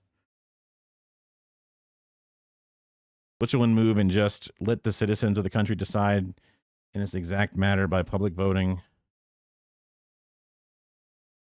Apply when it comes to LGBTQ. I'm not familiar with what Switzerland has done in this exact matter. What's this exact matter? About calling people names and having open discussion, or like what's the exact matter? Whether or not gays should be allowed? Yeah, my account is from 2011, so I'm outed as an old head, Although some people have been playing the game even longer than me. So because some people had accounts back when it was Justin TV, I guess, which I don't think I did. Definitely that. I feel like I maybe vaguely remember people talking about some website called that, but I never looked into it. I mean, like, because way back when, man, before YouTube was YouTube, Hearthstone, Palea, is that Paladins or whatever? Or I'm not sure what that one is. But yeah, Hearthstone, I was big into Hearthstone. I watched Trump on Twitch, but that was Trump SC, as in Storm something. I forget the name of the esports gaming, but there's like a little, Asian guy whose name is Trump, as in like Trump card or something. And I used to watch him forever, watching Trump videos nonstop. Just him playing drafts or arena, whatever it's called, for Hearthstone. Yeah. Citizen voting on some laws where citizens decide if the law gets approved or not, instead of some politicians. But what would the vote be? LGBTQ rights? Yes, no? Like what is up for vote? To not allow them to get married? Like I'm not sure what the issue specifically you're referring to is. Yeah, I watched The Apprentice growing up, and I remember even being a young kid and him mentioning something about the presidency or something, and I'm like, oh, that'd be interesting. My brother, who was always he's 18 months older than me, so a year and a half older than me, and he was so much more plugged in than I ever was. Oh, I appreciate it. I remember being like, man, it could be interesting if, he did become president, an outsider, a businessman, me in my dumbest era. And he's like, no, it would be bad. That memory is very burned in my head for a few reasons. And now it's insanely poignant. Yes, no check points on stuff like bathroom problems, underage hormones, etc. So one of the problems, well, I mean, one of the good things about the idea of having everyone just vote, right? Because it does cut to the chase of the matter. But in many ways, it's important for the politicians to be able to properly pitch the ideas. You know, in a sense, that's why they are elected, is to both go over the nitty gritty. Because if you do a vote on whether or not this one thing should be a thing, I don't know enough about water treatment plants, whether or not know that this regulation should be in there or not. But that's what experts are for. And that's what these people are supposed to come to the politicians and discuss those things in detail to help them be educated on it. Does it happen that way? No, but that's in theory how it's supposed to work. So like, for example, in America, civil rights was a negative issue. People looked at it negatively. Even after it happened, people saw it negatively. Desegregation, they wanted to resegregate the schools, right? They were trying to push for it. And then politicians had to try to keep the public educated and keep the line moving. So sometimes public pressure isn't the right move. But like in current times, Medicare for all, heavily supported in population. So like there's times when it would work and there's times where it wouldn't work. But again, it gets annoying when politicians give up on the popular message or not the popular message, because all it takes is the information to be exchanged. And they see an issue like immigration. Oh, look, it's polling bad. I guess we'll be anti-immigration now. It's like, no, you should be the ones educating the population on immigration. That's your role in this, right? Kayla Cameron. Future name is Kayla. I guess I would just call you Mega or Otaku just because that's the chat. But I'll try to remember Kayla specifically.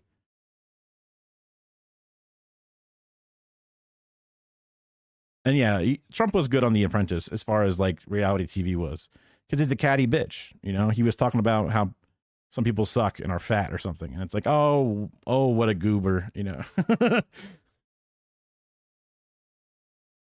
Only when enough citizens express they want the vote for specific law will be public voting. That makes sense too. No, that makes sense. The normal day-to-day laws get done by people. Yeah, I mean, I guess I don't have super hard lines when it comes to should something be up to a public referendum or should it be lawmakers that make the laws. And, you know, slicing the hairs of when it happens and when it doesn't happen. I'm okay with people voting on stuff that matters. And I guess that goes hand in hand either way, whether it's public referendum or not. The politicians should be advocating for the correct things and helping educate the population one way or the other. Because either way, it should still happen. I guess on that note, let's see. I have another. Was it More Perfect? No, this is Morning Brew. Ah, yes. The Morning Brew is a channel I've actually started watching a lot of. Never really saw them before, but they were a part of the. They were from the. What's the guy's name? Good Work team. So pin the message, pin the video in chat, change the title on the thing. And the private war between the Hamptons' most expensive grocery stores. Well, good luck on the income part. This season, gourmet grocers seem to be the talk of the Hamptons. From $400 melons, $100 lobster Holy salad, fuck. to how much people are spending there. Typically, I spend about $1,000 a week. The most I've ever. What? We're spent here 2,500.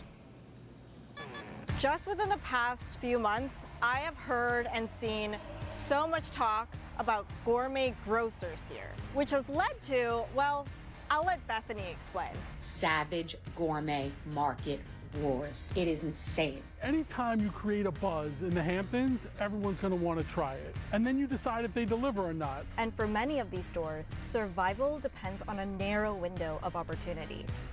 Tumbleweed Tuesday is day after Labor Day because for 90 days, 120 days, you're running at full force. You wake up the next morning on Tuesday after Labor Day and everybody is gone. This video is an inside look into an ultra luxury food war that's happening in the Hamptons, and what these stores do to set themselves apart within a niche industry where the margin of error.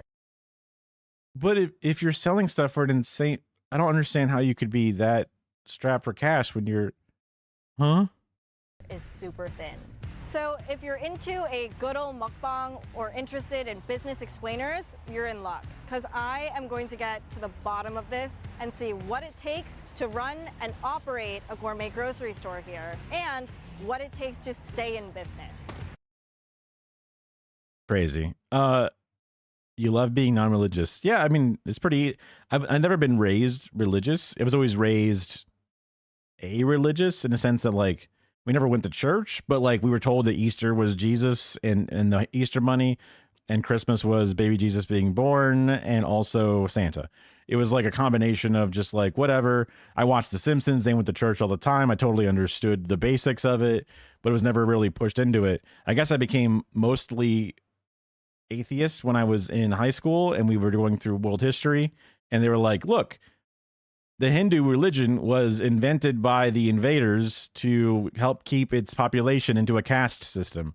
So that way people would just have good karma by following their dharma, which is the class that they live in. And then they would have a positive cycle of reincarnation. That way it would control the masses. And I was like, what? That's crazy. That's just a history lesson that these people came in and did this to control them. And it seemed crazy to me that people would still be that religion, because it's like, well, didn't you realize that it was all a hoax? But there's more to religion than just the, I guess, yeah, it's more about the message than sometimes the individual control that it has over people. But I mean, like my cousin had a very rough life, and the church was there to help. But then the church also kind of hurt because then they had similar problems happening there. So like, it seems like human society is what's more important to me than like communities and neighbors and stuff like that. It can be done with or without religion. Religion is currently one of the only third places people have this day, which is not your work, not your home, and not some place you have to pay money to be. Technically, I guess with tithing, you have to pay some money to be at church, but generally you don't have to pay money to be at church. Because even like, you know, a cool rec center or, you know, the Magic the Gathering card store, they still kind of want you to pay money some way, right?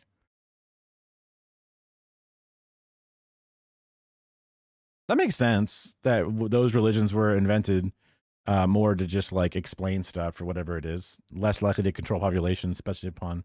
But then no one's really advocating for those. No one's really like pushing those. They don't really make their way into things. And I mean, even way earlier, I was talking about it where I was like, I had a friend who was like, oh man, like this religion, it's so important. Why don't you just hedge your bets and pick one? That way, when it all comes down, you at least have a chance. But I'm like, well, there's an equal chance that that same God actually wanted me to do the opposite, because we don't know. Like the God said I'm supposed to do X, Y, Z, but I was supposed to do Z, Y, X instead. You know, and it's just a test. The same reason that you can believe one thing to be true, you could believe the other to be true, because you're just randomly associating something to be true. I remember also being almost dead in my car in the car accident. And while I'm there, get smashed up in the intersection, coming in and out of consciousness, a priest walked up to the window and started giving me my last rites. And I was like, hey, I really appreciate it, but just so you know, I'm not religious, so you don't have to worry. It's all good, man. And then it was a really awkward thing. And then he was like, okay, well, what can I do for you? I was like, well, you can call my mom. And I rattled off my mom's phone number, and that's how my parents got there. But even in a foxhole, I was like, nah, man, I'm good. I know what this is. It's hard. We see a lot of turnover here, like a lot. I just want to be clear. I am not a Hamptons girly. This is actually my first time going, and same goes for James. But we all I'm like, why does this look like ass? assume that the Hamptons just in general is expensive. The fact though is that food and grocery store food in particular have seen high price points that people say they've. Is the Hamptons in New York? Hamptons. The Hamptons.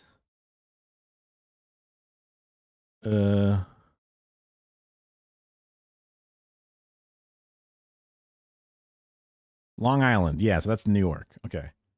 Because Mamdani wants to do city-run grocery stores to keep costs as low as possible. Counterpoint, the Hamptons. Never seen before. So we're driving up to the Hamptons now, and we have a fixed budget and basically a day to visit as many stores as we can. The reason why we're only here for such a short time is, well, obviously. So let me tell you about what I know so far. The Hamptons has been a summer destination for the wealthy since the 1800s. And it was only within the past 20 years that food... I was like, what is this application? But it's Flow Launcher, which is... Sure, I'll update, whatever. Food has become this form... I don't eat as many vegetables as I'm supposed to. I end up actually eating like baby food vegetables just to help make sure I get vegetables into my system, which is... It's not a hack, it's just insane laziness. But also, like, I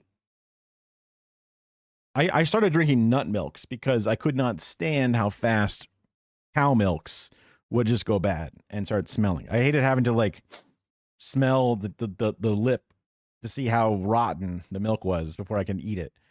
Whether you use it in cooking or you use it in a cereal bowl or something. So I ended up getting, like, almond milks and stuff. I guess at one point because I was doing a lot of like low carb diet shit, but I just stuck with it because it would sit in the fridge for like 2 months and be fine. You just shake it up a little bit. It's all good. You know, it's just nut water. That's all it really is. So like, it doesn't really go as bad in the same way. So like these little fruit bag things, these little like baby food fruit bag things have fruit and veggies. It was stuck in my trash. So or wrapper fell out with it. But yeah, those are ways I just sort of make sure I get a couple of servings of fruits and vegetables here and there. Where like, cause like if I have a salad, I have like a bunch of romaine or kale or spinach leaflets or whatever in the fridge. The moment they're in the fridge, they just start getting all gross. And I hate having like a wet salad where I put it in a bowl and it just has this moisture that's secreting out of it. You put it in the crisper drawer, you set the drawer to the right slider, but it still starts to decay. And that's always a frustrating thing. So like either you buy small salads that you can eat independently, or you buy the more economically efficient big bags, but then they start rotting away. And it's like this battle of back and forth where like every day I'm like under the gun to making sure I can eat my spinach before it goes bad or something. And I always hated that, like, and then also it just tastes bad. It's like there's a limit to how much I can actually force myself to eat it. So at least this version gives me something. I probably should eat realer vegetables instead of the processed down baby food versions, but so far so good. My internal fiber systems are back in order in a sense. You're trying to go full vegan because your stomach being sick every few months. Yeah, that's brutal.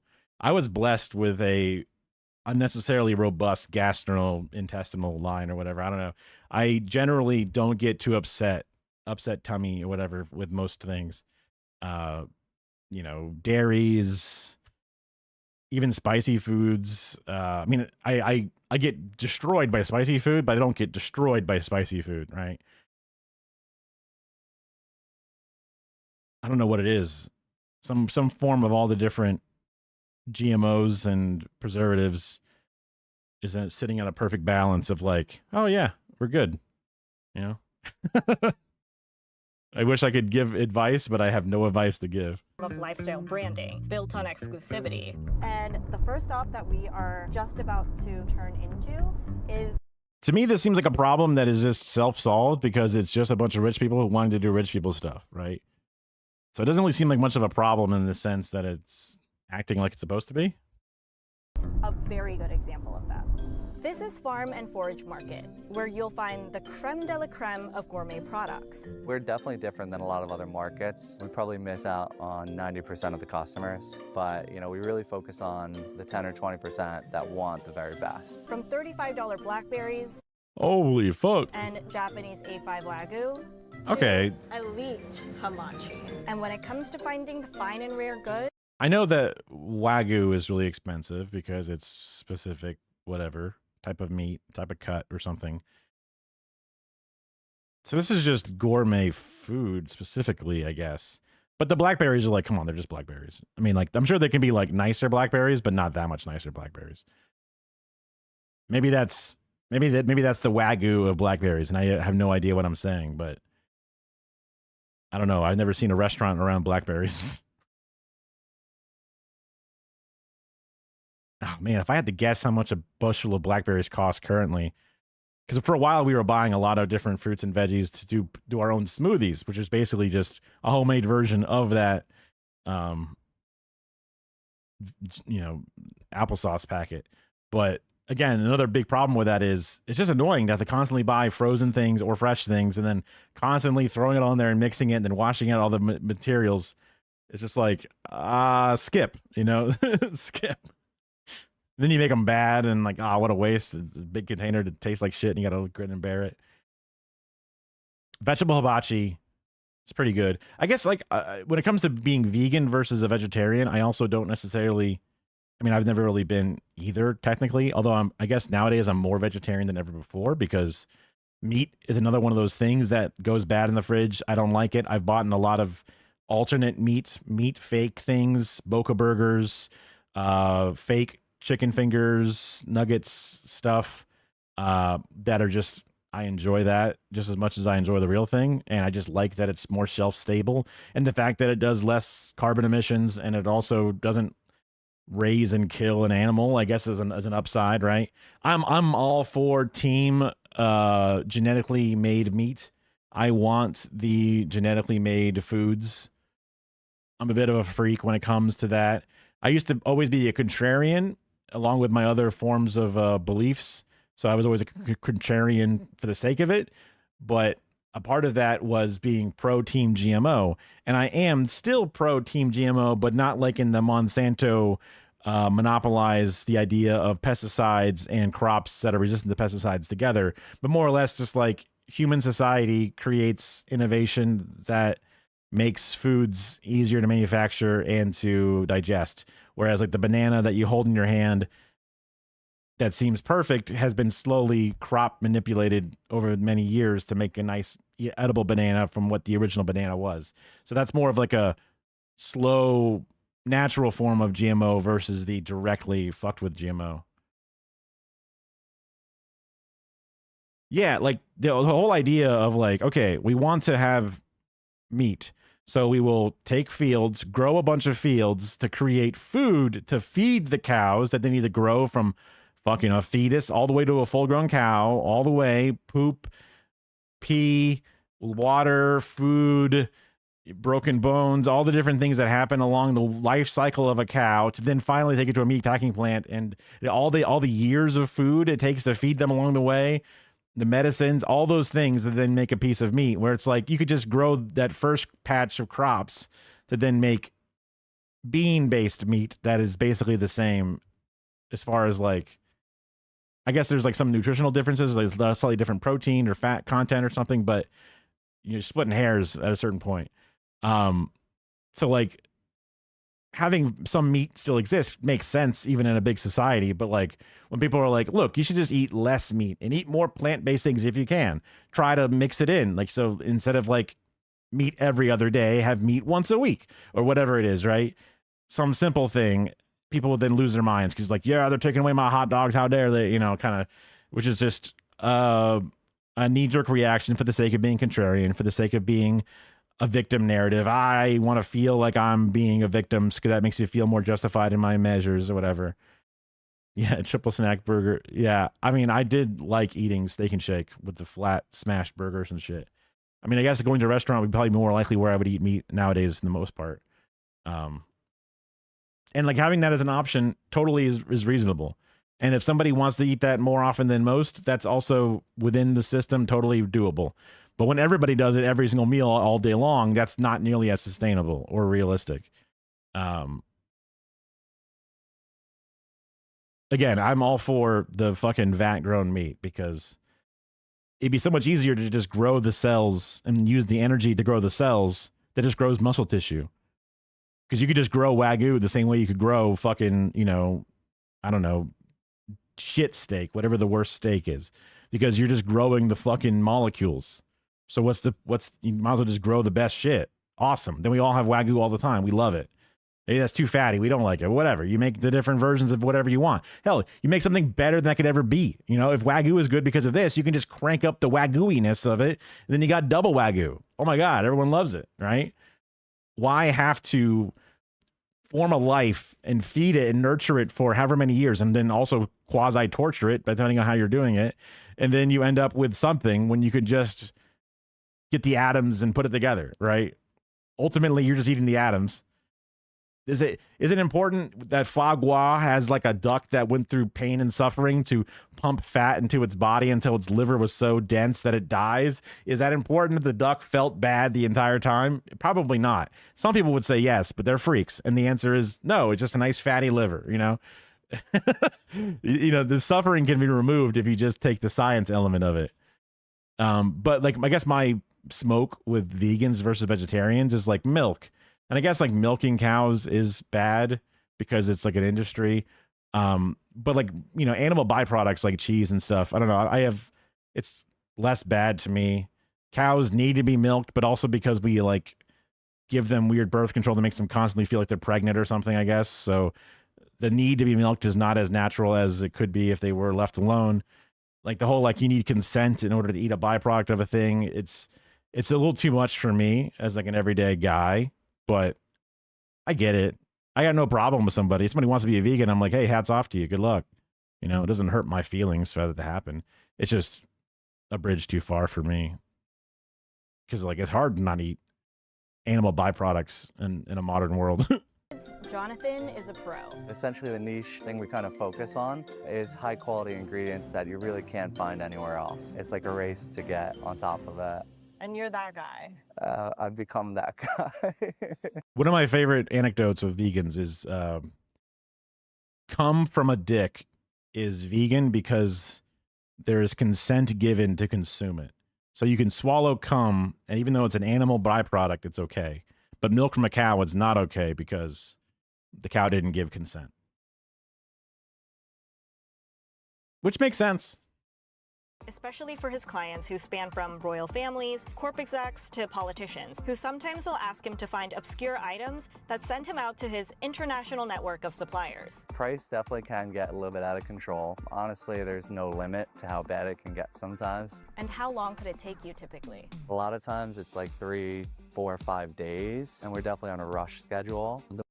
Do you think this place, so this is like Trader Joe's, but it's like Traitor Joe's? Like, do you think this place has the same parking lot problem that real Trader Joe's has? Because it just seems like it's just a Trader Joe's for the Hamptons.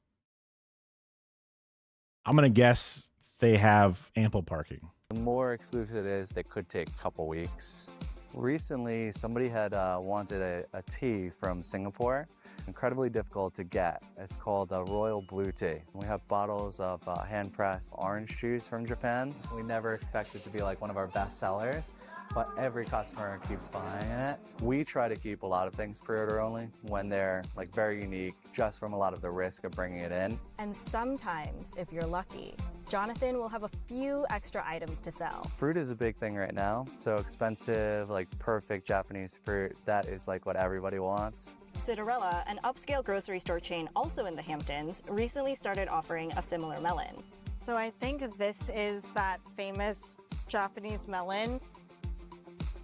Okay. Cheers. Thank you so much. It looks like a melon. I don't even like melon. That's crazy. Like, to me, melon is just like really, really mid fruit.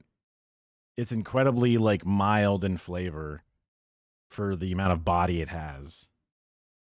It's like a watermelon, kind of. Although watermelon I think is better than a melon, obviously. Honeydew, cantaloupe, just not very good. Although I might be mildly allergic to certain fruits because when I eat them, my mouth gets tingly and I get these little like bumps and shit. Like if I eat a banana, it's kind of like off-putting. So I think that could be another reason why I don't like fruits and vegetables too much. And since the store has access to such exclusive ingredients, private chefs make a core part of the customer base. I buy a lot of produce, like the edible flowers. Sometimes I come in extremely demanding and, you know, I need something right away. And the relationship Jonathan has with these chefs is clear. While filming, this guy...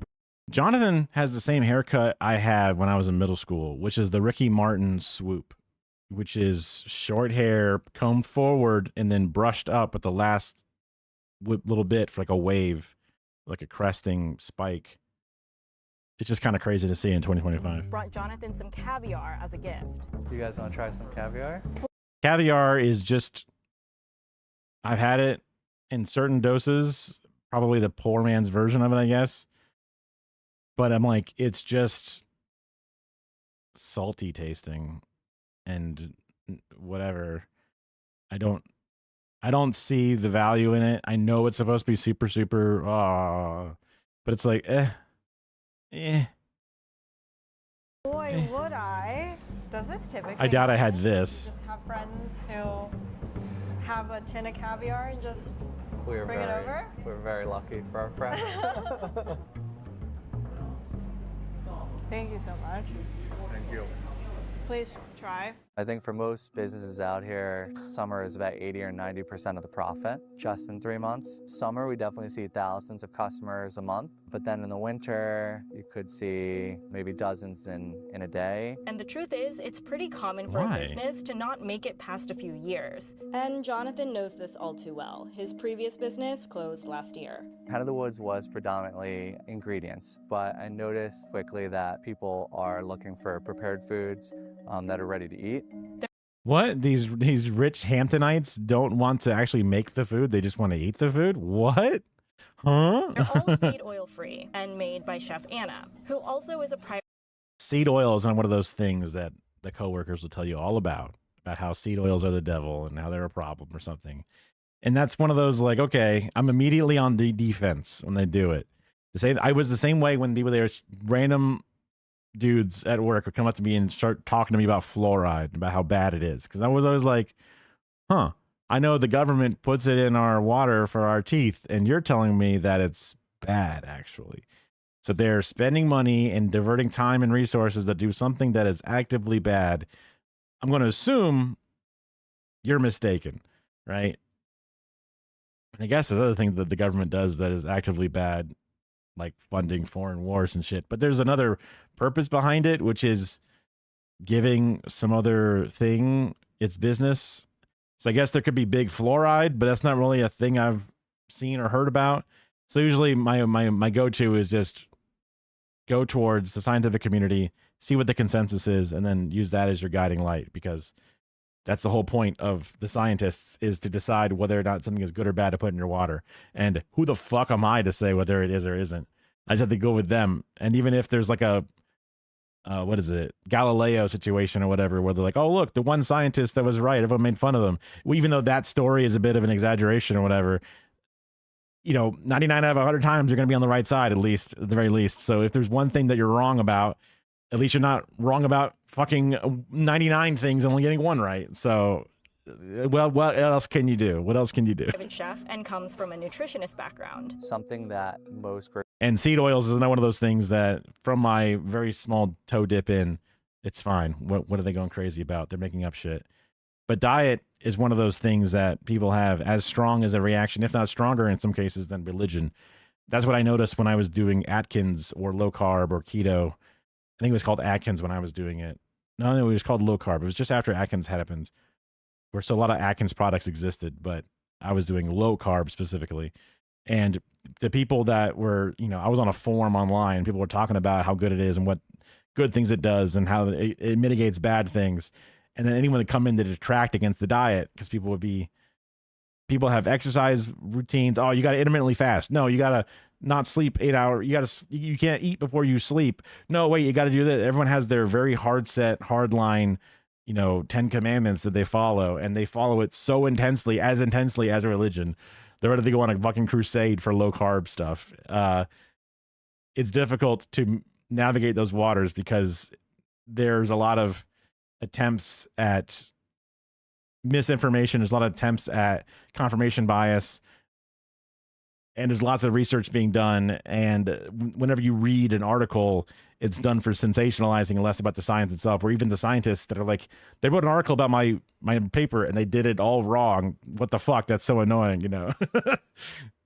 But it seems like from my very small toe dip in, seed oils are fine. And the hate for it is one of those red pill things or whatever, where they're just attempting to create a villain to then create a whole new movement of something else instead. Grocery stores aren't going to necessarily understand. A lot of our clients, you know, they can't eat at other restaurants or places because they have health issues. It has built up where other competitors have come in and they see success of prepared foods and they want to try to get a market share of that.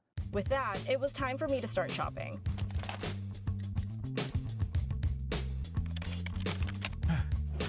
Prepared foods is definitely one of those things where it's like, oh yeah, there's value to prepared food because food takes time to prepare. So buying prepared food loses you some money, but gains you time, which is why I've been trying to find a good balance of as much of prepared as I can get without it being too bad for you or too expensive or missing out on certain elements. So I'm eating a lot of like cottage cheese out of the tub. I'm eating those little like Uncrustable sandwiches to get a little bit of protein out of the peanut butter, but some just basic carbs and stuff, which are still important to have. The jelly at one point was considered a vegetable, according to my nutritionist, because I was very difficult about getting vegetables in my diet, or roughage, fiber, I should say, more than actual vegetables. But that's kind of funny that was even ever considered that way. Protein shakes, prepared meal in a little shake that has however many grams of protein in it and stuff. Even though it can cost like $2 per shake, I value that it is a meal that I can drink, rinse out, and throw in the recycling, and I'm set. Right? That's a value to me than actually having to even like microwave a Hot Pocket or something, which is also not good for you and bad in a bunch of ways. But having no dishes, having no prepare time, something I can just get is very good for my mind. So I love prepared foods. I just wouldn't want to spend fucking $400 for what is about, 2 days worth of food? Since we still have a lot of places to go, let's just quickly take a few bites and then be well on our way. You spent These look so perfect. so much in the first place. If it is that life-changing. It makes me upset that it's that good. I'm gonna just... I've drinking orange juice before. That looks very rich and thick. But orange juice is tart, sweet, acidic. Too acidic for me because it hurts my mouth. Probably because I have a citric allergy or something, but just a guess. But I don't know. I guess I don't like orange juice because it's too for me. So maybe that's why I'm like, I would never. I mean, I don't know how good orange juice could be to ever validate that price. Take one more bite of this, where the jammy egg is. What the hell is a Jimmy egg? That was a great start to the day. As we are headed to our next stop, I am kind of bracing myself because as much as Farm and Forage wasn't as busy as I was expecting, I am willing to bet that this next place is going to be very busy. Speaking of which, I should grab a shake real quick. I can still hear it. So unlike Farm and Forage, this place is a local-owned business that's been around for a very long time. Roots back to the 1700s. It's this rich history that really sets Round Swamp apart.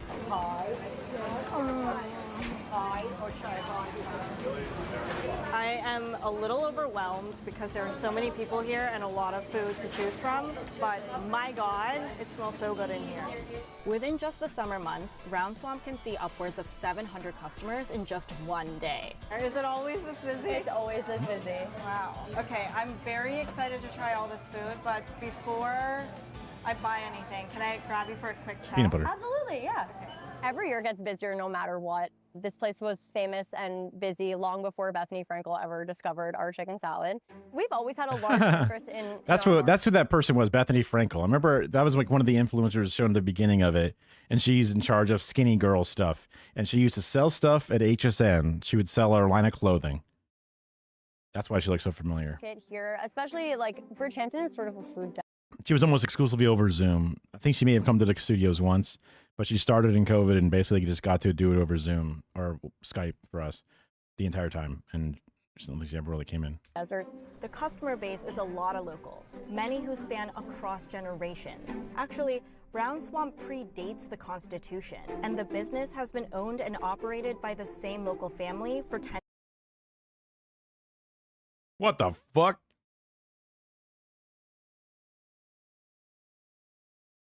I mean, it's fine. But when your company predates the Constitution, you have done some serious crimes. There was probably some slavery going on. There was probably some child labor going on. There was probably some discrimination going. Oh God, you know. Oh no. We are a national bicentennial farm, which means that the same farm has been owned by the same family for over 250 years. We are one of very few places offering prepared foods. It's this prepared food that accounts for 90% of the store's sales. And I have people that Doesn't sound like what a farm would do. 200 years. You're spitting on your legacy. Heritage, not hate. No, just are stocking their house because they This is in New York, technically, but still, they were a slave state up to a certain point. have 15 guests coming for the weekend, and they're like, have at it. So many of our customers are so nice and so generous, and then you get like the 10% of the people who don't understand why things cost what they cost. They don't understand why it's so busy. But I try to remind people when they're shopping here, you have to compare not to like the potato salad that you would buy at the grocery store, but what you would be served at a restaurant and how much that ticket price would be. When I was there, I mean, when you leave and your thing costs $500, there's no restaurant that would be similar. It costs more than a restaurant. Brown Swamp was at its peak busy hours, and people were spending anywhere from $2,500 to $2,500. Obviously, we're trying to sell out because we want everything to be fresh for the following day. Buy like 3. Yeah, that was the one thing I had the issue with, which was like those cantaloupes costing so much, because it's like you have to sell that. You can't just, depending on how much this company is paying for it. I guess that's what they're talking about with the business angle, because they're buying, if they're not making insane profits on these things, and they're just doing a stupid, risky business for the sake of nothing, in my opinion. Because, yeah, it's high risk, no reward. If you buy a $1,000 melon to sell for $1,200, but then 2 of them rot on your shelf and no one buys them, then you just did nothing, and even if you buy 12, 2 rot, and you only made so much money, you did nothing the entire way through. What a waste. O'clock, we kind of stop stocking for the day, and it really becomes a completely empty canvas for the next morning. Actually, speaking of canvas, what is the lore behind this tote bag I've been hearing so much about? The tote bag, stop. It was a limited edition collab with Land's End. They weren't for sale, it was a gift with purchase. I think we had like 1,400 or 1,500 of them between the 3 stores for Memorial Day weekend. Then when they were gone, all of a sudden, everyone was a little fired up about them. Have you seen anyone try to resell it? Yes, I saw one on Facebook Marketplace for $500. Merch as a whole has been a growing area for sales. As an institution with rich history, Brown Swamp Now that's is capitalism. considered a travel I'm gonna rinse this out real destination fast. There's a lot of transient people coming just to see what the hype's all about, picking up a quick lunch and just being like, oh, I went transient? to Brown Swamp. What the? And as I continued to shop around, I ran into a very familiar face. Oh, hi! Okay, so since you come here quite often, can you just give me a few of your recommendations? Yeah, I mean, it's all about the dips, for sure. Okay. Dips, the salads, the baked goods. This is my favorite salad. Mexican, and they're good size. You love the muffins. I love the muffins, and I just saw them wheel in some fresh ones. I got this. You got this? Yeah, these are not props. These are absolutely coming home. Okay. Thank you. Yeah, of course. Thanks for coming. Shit, I should have gotten more then. I think these are yours. Thank you. I don't recognize who that guy is. I want to see who he was when she said, "Oh, it's you." I mean, it's all about the dips. Super fan of Round Swamp Farm. Okay, so since Oh, CEO of Morning Brew. Oh my God. Okay. That's wild to me that the guy who runs the channel that runs Good Work and points out a lot of the idiocracy of modern finance and capitalism is the dude shopping at this fucking store. Holy fuck, that's so funny. thank you. Yeah, of course. Thanks for coming. Shit, I should have gotten more then. I think these are yours. Thank you. Since you're here, I might as well just interview you. Sure. Why are you such a fan? Round Swamp was the first like luxury grocery store I heard about out here a couple of years ago, just word of mouth before Sure, I'm already wearing the microphone, but sure, yeah. started to really spread on social, and it became just like a fun special occasion thing to do every couple weeks. I do think that there's a good amount of conversation in some of the towns out here about losing more like local businesses to larger chains. So maybe a reaction to that is, how do we do more locally sourced things? How do we have more stores like Round Swamp or the Round Swamp in other communities? It's just like craving more local stuff. You want to like take advantage of, should we wait? It's the most Hamptons thing ever. It's a white G-Wagon going on. It's a small dog inside that just set off that alarm. But I do believe that, you know, a spot like Round Swamp What the hell's a absolutely G-Wagon? supporting local farmers. It's absolutely run by local people and catering to a specific crowd that knows what they're getting. Perfect.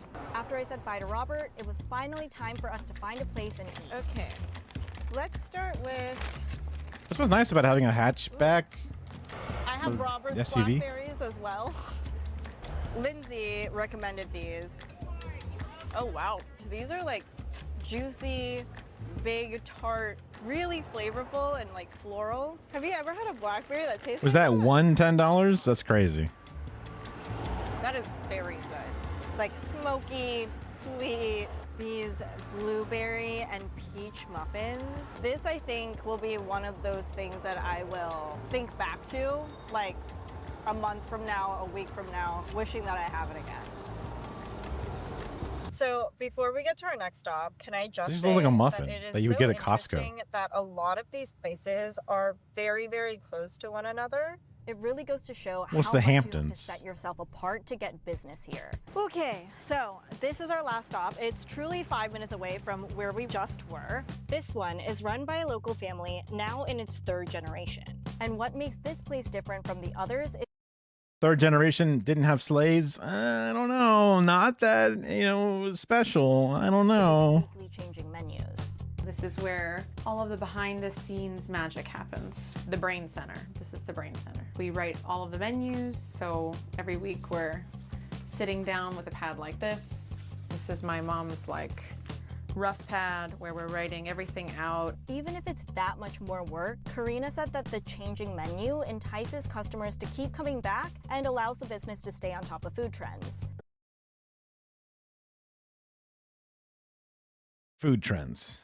So all that research and old ancient paperwork and books on top of food trends. Those two things don't match. Those books exist. They are there. I call bullshit that they're back there crafting and researching and doing stuff to build up a fucking tuna salad recipe. Bullshit. They're on TikTok more than they are reading those books to stay on top of food trends. I don't buy it, but that's just the cynic in me. Yeah. This fifth blonde lady with no eyebrows visible because she's so blonde could be working real hard and doing a really good thing. I was just thinking to myself, like, oh, there's a real lack of soul food representation in this Hamptons community, but that goes without saying. We're following what's coming up in the world of food, very much aware of that and aware of what's going to sell. We are taking notes every week. My chef takes notes on each menu and writes what sells and what doesn't. Morning Brew is made up of a bunch of different people. and each person has their own scope and style. I've found this person is the least anti-capitalist person I've seen so far. Not that any of them in Morning Brew specifically are, but this one's definitely the least. I was expecting this video from the title to be very different. It's just more of a straight up expose and just interviewing them specifically, but it's still interesting for a few different reasons than I originally intended. And probably one of the most famous offerings here is the lobster salad. I can remember when I was a teenager that already it was something that was widely spoken about, that we had $100 a pound lobster salad. And I think that's probably why, because it was quite expensive almost 20 years ago, but it hasn't changed. What's the reason to keep it at 100? It's considered by many the best in the Hamptons. By many, you say? Well, then that must mean it's manyly true. That sounds like it's their Costco $2 hot dog and a drink combo, but it's a $100 lobster salad. We make perhaps a small profit, but like it is such a desired item and we are known for it, and so we keep it. I noticed. It's funny that they go, we make a small profit from it still. How expensive is your lobster that you're buying for this $100 lobster salad? How much lobster's in it? What's the other salad ingredients and what labor gets costed put into it? I'm surprised it's only a small amount of profit. Maybe they're paying their laborers great, and that could be great. But then it implies that for the years prior, they've been raking in the profits based off how much it cost, because it would have cost infinitely less back then based off of, money changing. But also, it's a loss leader. That's what you do. Like, you get people in the door because that's the one thing people like. And if it's considered to be affordable, then they'll be in there, and they'll be able to pick up some hot honey because that's a new trend or something. But you do that to get them in your door. That's a very classic foot traffic business brick and mortar thing. With every store, there are no prices. Can you tell me why? We have a general price board. It's up on the wall, very similar to a deli, because we are known as a gourmet takeout shop and deli. Part of the reason we don't have prices, we like to facilitate a conversation between the employee that's waiting on you as a customer and the customer. It's kind of an old school thing. We're very old school. So it was only right for me to do the same. It's really hard for me to pick anything because everything truly looks so good. So all of that in mind, I do have a budget. What would you recommend me getting today? I would say the lobster salad for sure. And then I would say the crab cakes, sesame noodles. I heard somebody say chocolate pudding earlier. The brownie pudding is wild. You gotta get a teeny portion. Yeah. Karina added a few That's more good. items. I mean, I like lobster. The word lobster came up on screen. I like raw batter. So a brownie pudding, whatever, just looks like not fully cooked brownies, but that's fine. I'm okay. Cookie dough, I'll eat it. Someone says salmonella, I call them a pussy, and I just eat it. That's my strong gastrointestinal line again. Being able to eat cookie dough and not get deathly ill from it. I guess that makes me sort of similar to the anti-vaxxers in a sense, which is funny to think about. I'm just built different, brother. But I like the way cookie dough tastes. There's got to be a way to keep cookie dough, but also kill salmonella on a reasonable method. Whether you freeze it or UV light it or something, there's got to be a way to make it more edible. And rung us up.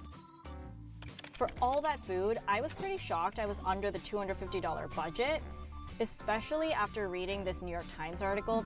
Yeah, some of those, well, like, oh, look, $22 for 4 muffins. Like, well, that's not super egregious. That's like $5 a muffin or something, or, $7 a muffin. Like, that's somewhere in the range that I would think is normal, depending upon, they look pretty big and nice or something. But again, look like a Costco muffin. So sometimes it's not as insane as they're making it out to be.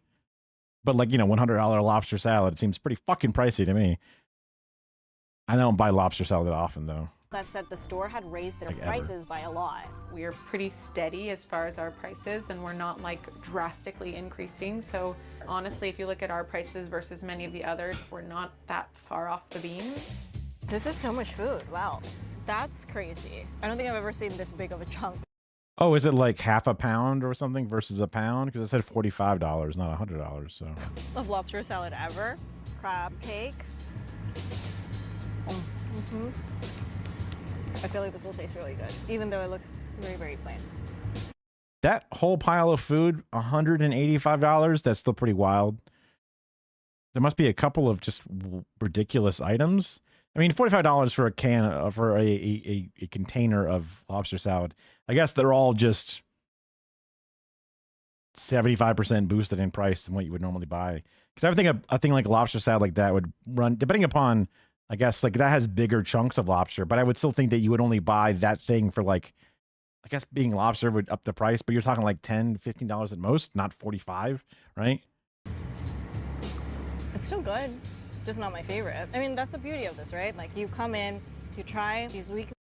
But everything being on the board and the prices being that weird haggling thing where you talk it out with your person, that's nuts to me. I hate that shit.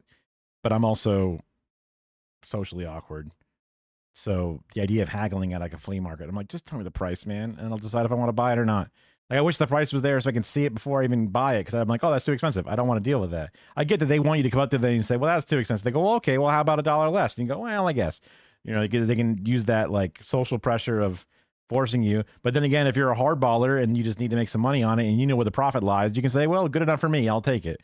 Like, it's a good system for them, but it's just bad system for me specifically, which is why I don't go to flea markets that often. Changing menus, and then Also, what the fuck are you going to buy there? I used to buy swords as a kid and like airsoft bad, you know, toy guns. And that's about it, because I didn't want to buy anything else. I don't want to buy a bunch of old dusty furniture or a bunch of old dusty books. That shit sucks. I don't want that. you're at the end of the day supporting the local businesses. I'm very excited about this. Like the chocolate frosting on a cupcake, but just like fudgier and gooier. Get in here. You have to try this. This is insane. It's about 6 p.m. now, and a lot of these gourmet grocery stores are closed or soon to close. Yeah. James and I are tired, but we're both very full. I mean,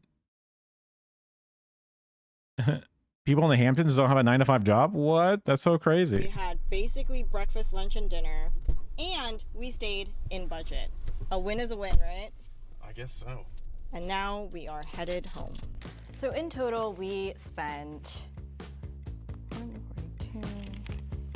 $6.89 and 61 cents. So yeah, that is a lot of money, but it was honestly less than I was expecting. And we walked away with a ton of food. Personal highlights including the egg sando and OJ, onion dip and muffins, and of course, loaves and fishes brownie pudding. Now, prices in the Hamptons are definitely steep, but I learned that there are a lot of factors as to why. And sure, they were a bit tight-lipped when it came to how they price things and how what do much you know? they may have increased their prices over the years, but all three had a few things to say in common. The most expensive thing in the Hamptons is labor. Keeping employees that That's always labor in any store like this is always one of the biggest factors, of course.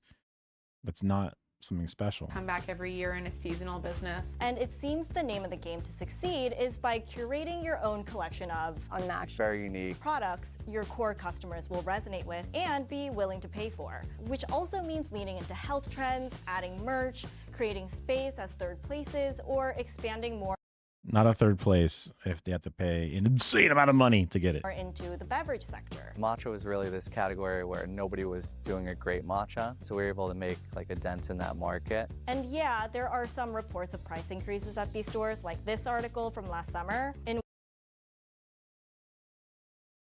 Means $30 burnt berries and which lobster they salad. quoted a rep from Round Swamp Farm who said the store raised their prices 30 to 50% since 2020. Yet price itself generally doesn't seem to be the first priority for the stores nor its customers. It's a lot harder to do it this way. The overhead is massive, but we have a group of customers that really value it, and we're seeing the need for it more and more. The gourmet grocer industry has always been, to some degree, a culture here on the East End. That being said, over the recent year and a half, we've seen an increase in demand. Everybody's become just that much more discerning, and you need to stand out. And of course, not everyone in the Hamptons are subscribing to these grocery stores. It's just really funny to see them be like, you got to stand out, you got to got merch, you got to get on the trends, and it's like it's not even about the banger quality food or whatever. Like you watch a video about a person who runs his own pizza shop, and he goes on and on about how much he cares about the pizzas, not like staying on top of the trends and do it. It's just like it's a completely different. There's like there's a lack of soul. The closest thing was that one store that didn't price things directly, had the closest thing to a soul in itself. But even that's limiting. Obviously, the caveat is there are people that live here year-round that raise their families here that did not opt into higher prices. And among the people who do shop at these stores, the general consensus I got was that they're not doing their whole grocery shopping there. These stores are for special occasions or to get a few treats. And while social media might have blown up gourmet grocers this summer, turns out the demand for these kind of premium groceries has been steadily growing over the years. Since COVID, people are not in the office full time, so it is busier in the off season now too. But also because among younger shoppers, there is this growing sense of viewing food as both a lifestyle and a form of social currency. A very specific group of people in the Hamptons making viral rage bait content. A lot has to do with TikTok, Instagram. People are seeing the Hamptons for the first time in like an accessible way. So at the end of the day, Hamptons gourmet groceries aren't just expensive because they can be. They're a part of a bigger social and cultural shift in how we shop for our food. And hey, whether you spend this much or not, it definitely makes you think about what we're really paying for when we're checking out at that register. Interesting video. Again, not the take I was looking to have on it, but either way, the perspective and the material, I have never heard of that shit before. Interesting. Let me throw the background tunes on. I think we might transition now into the. It's been what 3.5 hours of good react time, which I appreciate. I've been playing through a bunch of the Batman Arkham games. Usually Happy Goat is in here, who's a big DC enjoyer. But the last game in the series, surprisingly, is one that's not an Arkham game at all, but Suicide Squad Kill the Justice League. And apparently it's gotten really, really bad reviews. Everyone hated it. So I'm really interested to play it and to see what it's like. And it's a very different take on the game, and it came out many years after all the other games had stopped. The fact that it's in the same universe is kind of wild. So I'm interested to give it a try. Also, I bought it for like $3 because it was on sale for 95% off, which is not a good sign for any game. But I'll take a whack at it. Let me go take a leak. That way I can get into it, and then we'll have some gaming time. Be right back. Let me just throw a little thing here.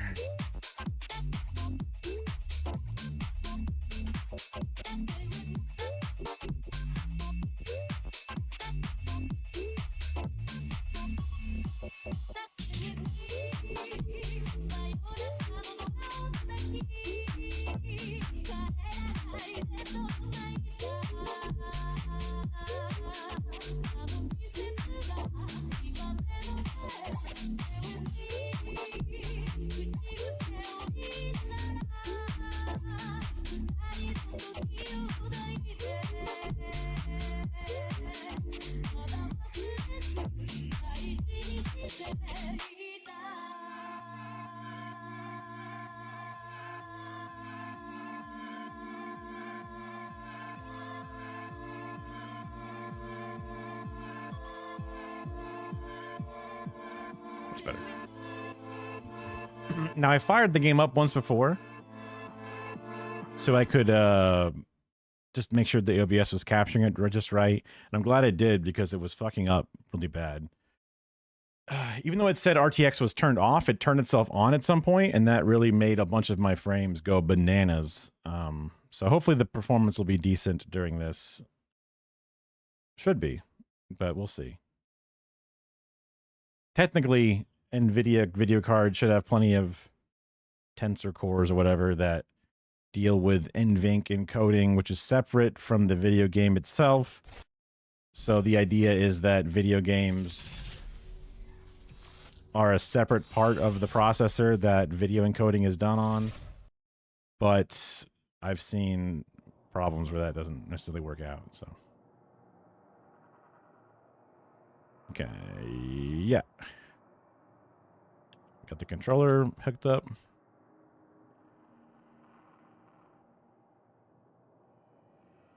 Oh, I should change my title and shit. Hold on.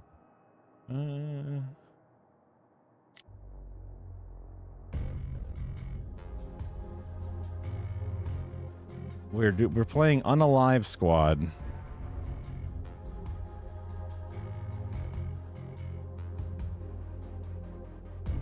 Three viewers, baby. I'm literally the top. Well, not the top anymore. I only have 2 viewers. Oh, I'm losing frames like crazy. It's happening like I said it was. Options. What happened? Video. Off. Ray tracing off, you son of a bitch. Save. Accept. Instantly better. See, it did it again.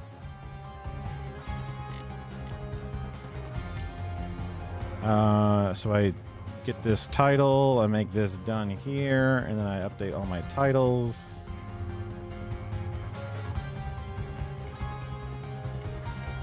Good. Okay, and now we'll try and do it with a controller, because that's how you're supposed to play video games, right? Then I have to... Wait. I have to restart it from the beginning because I booted it up and it got right into a bunch of bullshit. So I don't want it to miss out on the story. Wait, are you still fucking up on our things? Why? Why? Options. Video. Make sure everything is turned off. Uh-oh, we're still having trouble, huh? Well, not in the menu, we're not. Okay, let's see. When I go back into the squad, game mode. Wait, that's the wrong thing. That's what kills a bunch of frames for some reason. Chapter select. Yeah, we're losing frames like crazy. Maybe it's when this is done. I don't know. Fuck. I don't know what else to change. Metropolis. It's the little things that really change a city's vibe. The weather, gentrification, the alien invasion. Task Force X, stop sightseeing and see if you can kill everything in sight. Got it? Hate to say it, but Waller's right. We got work to do. How did you 3 get split off this time? Hey, wasn't my fault we got lost. This time. We should convene at the Daily Planet. It is a very central location. Still playing tour guide, Sharky. Love. So we got... Even when paused, it's fucking grubbling up all my shit. Tab. Options. What if I do... Oh, windowed? Save? Does that fix it? Kind of. Accept. Cancel. Okay, but why is it just a small resolution? Save. Accept.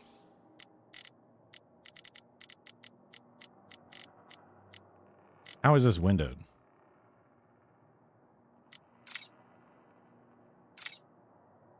This is definitely not windowed. Oh, we lose frames again. Why?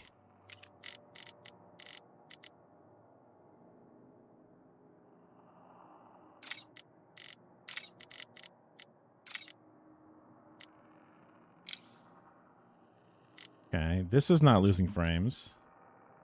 Do I just play the game in windowed mode and just put it in my thing like this? It's not really perfectly windowed. Oh, excuse me. Hold on. 1920. Is there a 1920 by... No, there's not a higher... Sometimes there's a more of a 4:3 ratio, but no.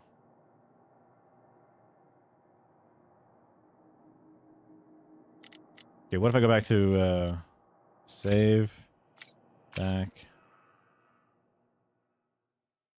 Still losing frames, doesn't matter the size. Video. Wait, DLLA, no, DLSS. I saved this shit before. Son of a bitch.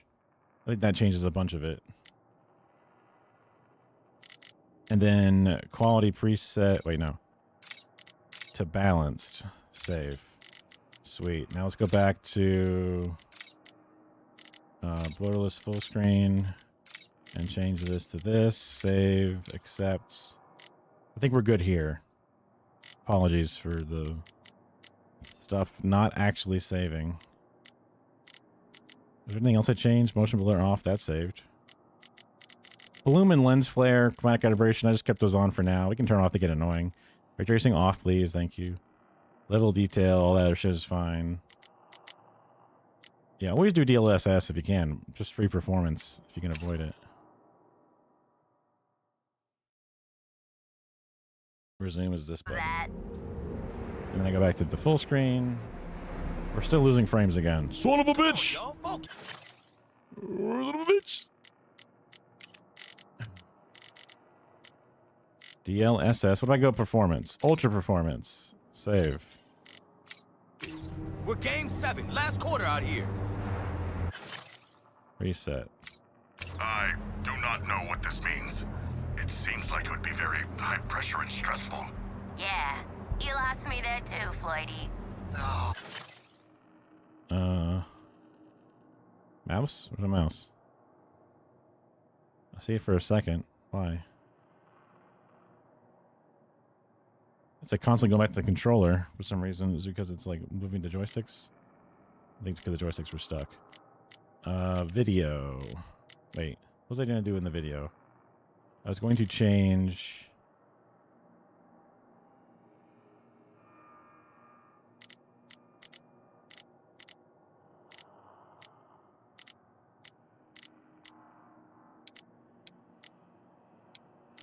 Just in case those do something.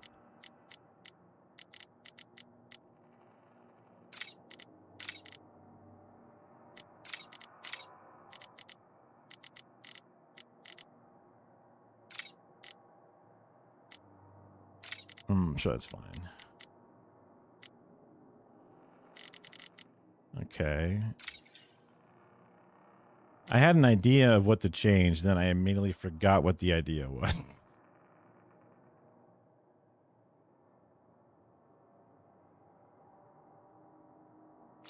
Aren't you supposed to be a Yank, Carls? Even I got the reference. Just don't get yourselves killed doing something basic. Okay, this seems pretty good.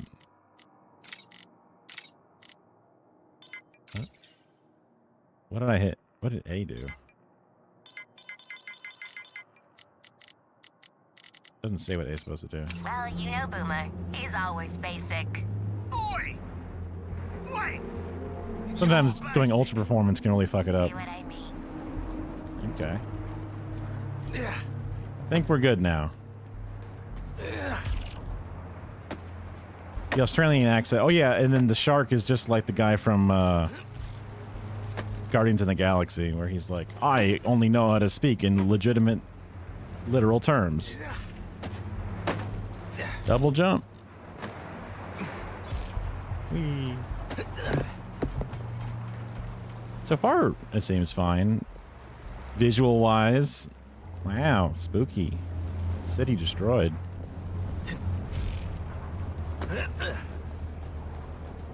I got through the tutorial before. Right bumper, I was hitting left bumper. What a fool. This is why I'm more of a mouse and keyboard gamer than a controller gamer. Hold RB, jetpack. Whee.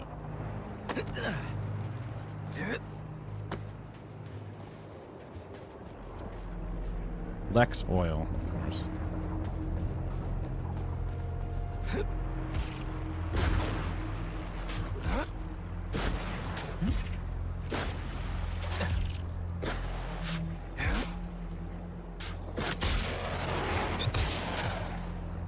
Right B plus A afterburn. I guess it's just faster rocketing.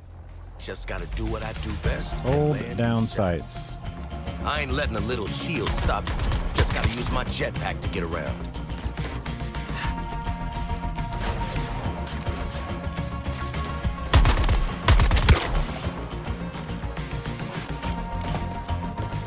Oh, we got ammo over here. How do you reload? Do you have to reload?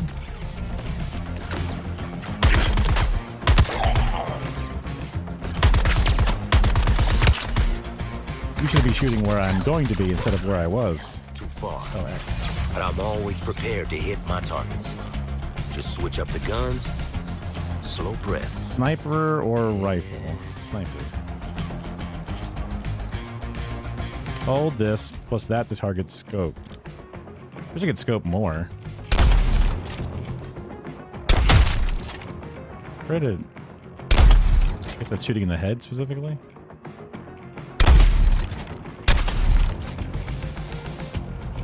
Clean, as always.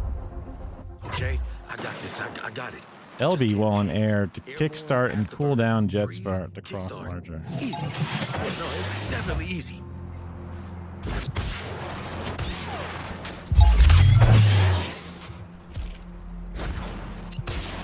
Made it. Easy. Yeah, easy. Yeah. And this to climb up. Okay. What is this?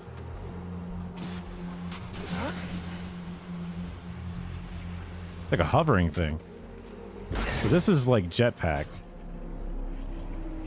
But this is like kickstarting, they were saying? I see. So that like uses up your second battery Got me of some your tangos thing. right here.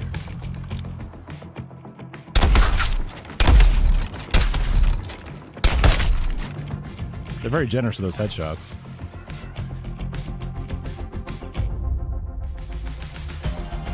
It don't always have to be about accuracy. Just Throw efficiency. grenades. Speed.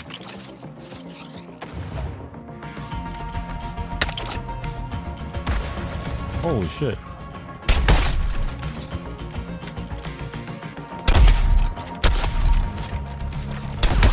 Yeah, why even zoom in?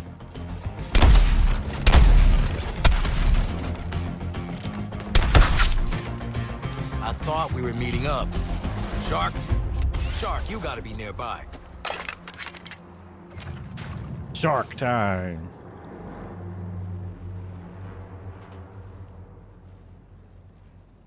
I am in a tunnel. It only has 2 exits despite its length, which seems highly inadvisable. Human architecture is fascinating. Isn't that how all tunnels are?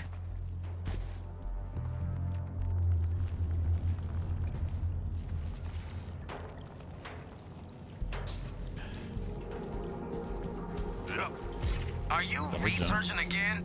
Can't you just look at pictures later? The experience would not be the same, Floyd Lawton.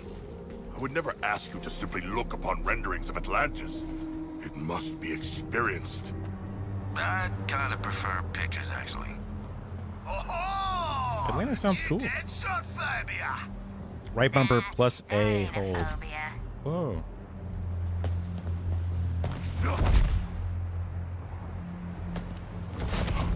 Oh, it's like a run. Hold LB plus A for vertical launch. So LB and A is up, and right B and A is forward. Drop. Momentum, gravity, and mass in destructive concert. Then what, LB to go down? If only there were enemies here. That would be a splash. Who's been teaching Sharko puns again? Jocko. Maneuvering through the air has its advantages. Less land dweller refuse. Much less. Dashing while in air. Pounce, and then dash. Dash. Dash. Much less resistance than water as well. Well, there's gravity. Excellent. I hungered for more enemies.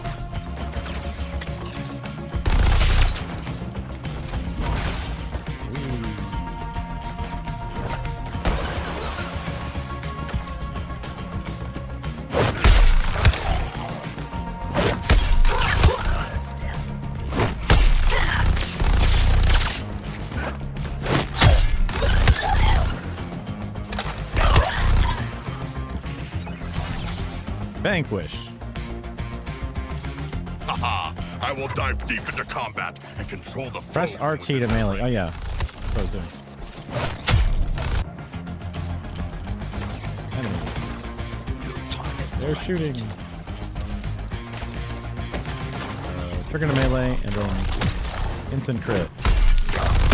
Oh, I see. So when they're vulnerable, they get critted as if it's headshots. Which is definitely pretty good to do with your big fucking weapon. Your sacrifices are greatly appreciated. I wanted some extra exercise. Hey, Shocky. Meet up with squad. Real architecture? I'll show you all the top brooding and cackling spots in Gotham. Oh, I already have a list. I would love a true Gothamite's perspective. Quinn's got point on this one. Not many scenic views in my line of work. Can't get spotted. Floyd, mate, you ever taken a vacation that wasn't work? What's up, dude? Greetings, Deadshot. Where are Harley and Boomerang? Not with you. That's the problem. Boomer, check in. Calling him Boomer is such a... It's rough, man. What, me? Yeah, see, I had to fight off half of Brainiac's army. Yeah, all on my own. Yeah, Not me. showing the piss. They're cowards. You drop down the volume just a touch. So tell us all about that big fight just now. Yes, regale us with your tales of glorious combat. Yeah, well, Old RB Speed Force. Oh, so they're a Flash type person, but with Boomerang specifically, which is crazy. Whoop.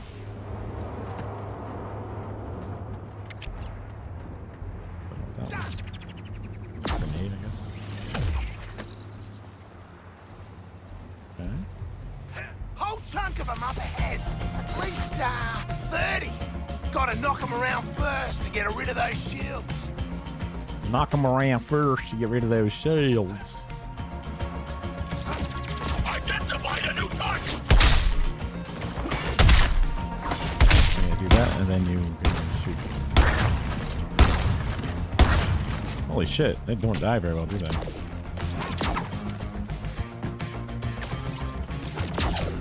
Why didn't you attack? Why is it not attacking the guy? Can it lock on? Huh? Oh, I'm hitting the wrong... I was hitting the bumper to, instead of...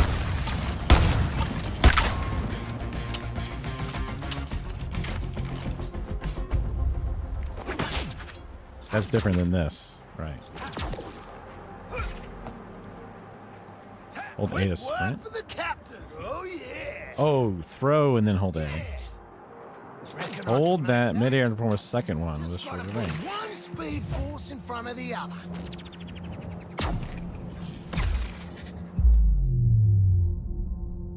Why is it slowing down so much?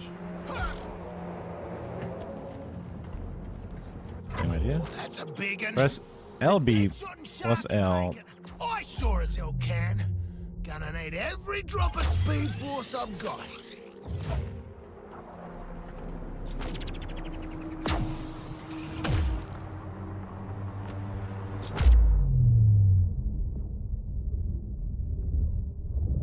Oh, I'm running up the wall now.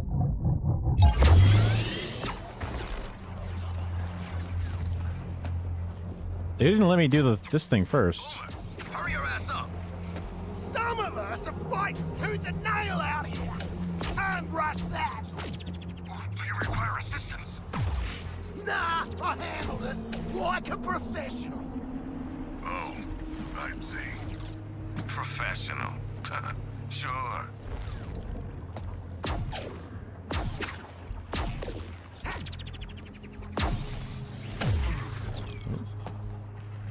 What's up, guys?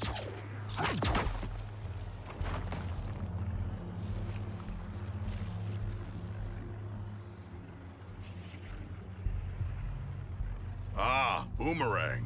You seem What a uninjured long despite zoom your in. supposedly harrowing battles. Did you not see Harley? No, I didn't see her through all the, bodies. Hey, House, where'd you disappear to? Ain't got yourself beat up, have ya?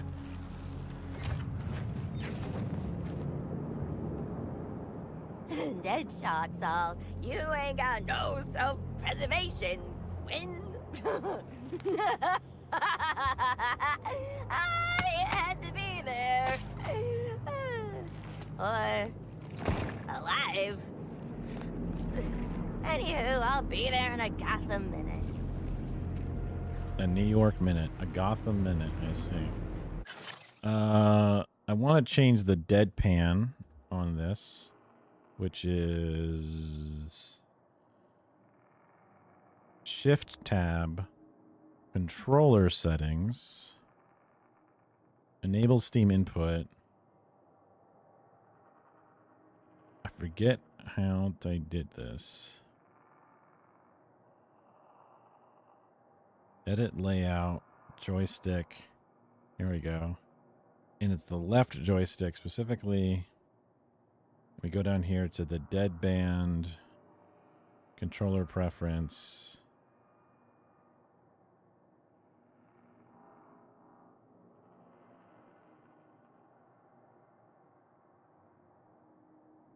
So even there's like 4% value here. There's actually no value done.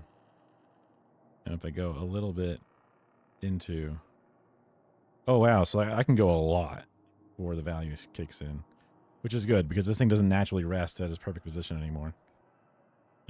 So I say back.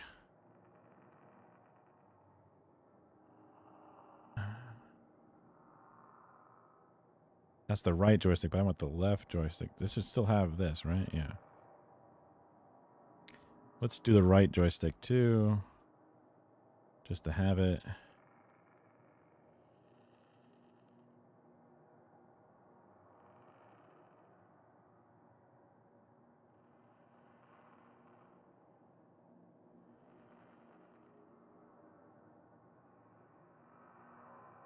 Okay, so this should hopefully mitigate the issues with Are you puppeting the dead goons still be again? walking and forward. That shit is creepy.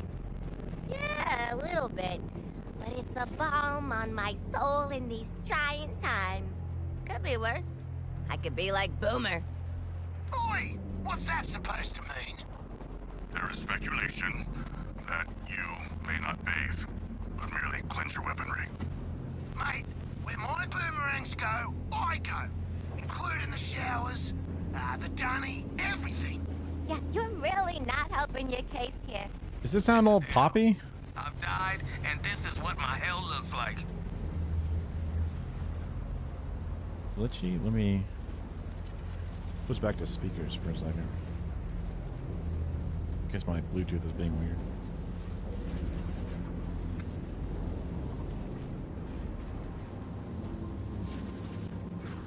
Okay, the deadpan's not working out very well. Let me... That didn't do what I thought it would do. Okay, let's double check if this is actually working the way I think it's supposed to work. Back. Hit layout, joysticks. It is in fact doing it.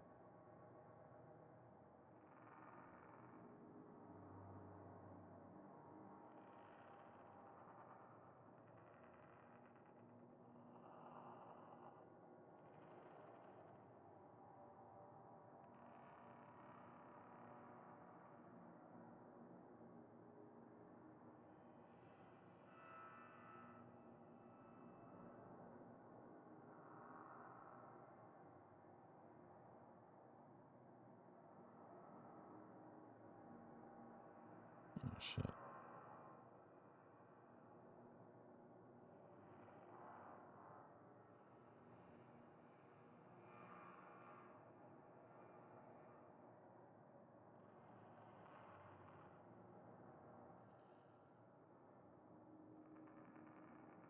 Outer ring. Oh, that's something totally different. Yeah.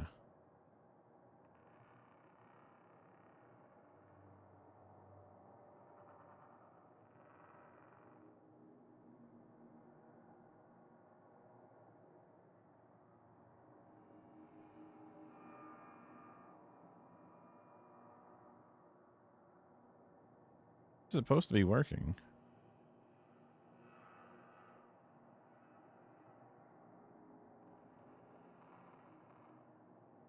So is it using this?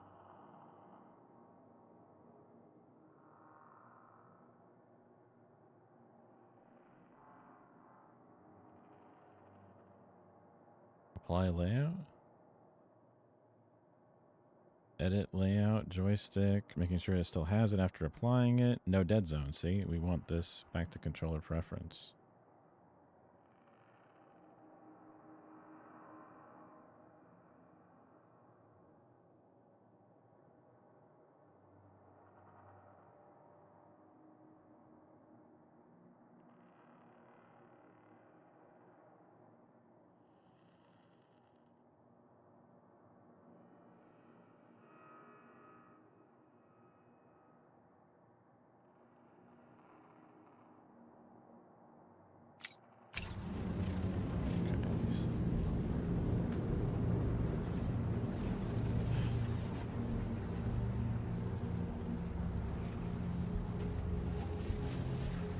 What the fuck?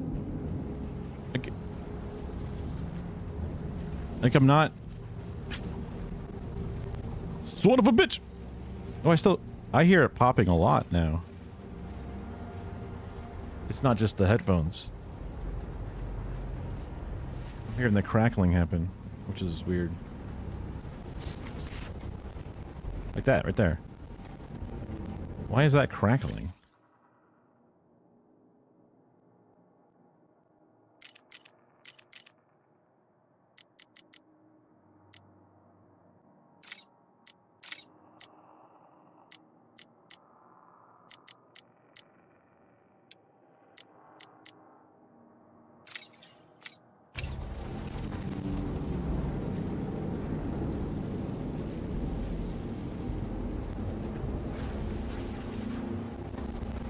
Yeah, I hate that. What the fuck is going on with that?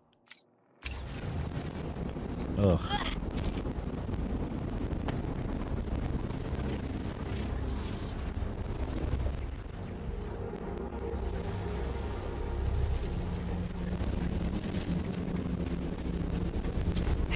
Oh. Harshen my swing drone!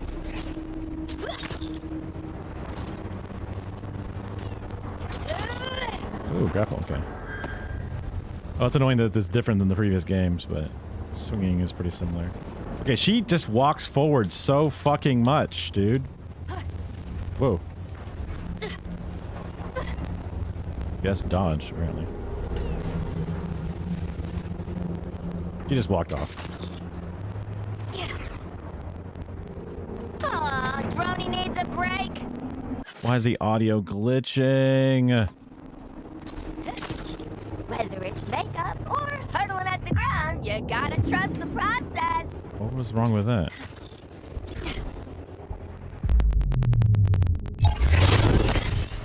Okay, the audio sounds like ass.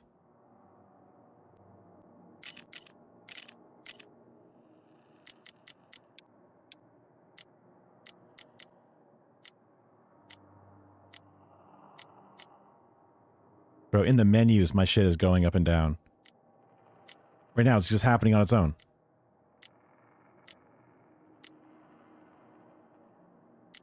Stick drift!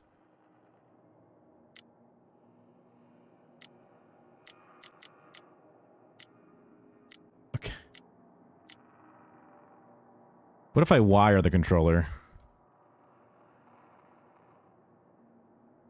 Maybe it's Bluetooth something. I don't know.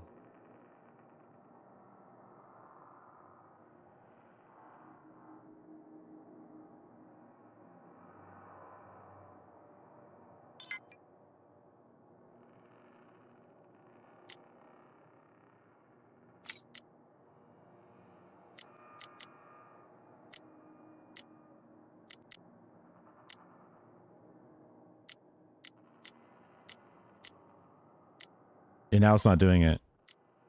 Funny.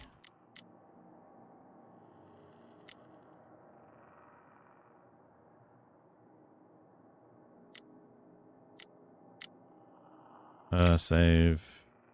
Back. It's still fucking doing that stupid.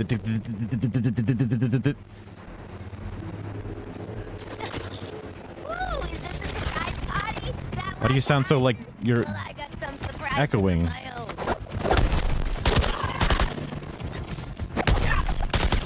God, it's bad. I need to restart the game or some shit. I don't know.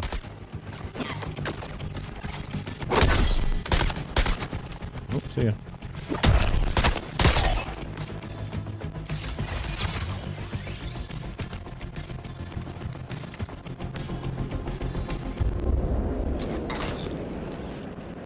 It almost comes and goes. Conservation of momentum, honey. Press A. Doing so fully resets the swing. Oh.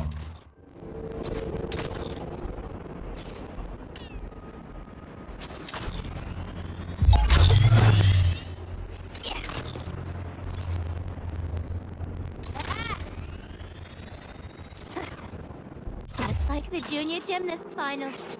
Swing, release, wait for back drone, swing again, stick the landing.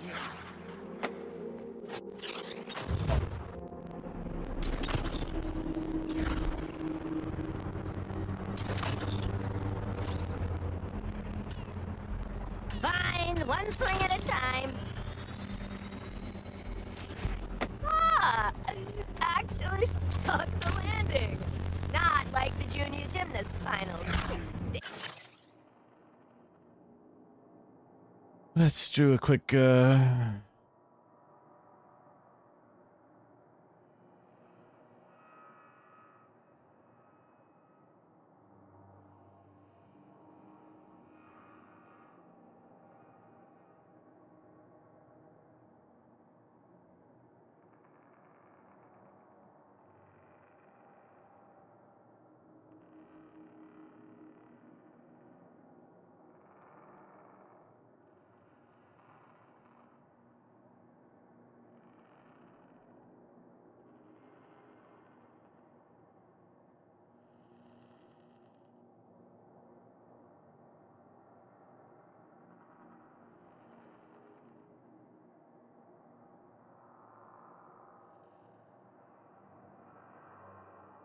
I wish I had spatial audio, but I don't think that's even a setting I have turned on in the. I think it's an option in the game.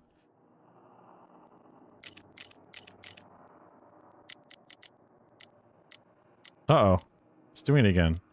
And I'm plugged in. Fuck! Dude.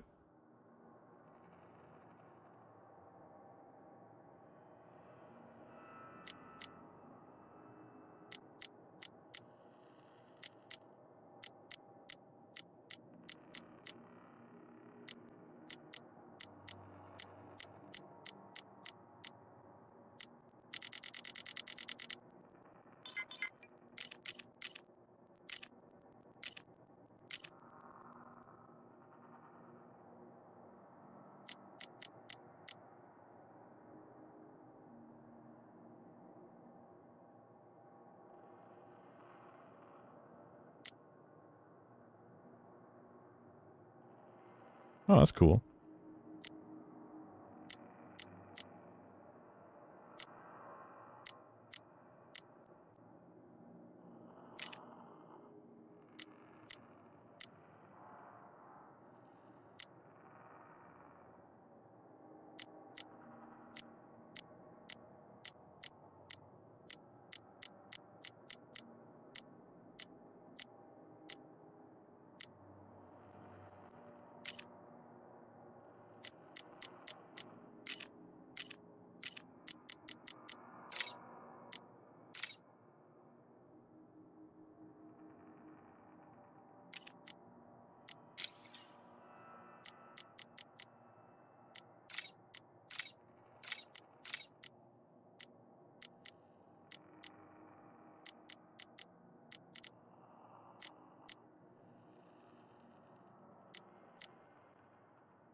It's so weird that it's happening. Whatever. What are you gonna do?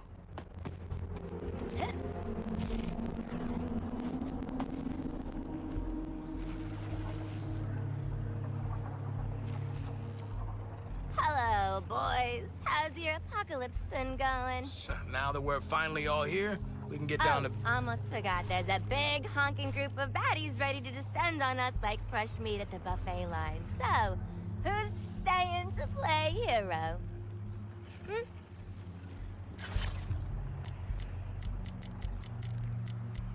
Wait, why does it jump over a shark?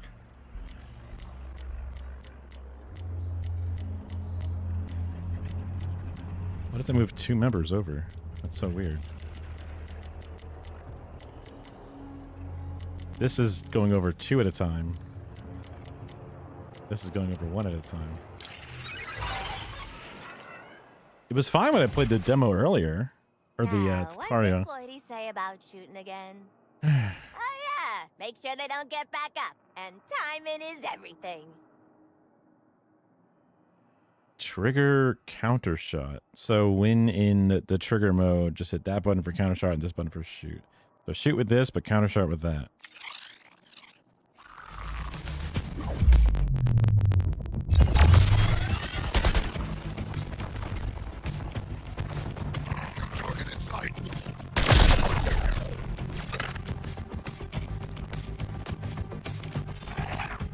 Shoot normally like this, but then when I can do that, I would do that.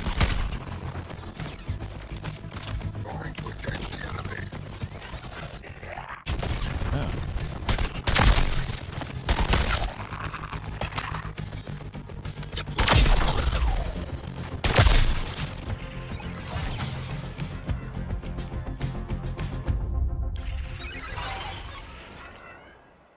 I think it's just because I mess with the settings so much on this that it's just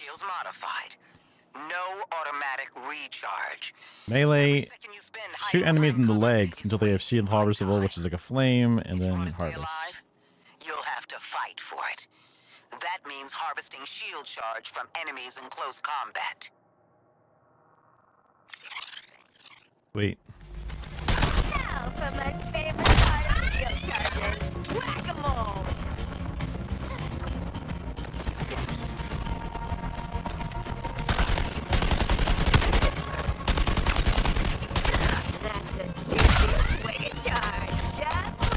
Oop.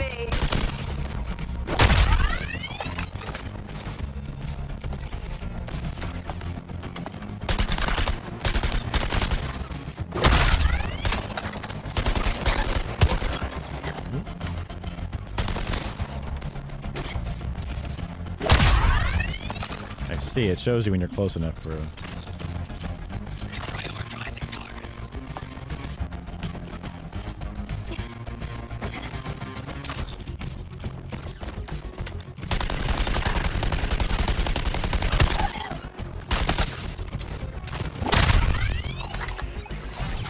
keep using right bumper to try to like dodge forward, but it just kind of works, but it's not really what I need to be Wonder doing. if there's any candy in the lobby. Love lobby candy. Except butterscotch. Too sticky. Wait, why is it losing frames again? Nothing's changed. Why all of a sudden is it dropping frames like crazy? Propaganda arm of capitalism. Nice lobby. And audio is crackling like crazy too. Money yard deco. What the fuck? Real nice if they'd ever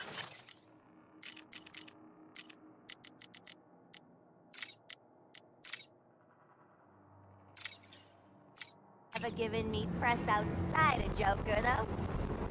Even my best solo work was just a setup to his. Grr, controller acting weird. If I unplug it, turn it off.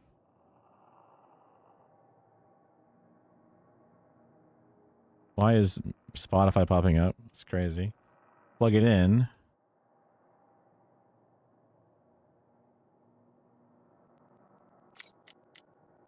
Still doing it. Still doing it, man.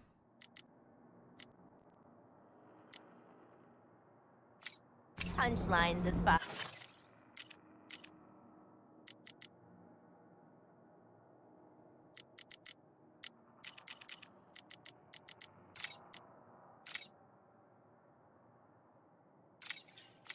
as they were concerned. Yeah, well, ain't nobody calling me a sidekick now. Least of all this place. Why is it using up so...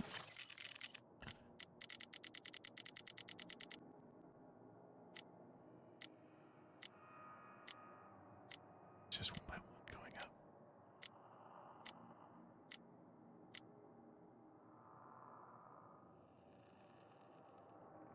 The joystick is not even close to being moved, and I'm plugged in. Not even Bluetoothed.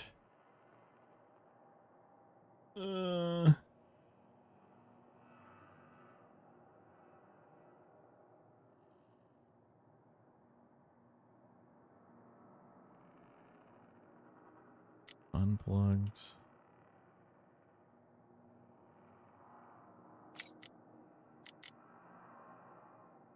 Also, why is my shit lagging out again?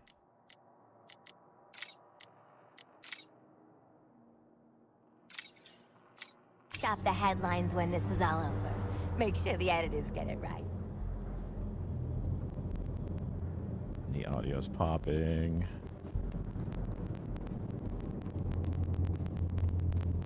And I'm sure you can hear that.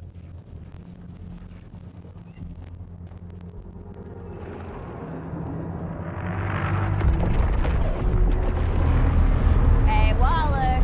Skull ship's honked off at us. Over. All of you, move to the objective. The Prometheum shield is up, but it won't last forever. Reminds me of a Sunday morning back home. Yes, the nostalgia of an active war zone. During the Hammerhead conflicts of my youth... No, focus, people. Those shark fights do sound pretty cool, though, big man. Move to the engagement zone, Task Force X.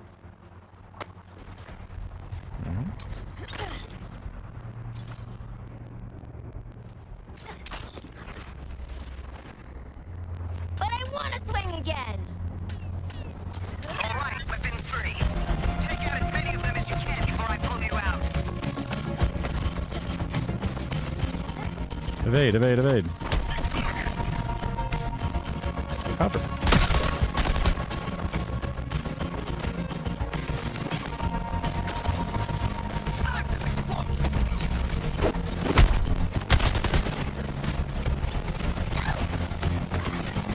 Oh, you're a good guy. Whoop.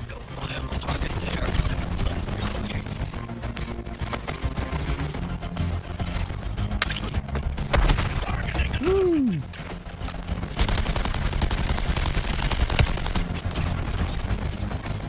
What the hell?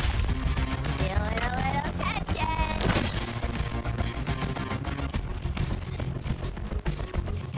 Few minutes until evac, huh? Ooh, that control is crazy. No, in your face. Yeah, give me that shield back. I'm all red.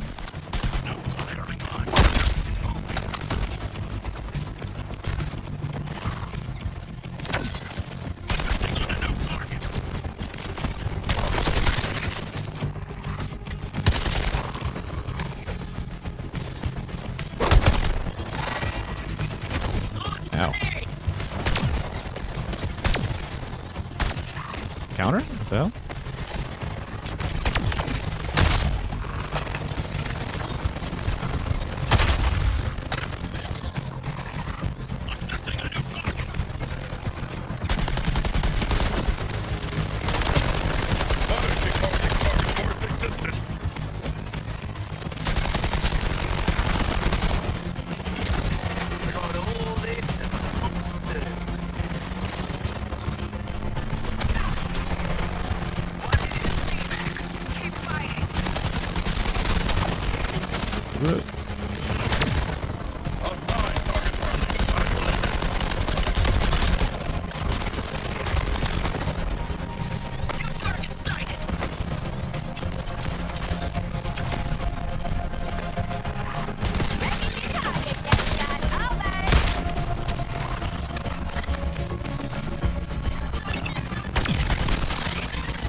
See.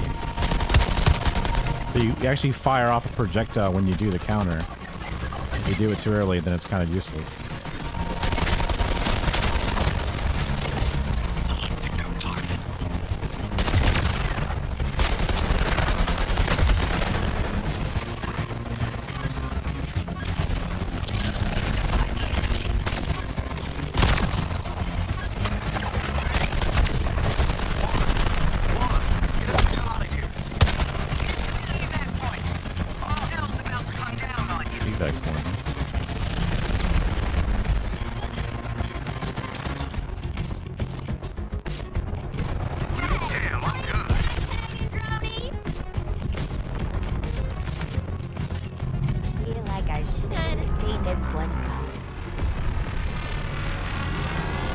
Trauma didn't seem too punishing, at least in the tutorial.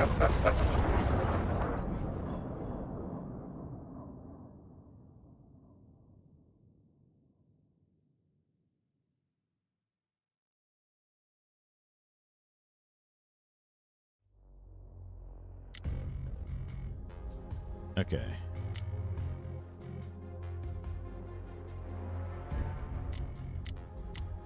Again, this is going 2 instead of going 1. Actually, I don't understand why. Game mode. Wait, chapter select. Sounds better now. God, it looks like shit, though.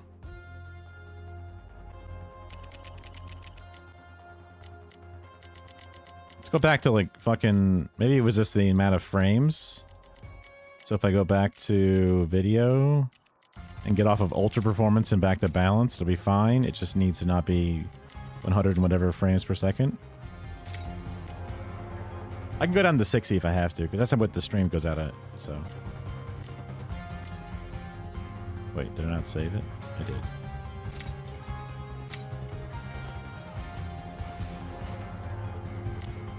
Okay. Oh, it's doing the joystick thing. Look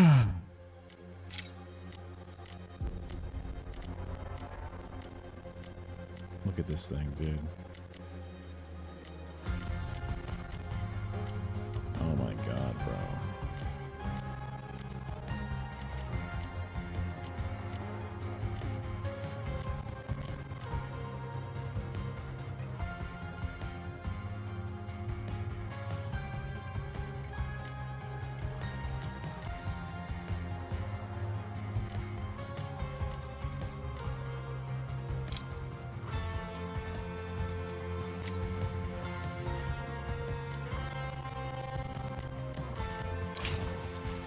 I think that's what we need to do.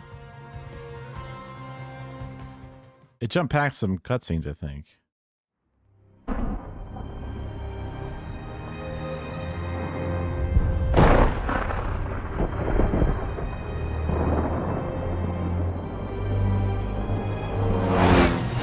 I didn't watch any of these. I just tried to get out after I played the tutorial.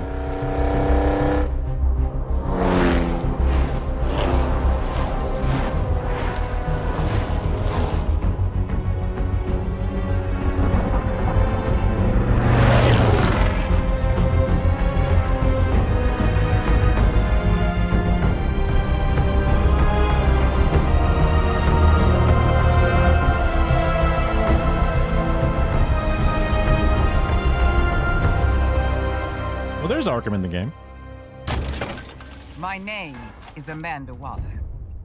I am the director of Argus, a division of Homeland Security. Hey, it's that guy from the game. Never even heard of. But we've heard of you. And I'm here to make you an offer. You're tenacious as junkyard dogs. Desperate. Hungry. You know how to survive. He hates the Flash. Now that might make you the kings and queens of Arkham. But outside these walls, the world's forgotten about you. Oh, there's the popping audio again. You're going to spend the rest of your lives picking maggots out of prison meatloaf. I could change that. I could be your way out. A chance to do some good. And Hey, Harley Quinn, Arkham Gazette. Just a quick question. What's with the frickin' shark? I would be happy to introduce myself. that won't be necessary, King Shark.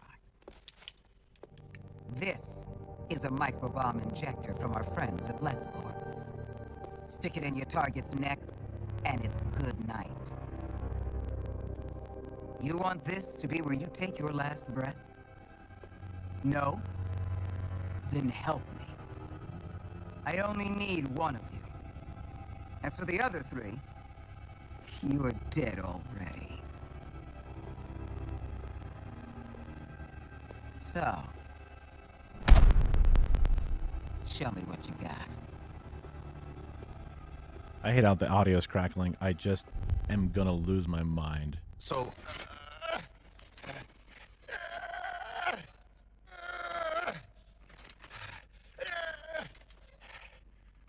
All right, sorry. So, makes sense Waller would want the world's deadliest assassin in her pocket. I don't know what she wants the rest of you for. Knowing Amanda Waller, it is nothing good, in my experience. What the heck is your experience? And what's a fish doing in Arkham? You got mental health issues, Shark? Generalized anxiety, but I was brought here from my home. The ocean? Bell Rev Penitentiary. All focus for one damn minute. This is clearly a trap. Any of us touch that thing, none of us is getting out of here. Ah, the prisoner's dilemma. Hey, we just learned about that. Bloody dilemma. This prisoner wants out. Come on, Captain. You just got here. I've been inside 5 frickin' years. Feels like I've been stuck in this conversation for 5 years. Can we please? Oh, so sorry, Deadshot. Are we interrupting your being strapped to a gurney? Isn't Deadshot supposed to be white? Aren't you supposed to be shutting your damn mouth? Kangaroo-looking ass. What the fuck? Because Meta? you are Australian. Okay, so are we gonna do the murder each other thing or what? Cause I'll be straight with you. I'd kill anyone to get out of here. I'd kill you. I'd kill myself. Nobody's killing anybody. If no one goes for the bomb, Waller comes back in here, sees she's not dealing with 4 screw-up psychos. We all get out. So then we do nothing. Excellent. I have grown quite skilled at... Enjoy your nothing, idiots. Maybe you should have spent less time in brain class and more time learning how to pick locks. Because it looks like Captain Boomerang...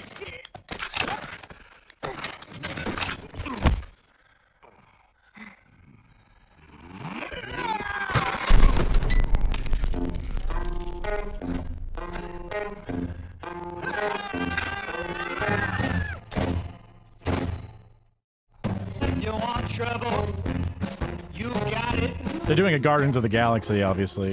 You've been thinking, Tongue-in-cheek comedy. if you're looking, you know where I'll be. It's the last place that you might have seen me.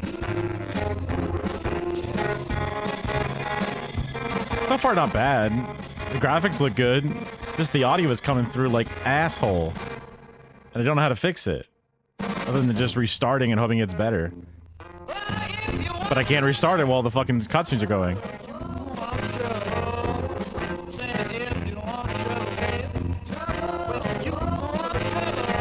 Wait.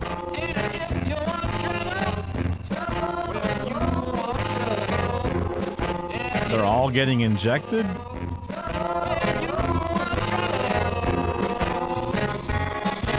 That was only enough for one person, specifically.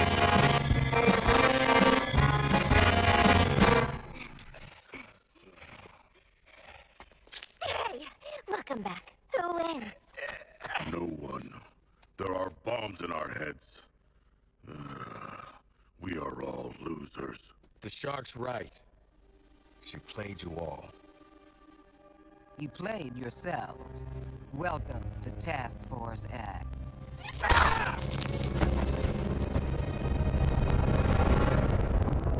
Boing.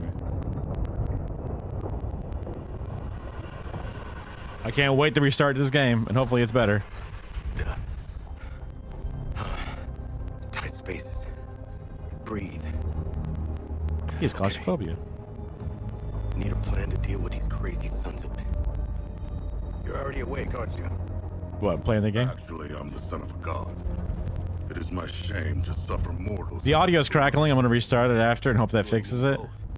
Wasn't planning on picking up a bunch of liabilities in Arkham. Oh, there's something in my ear. Did one of you bastards inject something in my ear? In-ear CIC comms. Bet we can hear your bullshit wherever we go now. You guys are making a girl miss solitary. Still, sure is nice to be out of Arkham. So far, it's not that bad. Well, we could have started right like normal. It's just like a Guardians of the Galaxy movie. But I just literally just started. Everyone's a backstabber. It was a test. A mind game. I do not know if we passed or failed. Well, 4 exploding heads are better than 1. Where are we going, and who are we killing? They geared us up to take on an army. Wait. Is that big dropkick driving the flaming train? I am not. I have never traveled by train before. Oh, brilliant. You jinxed it. This ride's like the Aussie. It's old and it stinks. Joke's on you, love. I'm not that old. Sharkman, pull that brake lever.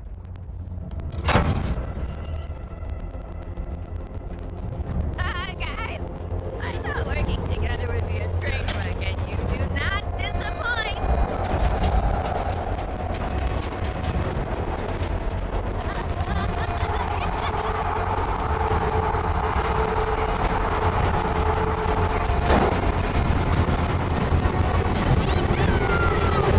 Didn't every normal brakes?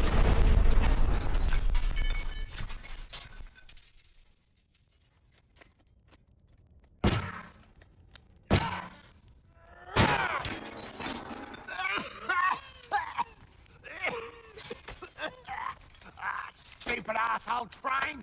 Stupid Train? train bombs! Stupid deal!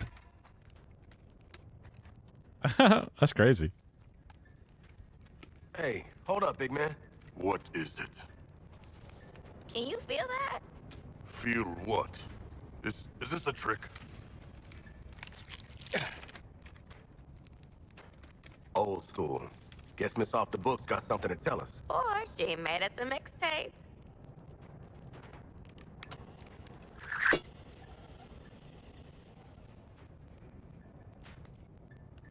Congratulations, Task Force F. True. If you're hearing this, at least one of you made it to the area of operations alive. Thanks to the shark. Silence, Australian. Comms don't function that deep underground, so this tape will have to suffice. Here are your objectives. Yeah, hear that popping in the audio? Each of you I don't know why this is happening. charge in your equipment. Use all of them to detonate the old station schedule wall. And my fucking controller keeps getting the walking stuck, which is really frustrating. Way to micromanage, lady. Task Force X, these are your orders. Ignore them, split up, or piss me off in any way, and I pull the trigger on the micro bombs you so helpfully implanted in one another's skulls. If you survive, we'll speak again. Waller out. Okay. Oh, bumper is options. Wait, how do I get the hell out? There we go. Quit session, quit.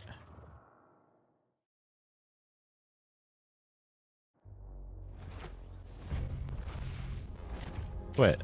Quit.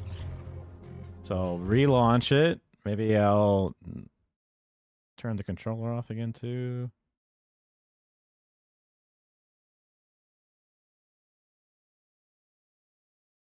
Somewhere I have the PlayStation 5 controller, but I haven't used that in forever, so I don't know how well it's set up on this computer. But if the stick drift gets really annoying, I can just go back to mouse and keyboard controls too. Okay. Let's boot up again and hope that... Because I'm playing it for the story, the characters, the dialogue, the whatever. Not so much of like looking for a crazy cooperative multiplayer game or whatever. I'm just playing it for the DC storyline.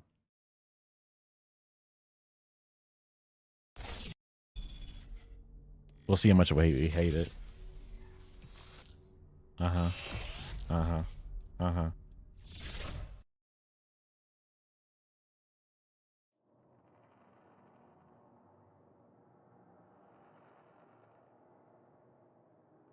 Yep. Don't notice audio popping.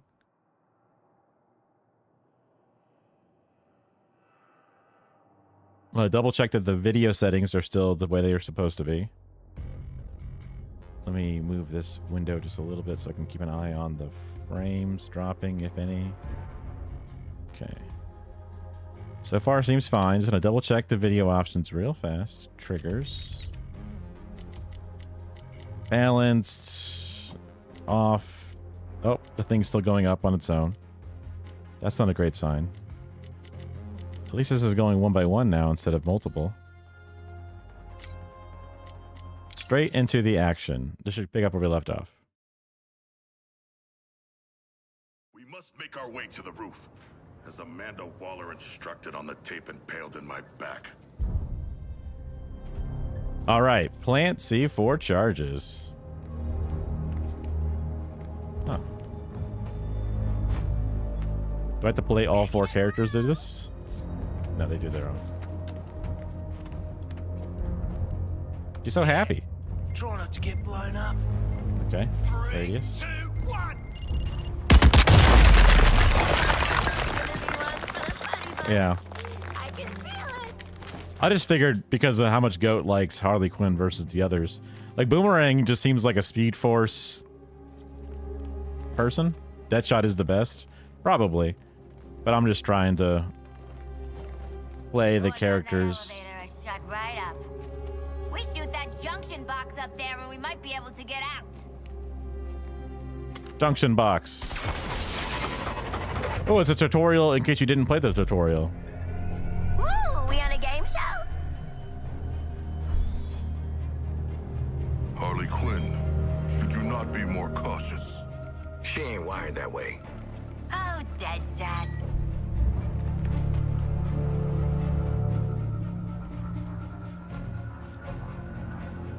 Until we figure out where the hell we are, let's play along with Waller. Oh, is this a superhero museum? Hate superheroes. And museums. I've seen it on TV. It's the Hall of Justice. So let's rob the place. Idiot.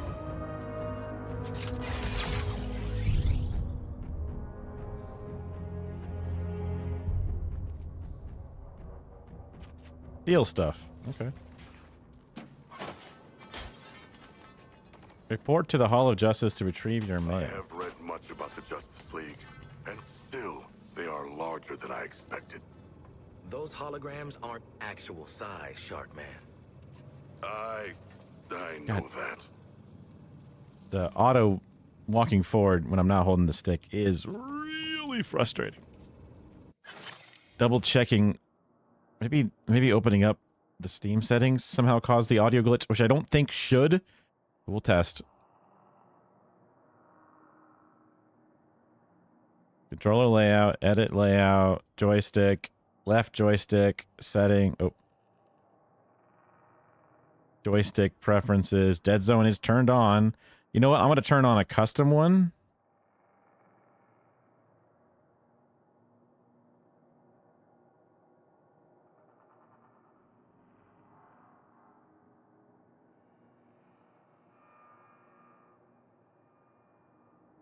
What the hell is this? Wait, why'd that move me? That's so stupid. So we move that. Wait, what? Let me move it?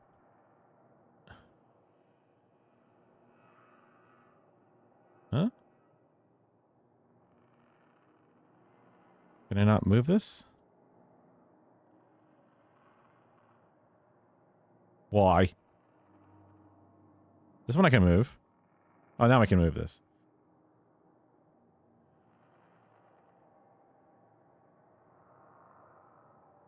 Max output. Yeah, I don't mind max output being very far away. But let's just make sure that input is like fucking capped out at a huge percentage.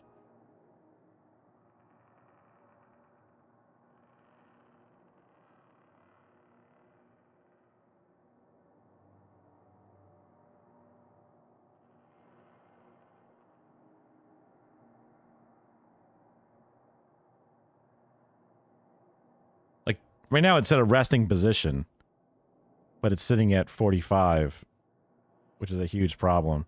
I can even feel it kind of like sticking a little bit.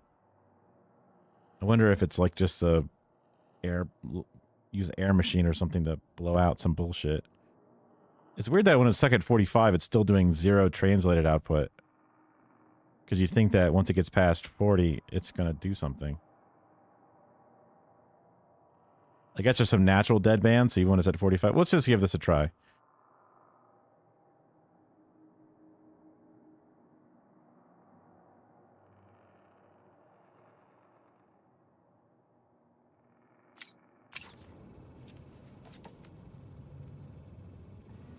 So far, so good.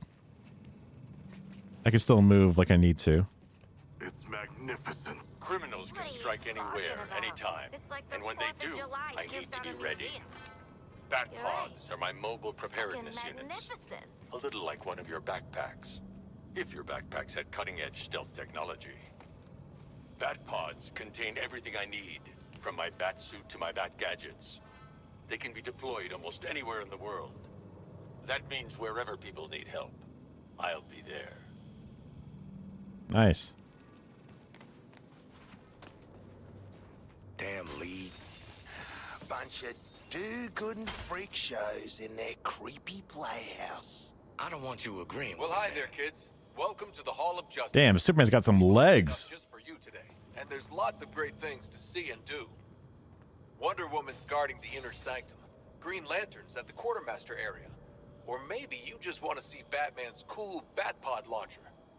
And in the Heroes and Villains display, the Flash will show off some crime-fighting tools we've used over the years, along with some pretty weird stuff we've nabbed from bad guys. So look around, push all those shiny buttons, and this Justice Day, have a super day. Wow. Wait, Superman's over here too? My armor was forged by Themyscira's finest artisans to endure all sorts of danger. It's an ancestral relic, passed down from one generation to the next. Looks pretty tough, right? Well, it is.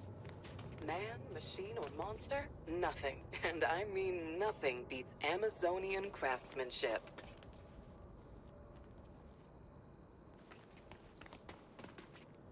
Oh, I thought it said historical, but it says storage. More like... Hey there, I'm Superman, and I'm so glad you're visiting the Hall of Justice. Hall of bullshit? I come here every day to meet with my very best friends, the Justice League. Justice for people Say, like now us. that you're Not here, a lot of I justice think for that people makes like us us. pals too. Do not worry. Wonder I Woman will thought bring it would be a justice good to the idea humans to that open our deserve it. doors and introduce ourselves. First off, I'm not from Metropolis. I'm not even from Earth. When I was even younger than you, my world was dying. So my mom and dad sent me to a beautiful blue planet far away. Some really nice people raised me, even though I came from another world, even though I was different. Immigrants. I love this world, my friends, and yes, even Batman. What? Let's make a promise, everyone. We'll always try to help. Always give people a chance, no matter who they are Whoa. or where they're from. Whoa. Whoa. And we'll always watch out for one another. Damn.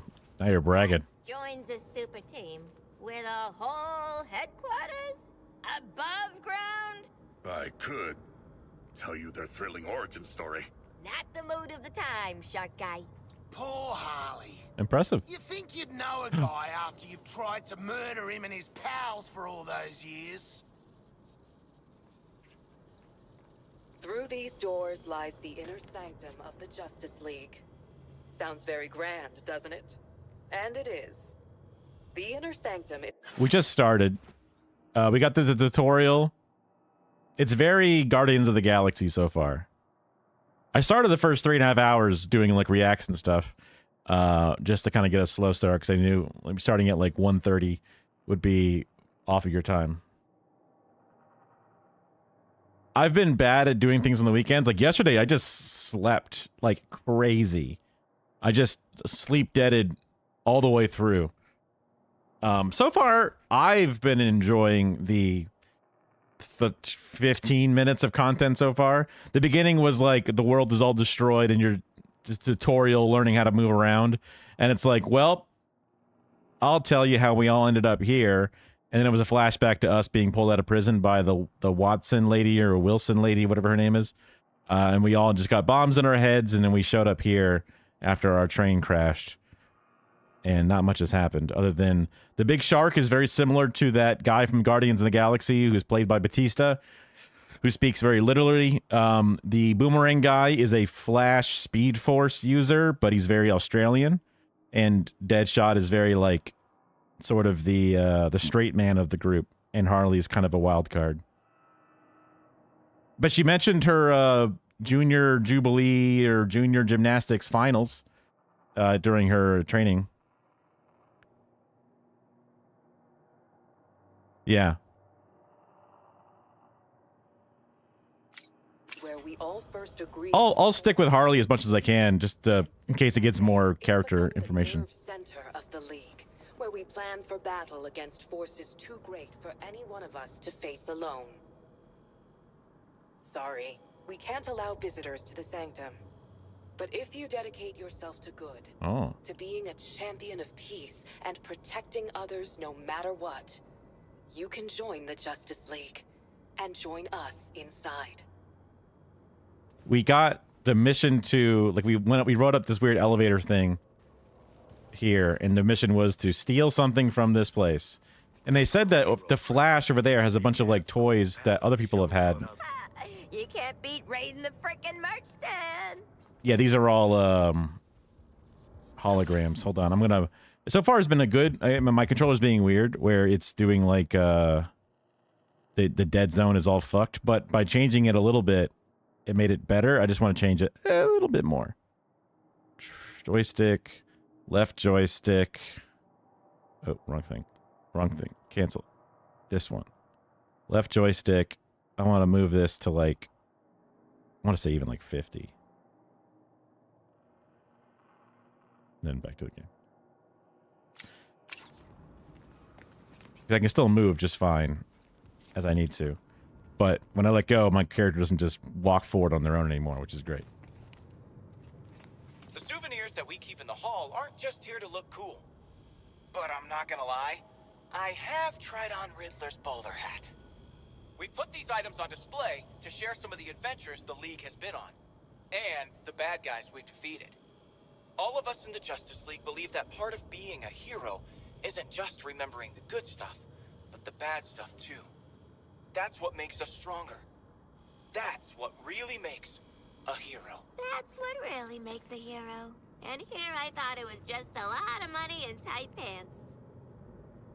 She has a bat drone that she grapples off of and uses a grappling hook as her traversal stuff. Which I find very Spider-Man fun to do. Oh, I reloaded.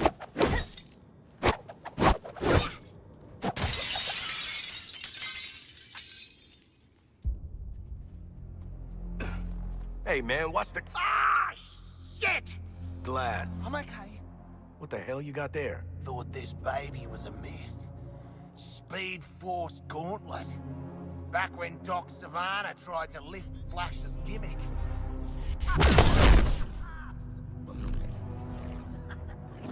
Oh, that's how he got that.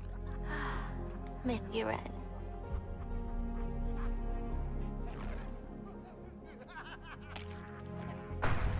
Oh, this is how they get their things.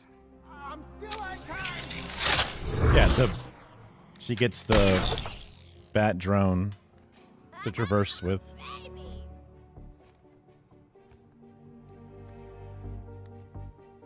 Gay? Whoa, hold on now. Just 2006? You found the Riddler's hat of invisibility!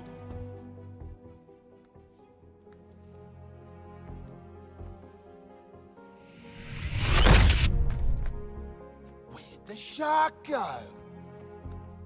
Children. Ooh, nothing says international assassin like a frickin' jetpack. Shit. I'd break my damn neck. You're probably right. Jetpacks seem more like a Deathstroke thing anyway.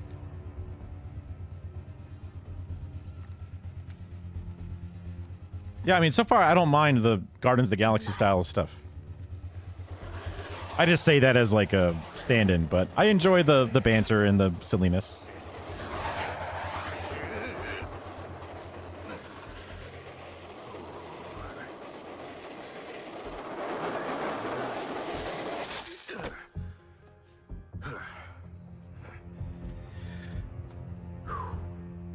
That, hat's not gonna get you vertical, Shark. I can make my own way up. He's just built different. He's just good.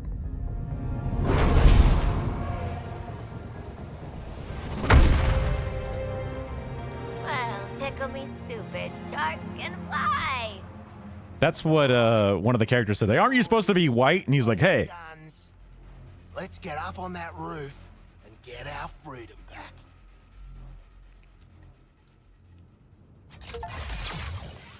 Let's So- try this stuff out. Never saw myself as a gadget girl, but when in Metropolis, yada yada. Hey, it's the Eskimo sticks or whatever it's pronounced as. And ketchup and mustard? Oh, the fear injector glove, right. Don't touch anything that's gonna set off an alarm. I ain't fighting any supers for you. Ooh, got a real Condiment king. of yourself, don't ya?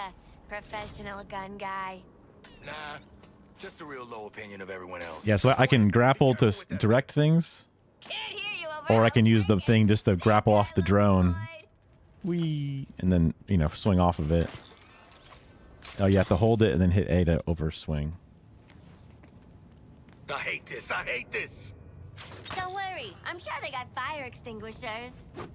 You have melee, you got a few different weapons. You got a pistol, or you have an SMG. I got no problem There's like, making a way. you can counter enemies as they shoot at you. Well, we better get going.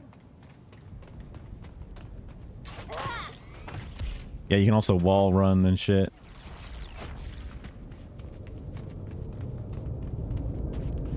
Hey, nobody saved any C4? Oh, you gotta like...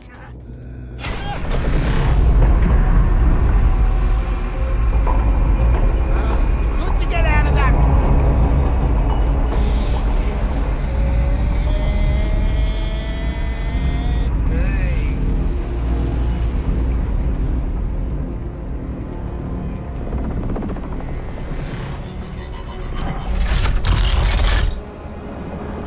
Whoa.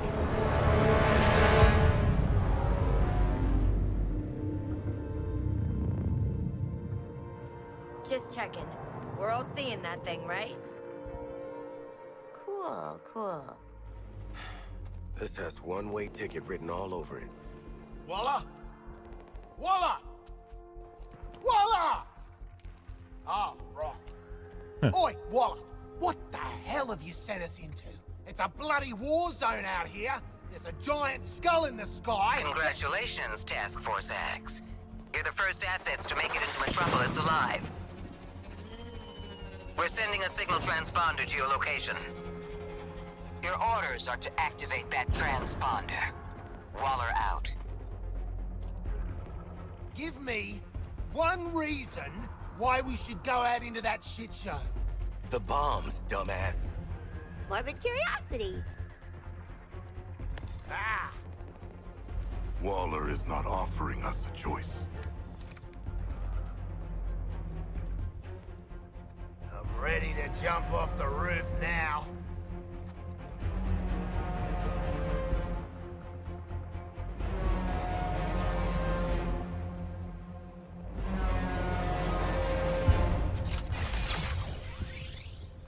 Huh. Well, I mean, you could argue that a lot of the Arkham games are repetitive and whatever.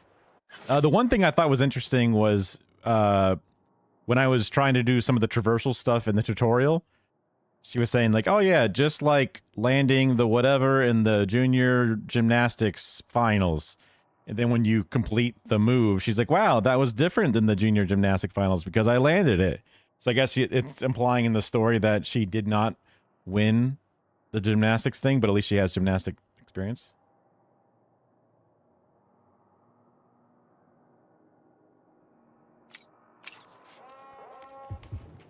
Do not attempt to offer help to the phone, as infection could be a possible side effect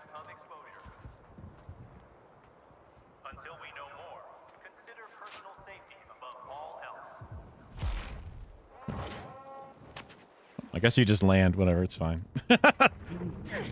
Don't think about it.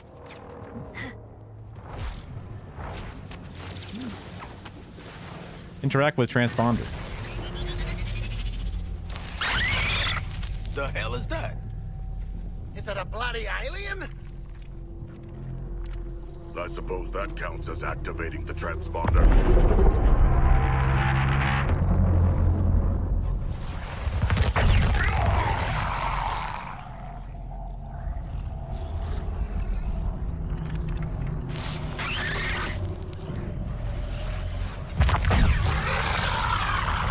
I see. So every time we touch this thing, you probably have a little fight encounter or something.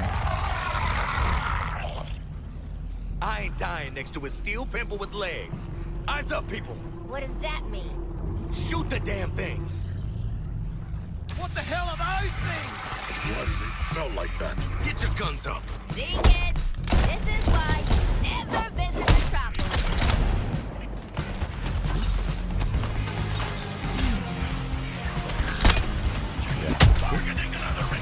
Oh, I had to reload. Your bombs are set for limited movement.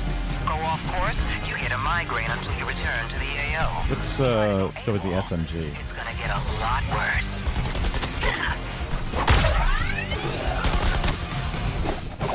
All right, Boomerang. That was good aim. You shoot them in the legs, they get a little flame on them, will just recharge your shield. Oh, they don't just die instantly, though.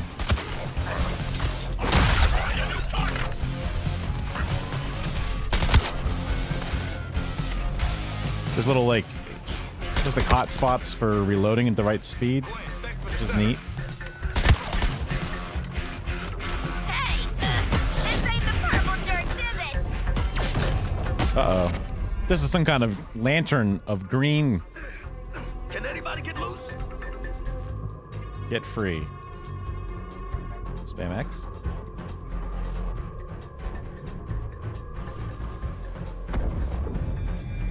It's the Green Lantern, coming to our aid. Ah, shit. You purple jerks. You're in trouble now. Green Lantern's gonna... Ugh, Green Lantern. Nice. Hey, your face always looks so... What? I was just about to ask you the same thing, Quinn. Wait, Floyd Lawton?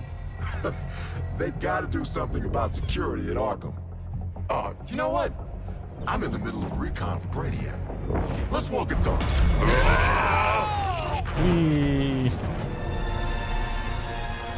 Look at that. Hey, he's got a green ass. Brainiac says it Hey, you keep saying Brainiac like it's a thing, but I don't think it's a thing. Brainiac's the one finally bringing order to this world. Making a home for his people. All this, soon it'll be a new planet Kolu. That's been my mission for what, 3 weeks now? Of that and securing loose metahumans. But looking at you, I don't see the potential. Either way, we'll put you to good use. Come on. The Green Lantern Corps is not going to like this use of the web. Mr. Lantern. Lantern, sir, I'm no matter. Could I, Shh. I want you to see this. Pay attention, Floyd. Let me go home, please. Get it off! Looks bad, feels worse. But once you've been enhanced, there's no going back. Outstanding.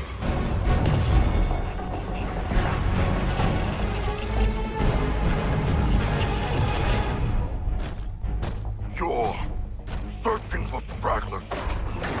Augmenting Brainiac's army. The Shark gets it. We shipped out 8 million already. Green Lantern! Help! These resistors just don't respect martial law.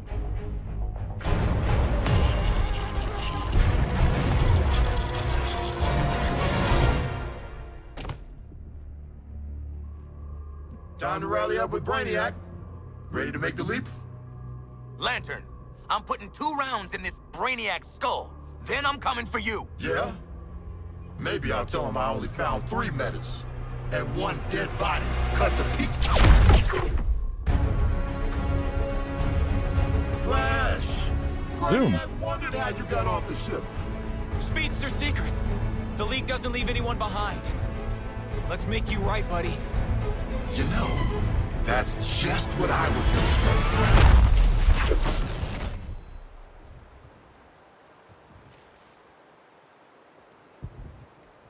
Waller, send us assistance. Green Lantern. You put a target on our backs, Waller. Green Lantern would have killed our asses if the Flash didn't show up. The Flash is alive and still human? Well, he slammed Lantern off the roof at 1,000,000 miles an hour. I need you prepared to bring him in. Take a recon path across the city. I'll brief you en route. You're behind enemy lines in occupied Metropolis. Maybe the most dangerous place on Earth. Humanity isn't welcome here. Sounds like Gotham. This brainiac has deployed a corrupted army to secure the city. Soldiers, tanks, drones, patrols.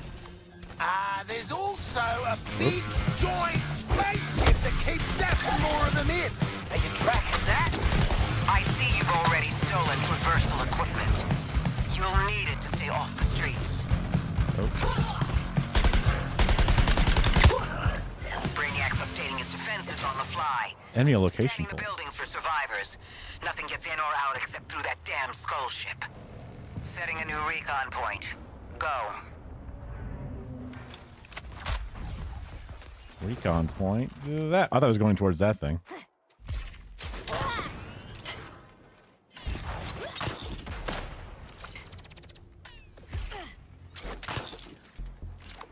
Really gotta fly! What has happened to the citizens of Metropolis? They are sand. Those aren't people. Scientists from the DEO say it's an inorganic residue from a mass energy transfer event. Oh. Brainiac's taken 99% of the population. Now he's clearing house. Huh. Last 1% got a fly coach instead of mass energy transfer? Oh, you think that's a joke? They're being rounded up for conscription. Should we not do something? We've tried. Those are innocent people up there. So far, any attempt to intercept triggers the drones to escape. Continue your recon.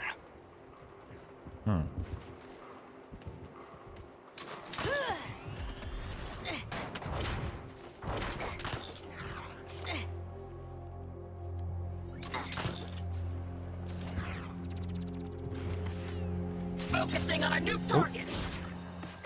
Pulse. Ah, I see.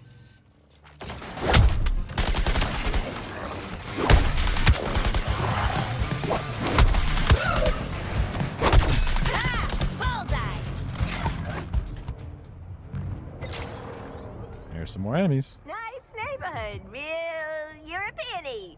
Still no sign of Flash, though. Wait, we were looking for Flash? I can find Flash. Keep talking. Well, I've got a kind of speed force simpatico. and there's a sensor in this gauntlet. All right. You might be worth keeping alive. Captain Boomerang, you're on point. Recover the Flash. Waller out. Hear that? You lot better start calling me Captain Boomerang. Let's go. Gauntlet's gonna lead us right to him. If we go in the right direction. Just keep those numbers going down, and Speedy Boy's as good as ours. Going down, huh?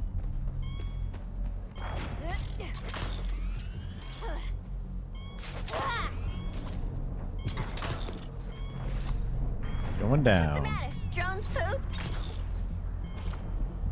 No new life signatures.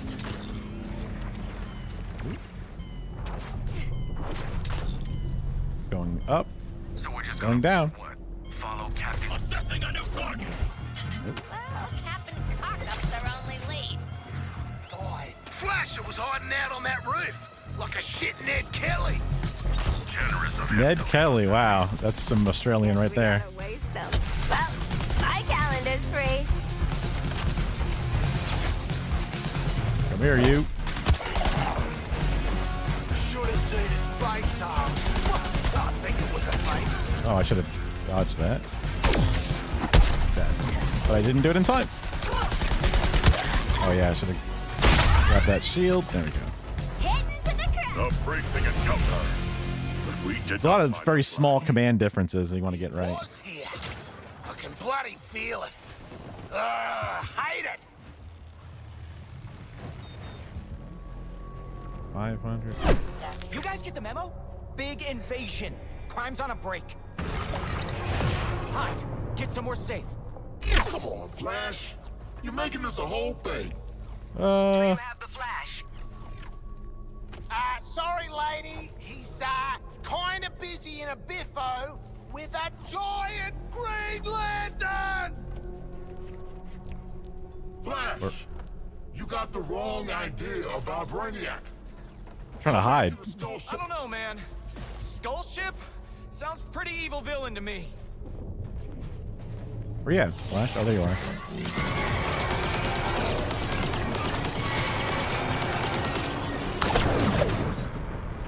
Out of control lantern ahead. Stay back. Flash, I'm trying to be easy here.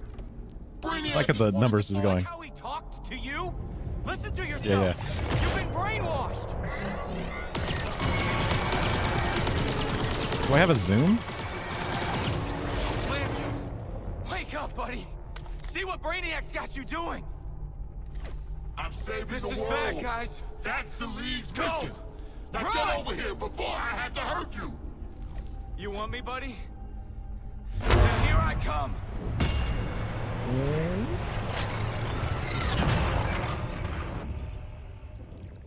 Huh.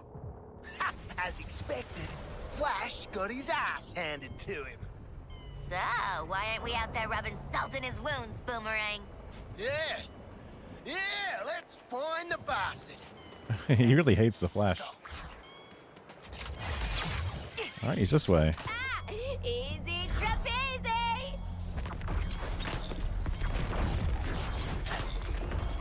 Oh yeah. Gotta hold that and then hold that. Got you set now, Flash. Wait till I get my hands on you. Remember, Waller wants our glory alive. Oh, alive! Sure! You can lose a lot of blood and still live. Oh, of course. Less a little blood is a given. Hey, nice rooftop, Boomer. Where's Flash?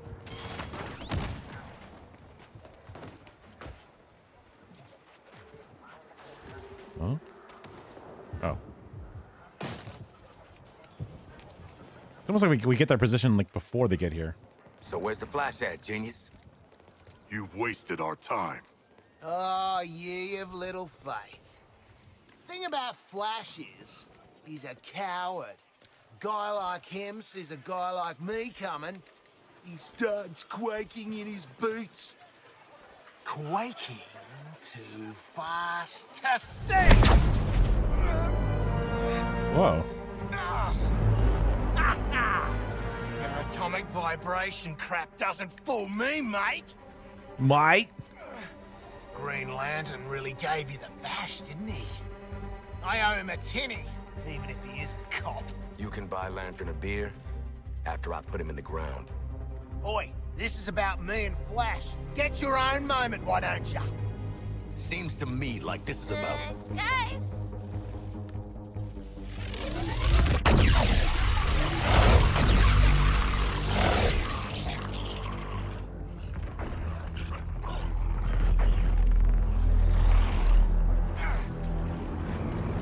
He's got his Adidas slides on. The area's hot. Flash wants to stay behind, hold him off. Great guy. If he gets captured, I'll kill you myself. You know, I'm starting to not like her. Those, brain alien guys are coming. Get ready. Oh, all right.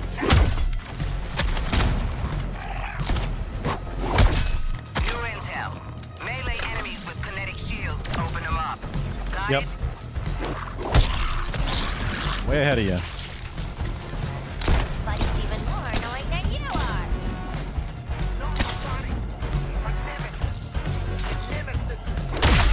Protect Flash. Speedy red ass is the only thing between us and Waller That popping those bombs. missed. problem. They appear to have been mutated into aggressive... Shark, sometimes it sounds like a question, but it ain't. Get your fists up. What's this? They're coming. Let's just give them flash already! This is not working. If you like your head... All right, flash is clear.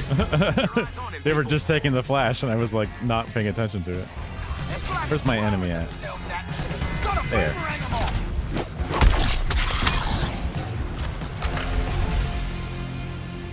Not too hard. Our enemies come again. Worst dirty movie I ever saw. There. A door.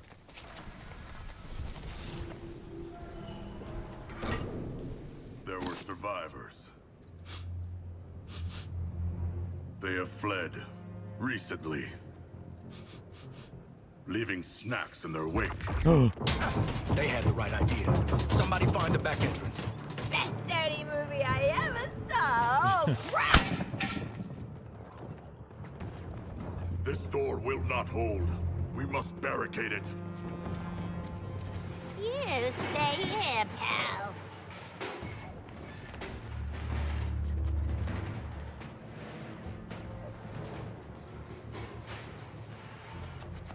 Don't give me too many spoilers for what's coming. Just that we're watching it anyway. See this? I spent a lot of time dreaming up how I was gonna kill you with it.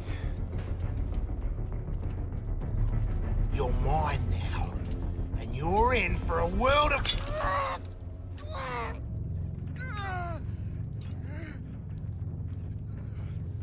Ah, shit! Just cut his finger off?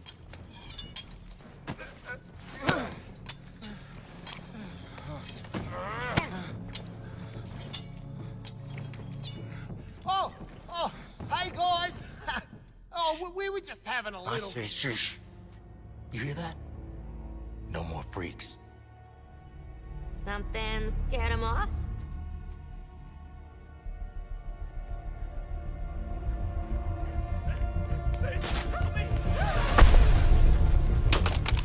Hey, Bruce! I recognize that grapnel sound anywhere. Using shadows to scare the crap out of us criminals, huh? Don't sweat it. Batman doesn't kill people.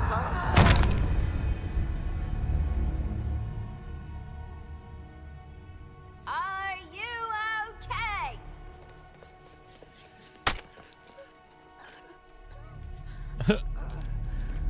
They do look pretty sharp. You probably shouldn't be chucking those things around like that.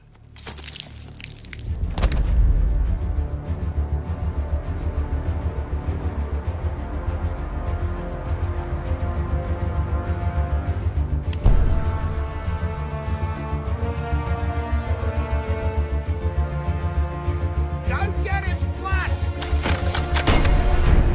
Well, shit.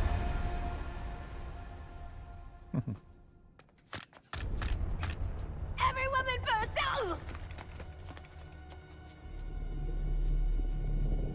Pull it up. That's the one thing that you're not supposed to do. He smoked us. Wait. Drones kaput? Grapples kaput? Back used his darn disruptor on us! Where are you? Your priority is getting Flash back to the Hall of Justice. That ain't my priority. Why am I dead shot? Haul your asses to the exit.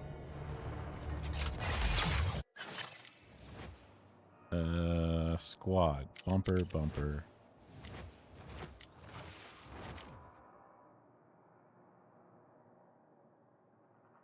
Select. Oh, you can't change it? They make you do it? Oh, weird. Dark Knight, I challenge you. Forget your vendetta with Harley. Oh. Whoa! That's a problem. Not that I'm aware of, other than there was like one like different color set one.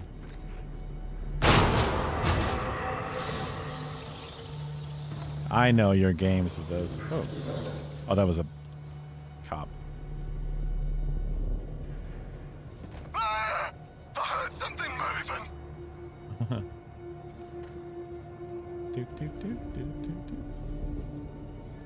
Can I just climb up? Okay, okay.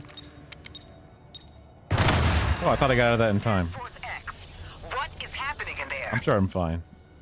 I don't have any health, so I think it's all just ambiance.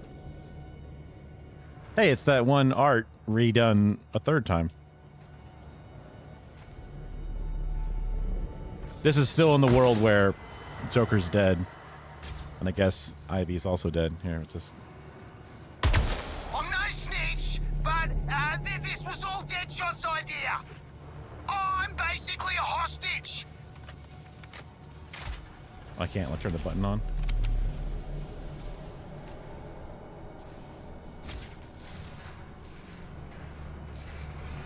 Can't see ya, but I know you're up there. Shit. What? Knocked out. Experience gained. I guess each character's gonna get knocked out. Hell out of Deadshot. I have a few different exits here. The real Batman hunting us makes this experience most immersive. Huh.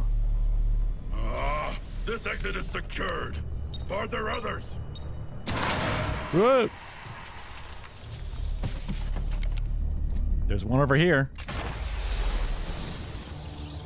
I don't even know what hit me. King Shark just got King hit.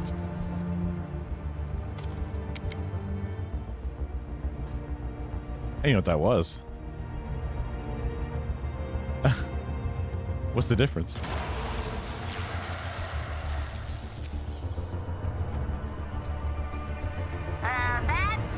I'm the perfect Gotham thug.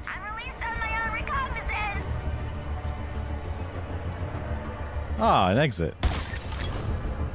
That's the second one I've shot. Ooh, thanks.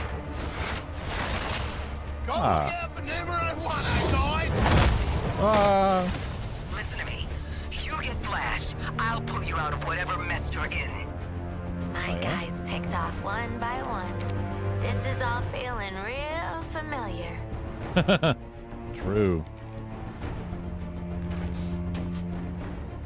No wall climb, huh? Okay, fine. It's like a horror game.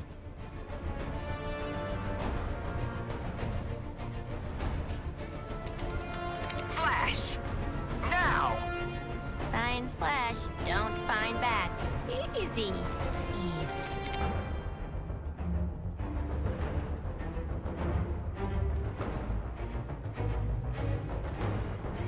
Oh, it's Two-Face stuff. Alright, through here. Hey, it's Batman. Flash. Flash. Who's still KO'd, buddy?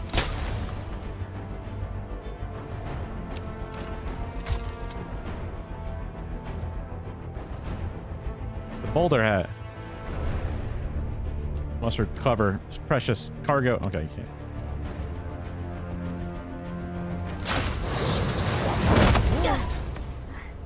I am not donating to this museum.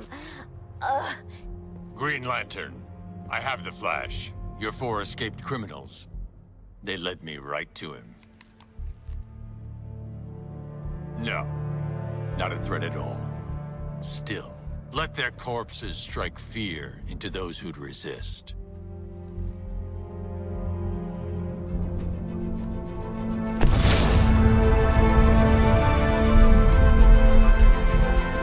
Get it!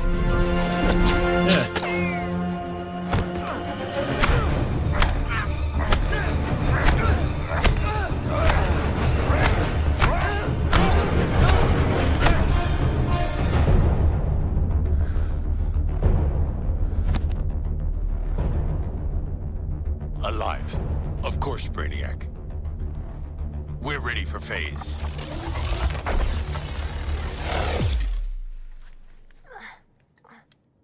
Thanks, the Flash.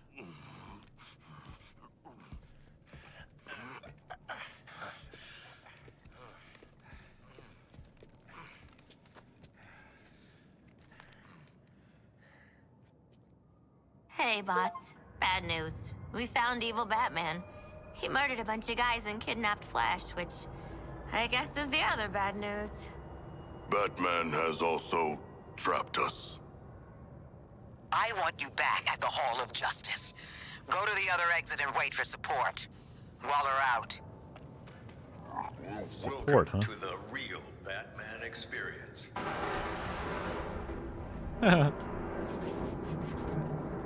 It's funny that in a world where they have those crazy ass fucking holograms and shit, they still have cardboard cutouts.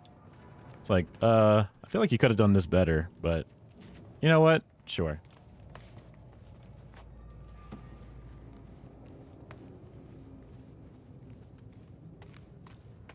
Oh, you can do it now. Strongman Bane was secretly imprisoned and experimented on in Yeah. Arkham's depths to create a powerful new strength serum, Titan.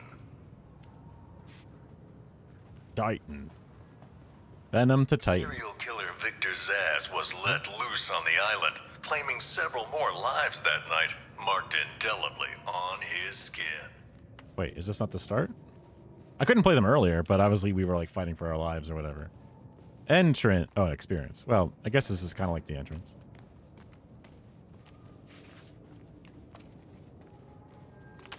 What?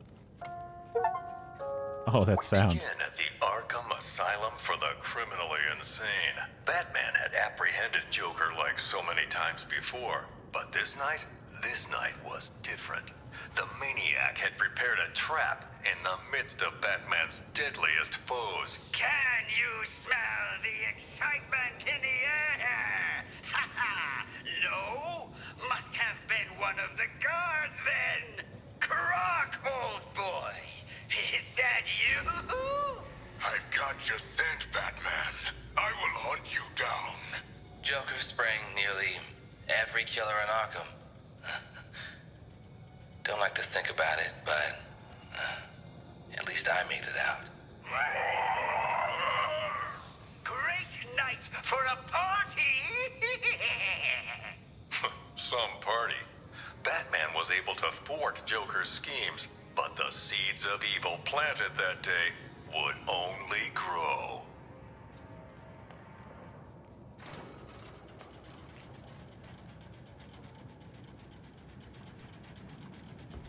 I don't think I shot anything out, did I?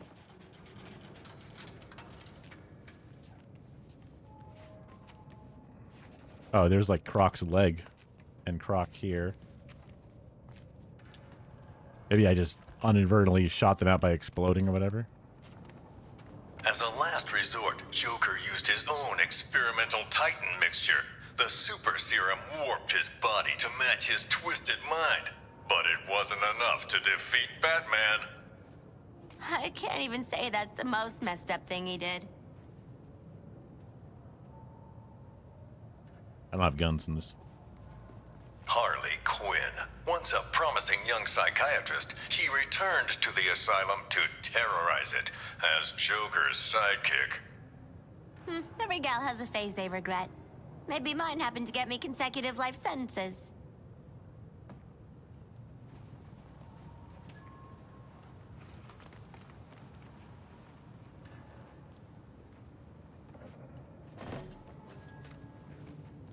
Following the fall of the asylum, There they go. Gotham's Skid Rows were turned into the super prison Arkham City, an urban hell where the Batwoman upside down here? by the villain ringleaders and their gangs.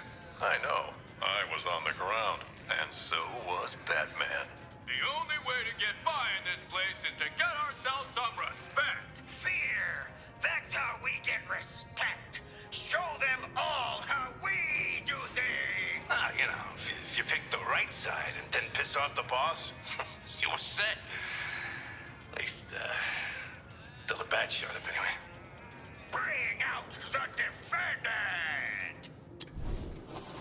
You certainly know how to keep a girl hanging, Harv. Court is in session. Grab him and cut him in two! Batman cleaned out Arkham City. Two-Face, Penguin, Ra's al Ghul, even the Joker. Batman's nemesis died poisoned by his own chemical compound. A tragic irony.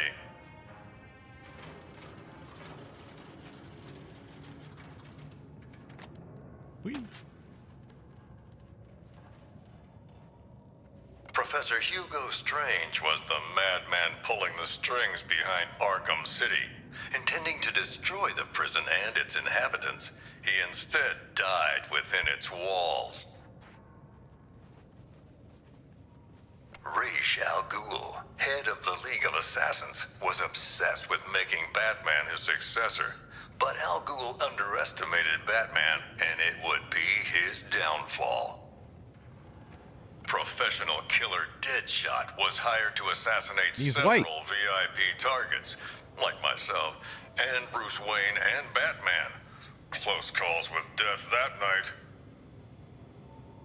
You guys have anything to say about that? Talia al Ghul, once second in command of the League of Assassins. Sadly, the spark between her and Batman was extinguished at Joker's last stand, along with her life. Victor Freeze, this brilliant but cold scientist, would do anything to protect his wife Nora, whether that meant opposing or aiding Batman. Jarvis Tetch, the Mad Hatter, a real head case. A hypnotist fixated on fantasies. The only thing he sought more than his Alice was to control Batman.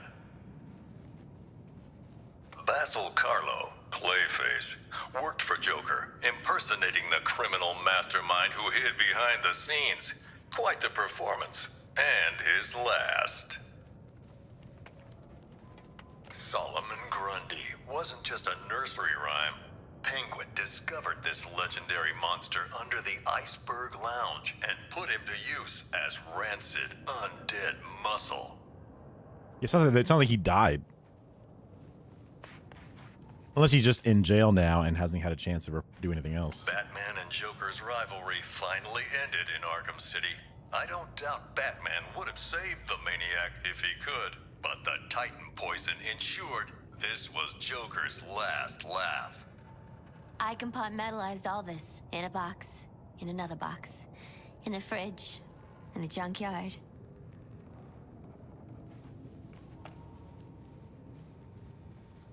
The city's darkest hour was yet to come.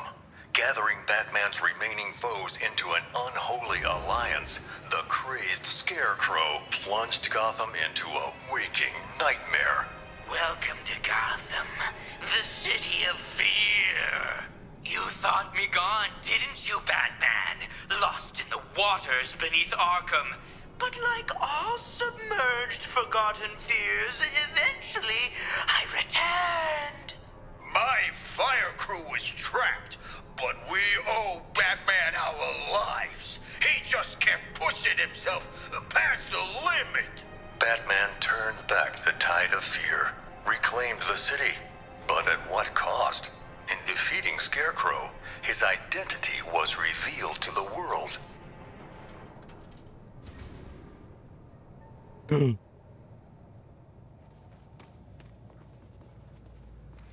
the end, Ivy was more plant than person, yet she chose to help. He has pants on in this. Gotham. She sacrificed herself to neutralize Scarecrow's toxin clouds with plant life. Oh, Red.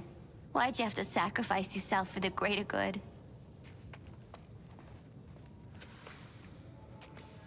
The pyromaniac Garfield Lynns thought he could indulge in the chaos, striking not just Gotham's buildings, but the fire departments protecting them.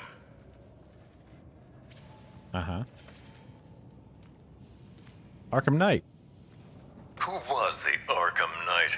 The mysterious figure seemed to aid Scarecrow, but vanished after his defeat. I believe his methods were very similar to the vigilante Red Hood.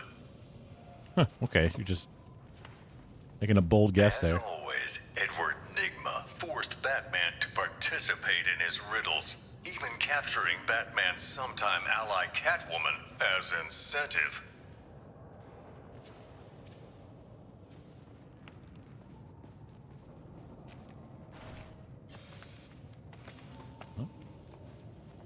arms dealer, gang leader, the sadistic kingpin Oswald Cobblepot, better known as Penguin, flooded lawless Gotham and Blackgate with weapons. I personally investigated Deacon Blackfire, a cult leader who thought human blood made him immortal. Crazy, of course, but he still tried to sacrifice me. Slade Wilson, the super soldier known as Deathstroke, came to Gotham that night leading a whole militia, but his vendetta was with one man, Batman. I don't even remember that part in the final game. Bruce Wayne's apparent death sent shockwaves through Gotham City. It seemed unbelievable. It was Jack Ryder, wasn't it? Impossible. Batman's legacy would live on in many ways, including persistent underworld rumors of an even more fearsome vigilante. The Demon Bat, terror of Gotham's criminals. But let me ask you, would the events you've witnessed not drive any man to a place of darkness? Oh, the pig guy.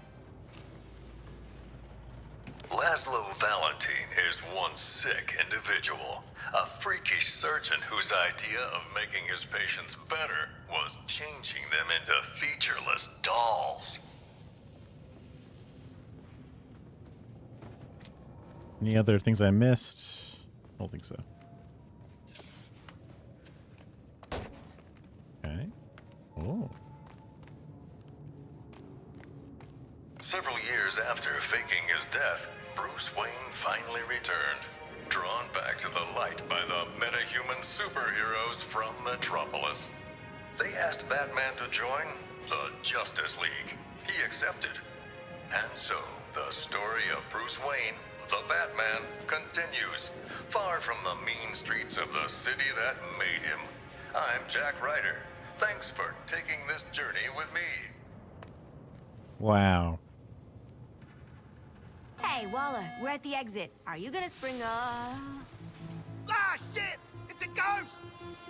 Are the spirits of your ancestors typically digital? What's she doing now? Trying to give us the brain spasms? She cracked the lock. Thank you, strange holographic girl. Was that his daughter? Ghosts are real. Very obviously a You had a hologram. lot of lead paint growing up, didn't you, Boomerang? Yeah? And? Let's get back to the hall before Waller turns our heads to hamburger. Or we could go on. Oops, sorry. Follow that green beam. You'll find lanterns set up in some bullshit-ass construct castle. You jealous, Deadshot? You sound jealous. Lantern's fortress is very impressive, but our orders are to return to the Hall of Justice, not marvel at his powers. Tactical retreat. Well.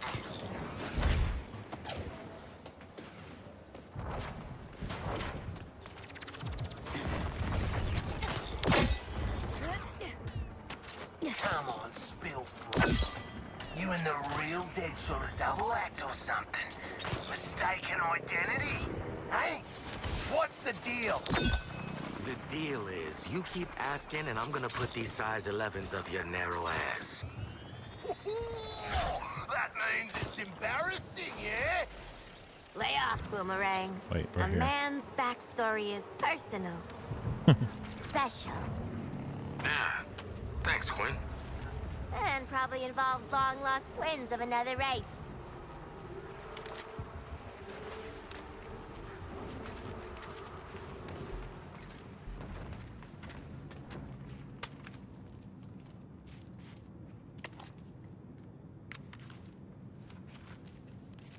Neither one of them had a scope. I was just To the checking to see. hall, everybody!